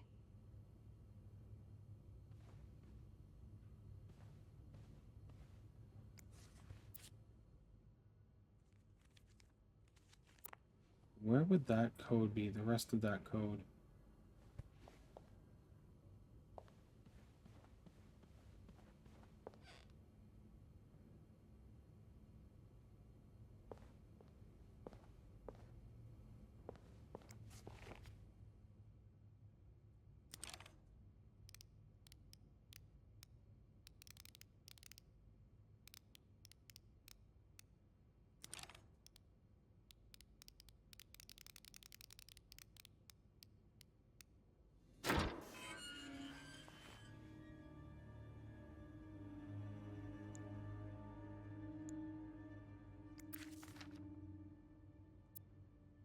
You ruined my life, you fucking moron.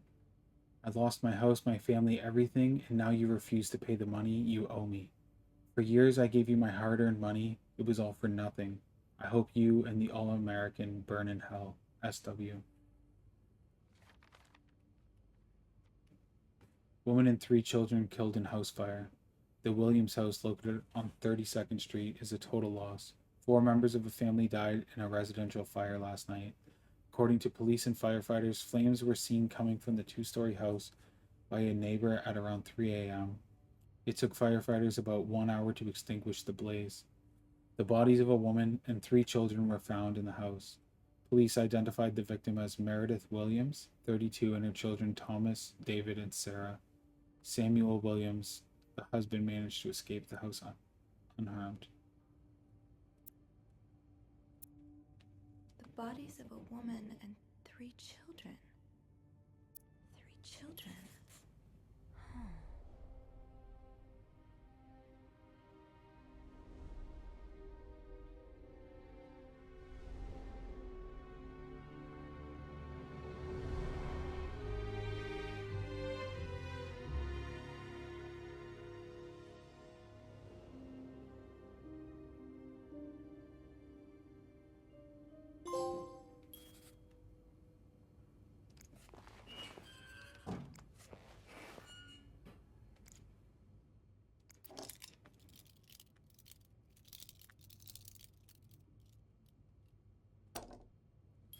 The code for this safe, the remaining piece was in the laundry room, but we had passed the point of no return. Once we go downstairs, we can't come back up.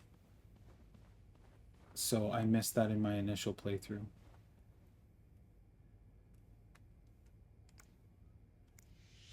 Okay, let's go call 911.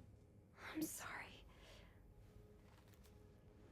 I'm sorry. I'm so sorry. That's crazy, yo. She's moving the body. Contaminated the whole crime scene.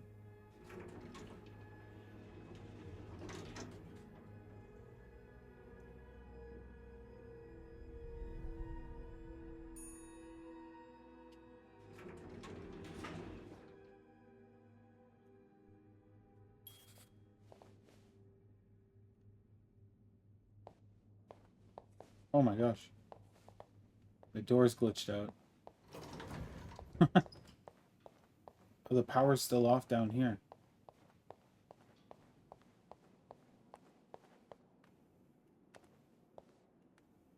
Where is everyone? Beth? Where is everyone? That's what I just said. Phone.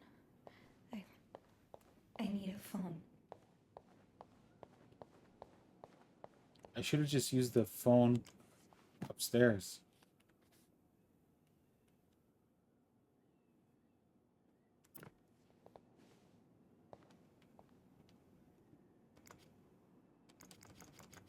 Oh, and I can't reach it? There we go.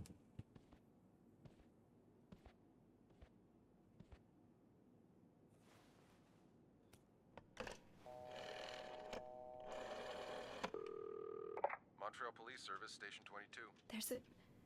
There's a man dead. He's been murdered. I need the police. Please stay calm, ma'am.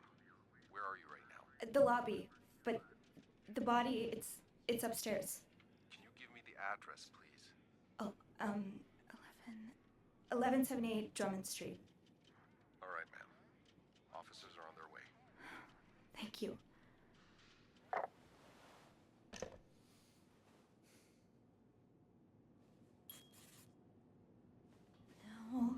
just have to wait for the...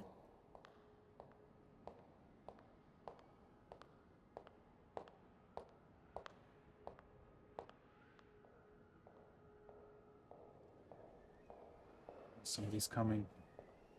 Oh, hey you. Great timing, right? I'm thinking if we're lucky, Bernard will let us go home. No point in working in the dark. Sophie? Bean, you're not scared of the dark, are you? Hey, is everything okay? I found Mr. Cruz. Hector. Oh, you did? What was the bloke up to? You don't understand. I found his body. He's dead, but... Oh, merde. Merde. Sit down, okay? You look like you're about to faint.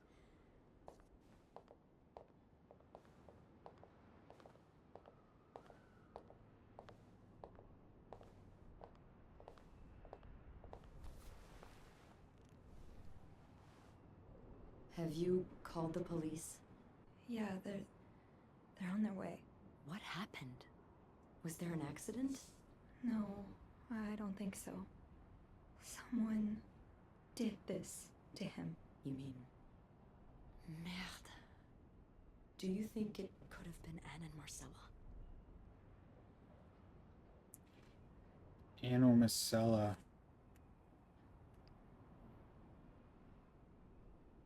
No, I think it was 504 who did it. What about Paul? He and Hector were caught fighting.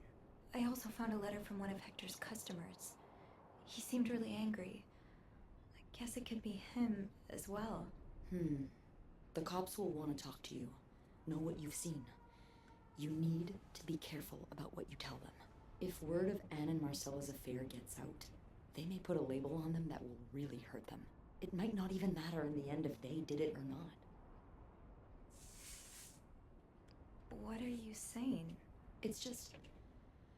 cops like to go after people who are different. People like Anne, like Marcella, like me. You know, I was barely 20 when I was shoved into a police car for just hanging out with people who made me feel like I wasn't so messed up after all. What? Where did that happen? At the White Cat. It's supposed to be a safe space, but it gets raided by cops every now and then. I know Anne was caught at least once too. Wait, you know her?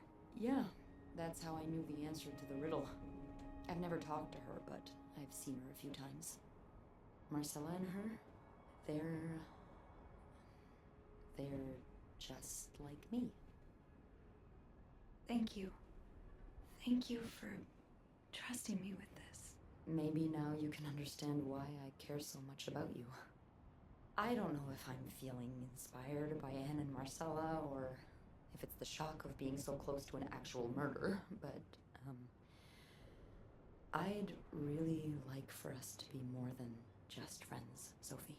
Oh my goodness. Yeah, why not? Yeah.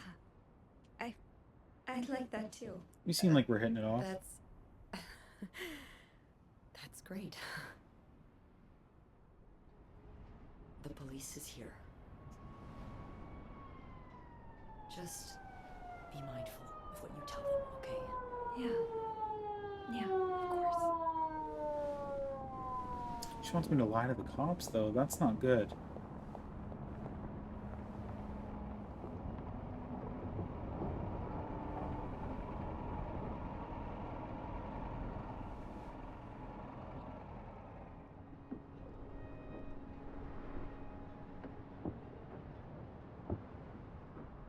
Miss Roy?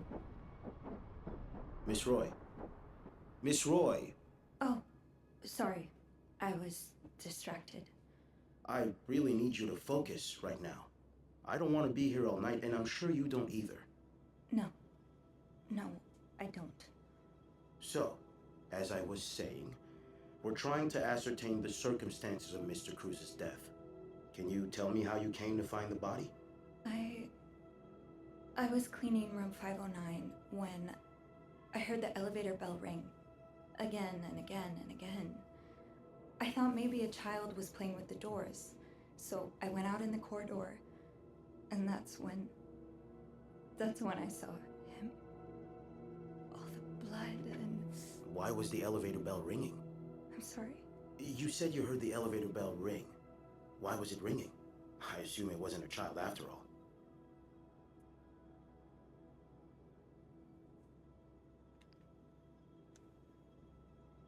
Well, Mr. Cruz's body was preventing the doors from closing. Really? When we found the body, it wasn't that close to the doors. Oh, the stairs are blocked because of the renovations, so the elevator's the only way out of the 5th floor. I'm gonna get in I trouble. had no choice but to move the body. Just a little. Ah, so that explains the traces we found. Thank you for clearing that up. So, Okay. what did you do after that? I thought I was gonna get in trouble for moving the body. That's when the power cut. So I had to go to the janitor's closet. To access the fuse box. Exactly. Hmm. I changed a few fuses and turned the power back on. But there's a lock on that box, isn't there? Did you have the key?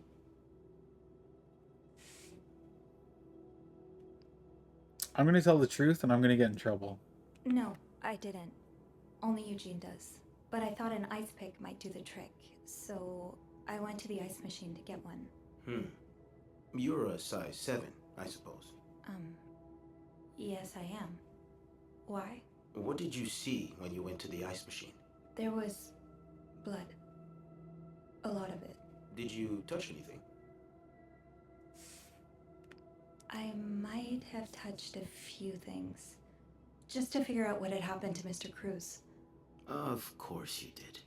Why so many witnesses can't help but compromise the evidence is just beyond me. It's exactly what I said. Anyway, what did you do after restoring the power? I took the elevator down to the lobby. That's where I called the police. Do you remember what you said to the operator? The exact words. No, I'm afraid I don't. You said, there's a man dead.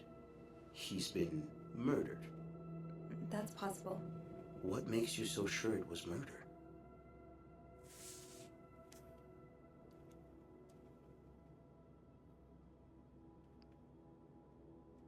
I've been snooping around. Mr. Cruz received some death threats. It was just an assumption. I'm not gonna lie. Yo, I'm not going down for this. Well, I know about Mr. Cruz's angry customer. The one who sent him death threats. Oh, yes, we found those. But the customer in question lives back in Texas, so there's no way he could have killed Mr. Cruz. Actually, I think he may be staying at the hotel. Have you encountered him? No. In room 504, there's a guest who seems to be traveling alone. Yet, he has these 3 teddy bears in his room. Mr. Cruz's customer lost his 3 children in a fire, and these bears are slightly burnt. So... An interesting deduction. I'll look into that. But how do you even know about the death threats? I've been snooping around. Yo, I'm telling the truth. I've been snooping around the guests' rooms. I didn't think you'd admit it. You knew already? We found pictures of you snooping around. Yeah, exactly. I didn't throw those out. Unless you want me to arrest you for violating your guest's privacy, I suggest you tell me everything you know. All right.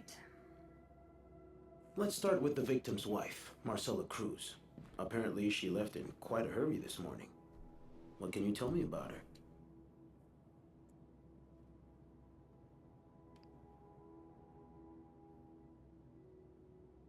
I'm doing it. I'm spilling my guts. She's having an affair, but it's not what you think. She's been in love with another woman since college. They've been apart for more than 10 years, and now Yes, I know all about Mrs. Cruz and Mrs. Beaumont's sexual deviance. Have you ever witnessed them engaging in immoral behavior? What do you mean? I'm asking if you've seen them being, intimate. No, I haven't. No. And did you hear them discuss their deviant ways in front of Mrs. Beaumont's son, perhaps? Imagine what kind of effect such perversion can have on a young child. No, I didn't hear anything. Did you hear them express their hatred of men? Did they ever talk about using violence against men? Did you hear them speak ill of Mr. Cruz?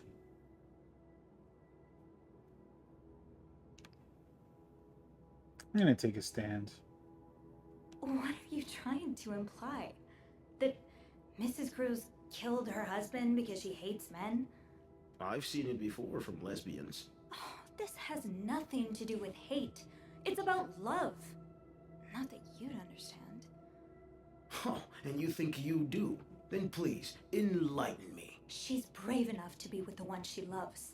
That doesn't make her a criminal. That doesn't mean she killed her husband. I'm starting to worry you may be one of them, Miss Roy, since you're so eager to defend these And I deviants. worry about your ability to do your job, detective, since you seem to be such a— Enough!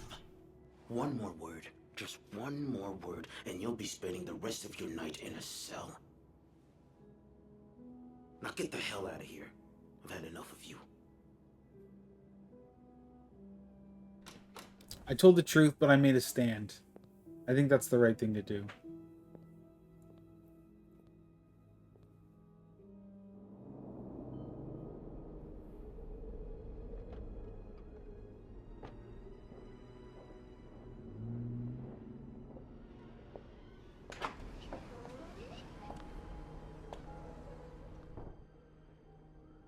Bernard was strangely chipper on the phone.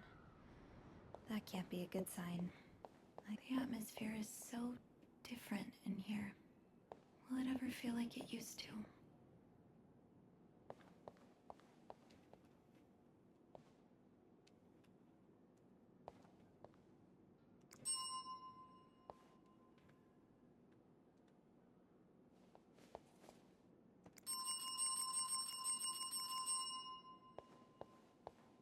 Yo, where is everyone?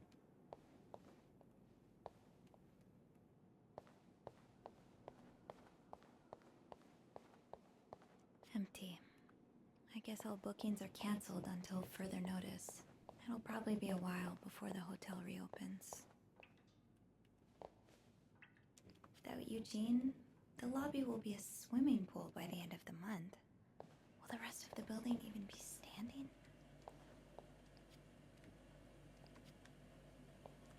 I'm not going back up there.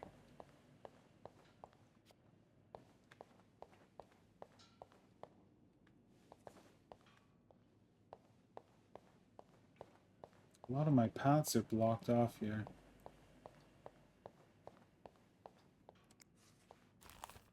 Anne, Marcella, and Paul are all suspects for Hector's murder. Was there anything I could have done to protect them?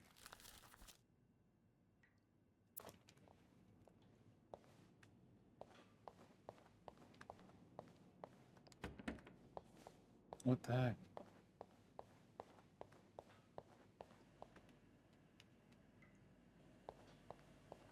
I'll need a mop to clean the puddle. With all the leaks, I'm sure there's one nearby.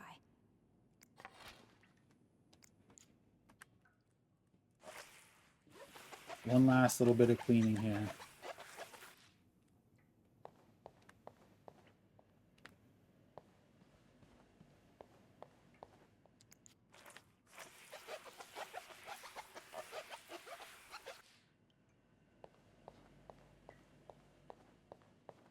Try these doors before I go into the manager's office.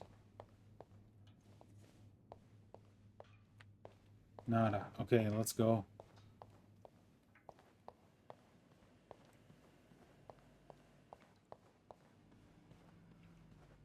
Ugh, go to hell. Beth, Hey, are you okay? I'm out of a job. But other than that, yeah, everything's just peachy. What? No, I hope you're luckier than I am. Come join me when he's done with you, all right? I'll be questioning my life choices on the mezzanine. Yeah, okay.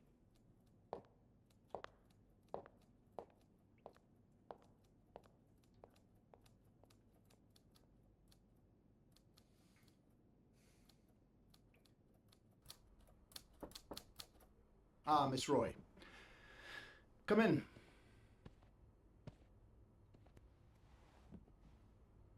I suppose you know why you're here? I would guess it has something to do with the murder. Well, you'd be right about that. We've been getting a lot of press lately, and not the good kind. I wouldn't expect you to understand the position I'm in, but I assure you, it's quite uncomfortable. To have one's life's work blown away like that. All thanks to some sexual deviance and a nut job. It's obvious to me now that I haven't been firm enough. For a guest of such morals to be comfortable booking a few nights here and committing such a horrid act. Things need to change. This means elevating our standards to the highest possible level, and it starts with the people working here. It starts with you. With me? Yes. From what I've heard, you've been quite the exemplary maid lately. Clean rooms, satisfied guests. I'm getting a promotion. I take my job very seriously, sir. As you should. We'll see for the future, but for now, you'll be allowed to continue working here. Thank you. I'm not done. The police have finished their investigation and left a mess on the 5th floor. I want you to clean it up. You want me to go back there? Yes, why not? I found a dead body on that floor. I'm not going back. I'll make this simple for you. If you don't do it, you're fired.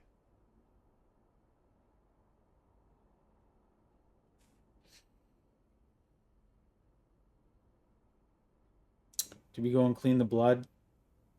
Or do we go take a stand with Beth?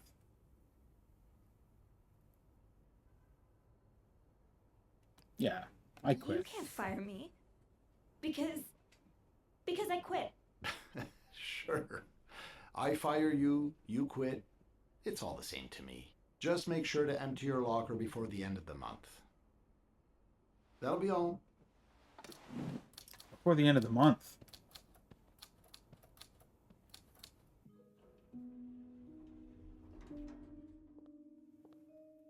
Seems like a long time. Hey. Hey.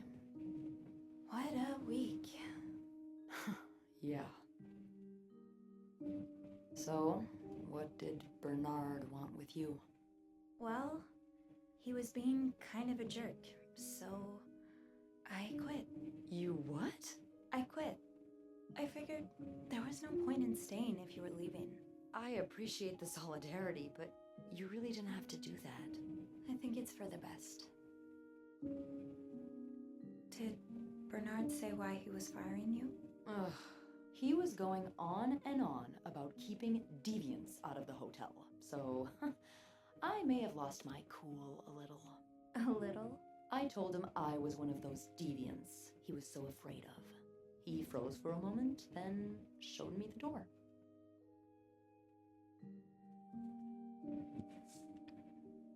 So, what's next for you? I think I'm done working under Bernard's or Linda's. Maybe it's time I become my own Bernard. Minus the fascism, of course. I could see myself owning my own establishment, one that caters to the right kind of crowd.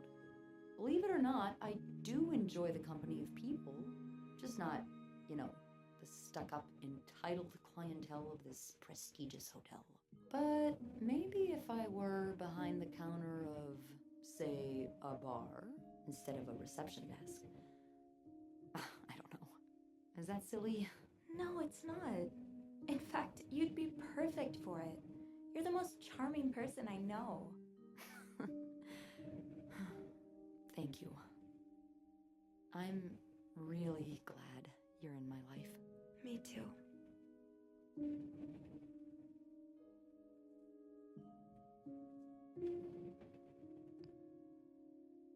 Let's end it. Let's end it on a good note. Kiss me? Yes.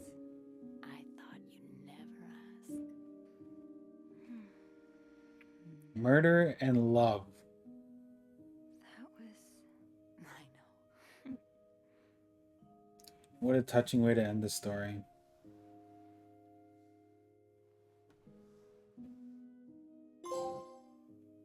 Yo, trophy. Kiss, kiss, kiss.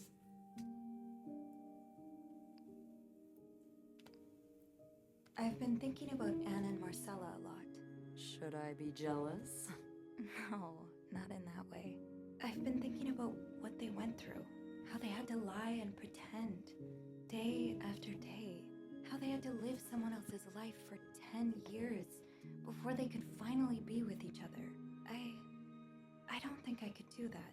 Well, I have good news for you, Bean. Times are changing. It's already started elsewhere, and it will get here eventually. One day, all the Annes and Marcellas of the world will live happily together, and no one will give a damn. I really hope that's true. It will be.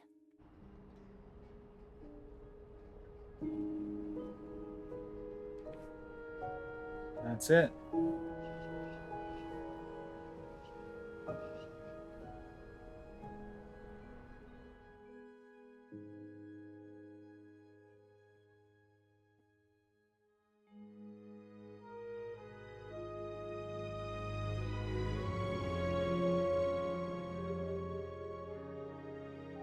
All three of them got charged.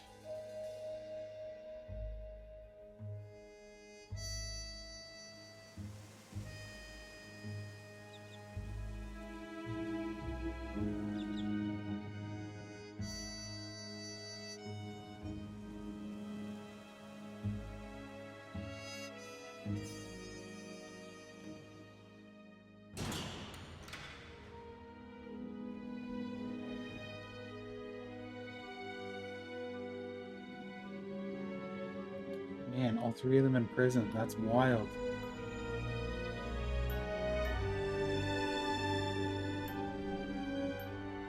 Michael's back with his dad, it looks like.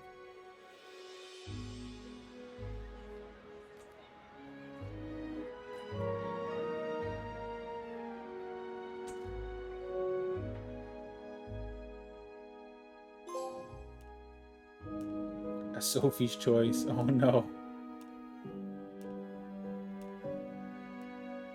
We got bills piling up. But we got a nice new relationship up.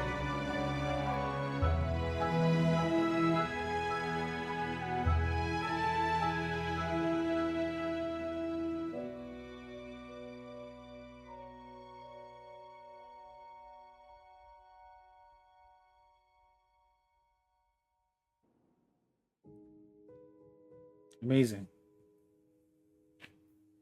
That's the game. We'll speed through these and see if there's any extra cutscenes at the end, but that was really fun. This bed we made. Yeah, I think it's totally worth it. If you haven't picked this game up and played it yet, I would definitely recommend playing it. I think there's multiple different endings, and obviously it's kind of a choose your own adventure, so the decisions that you make can impact the rest of the game, so there's lots of different ways to play this.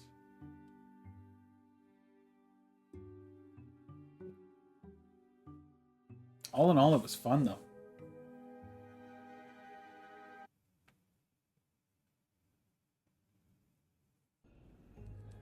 And that's it. There's no end cutscene or anything else other than what we saw there. So thank you so much for tuning in and watching this gameplay footage. I hope it was fun for you. It was fun for me.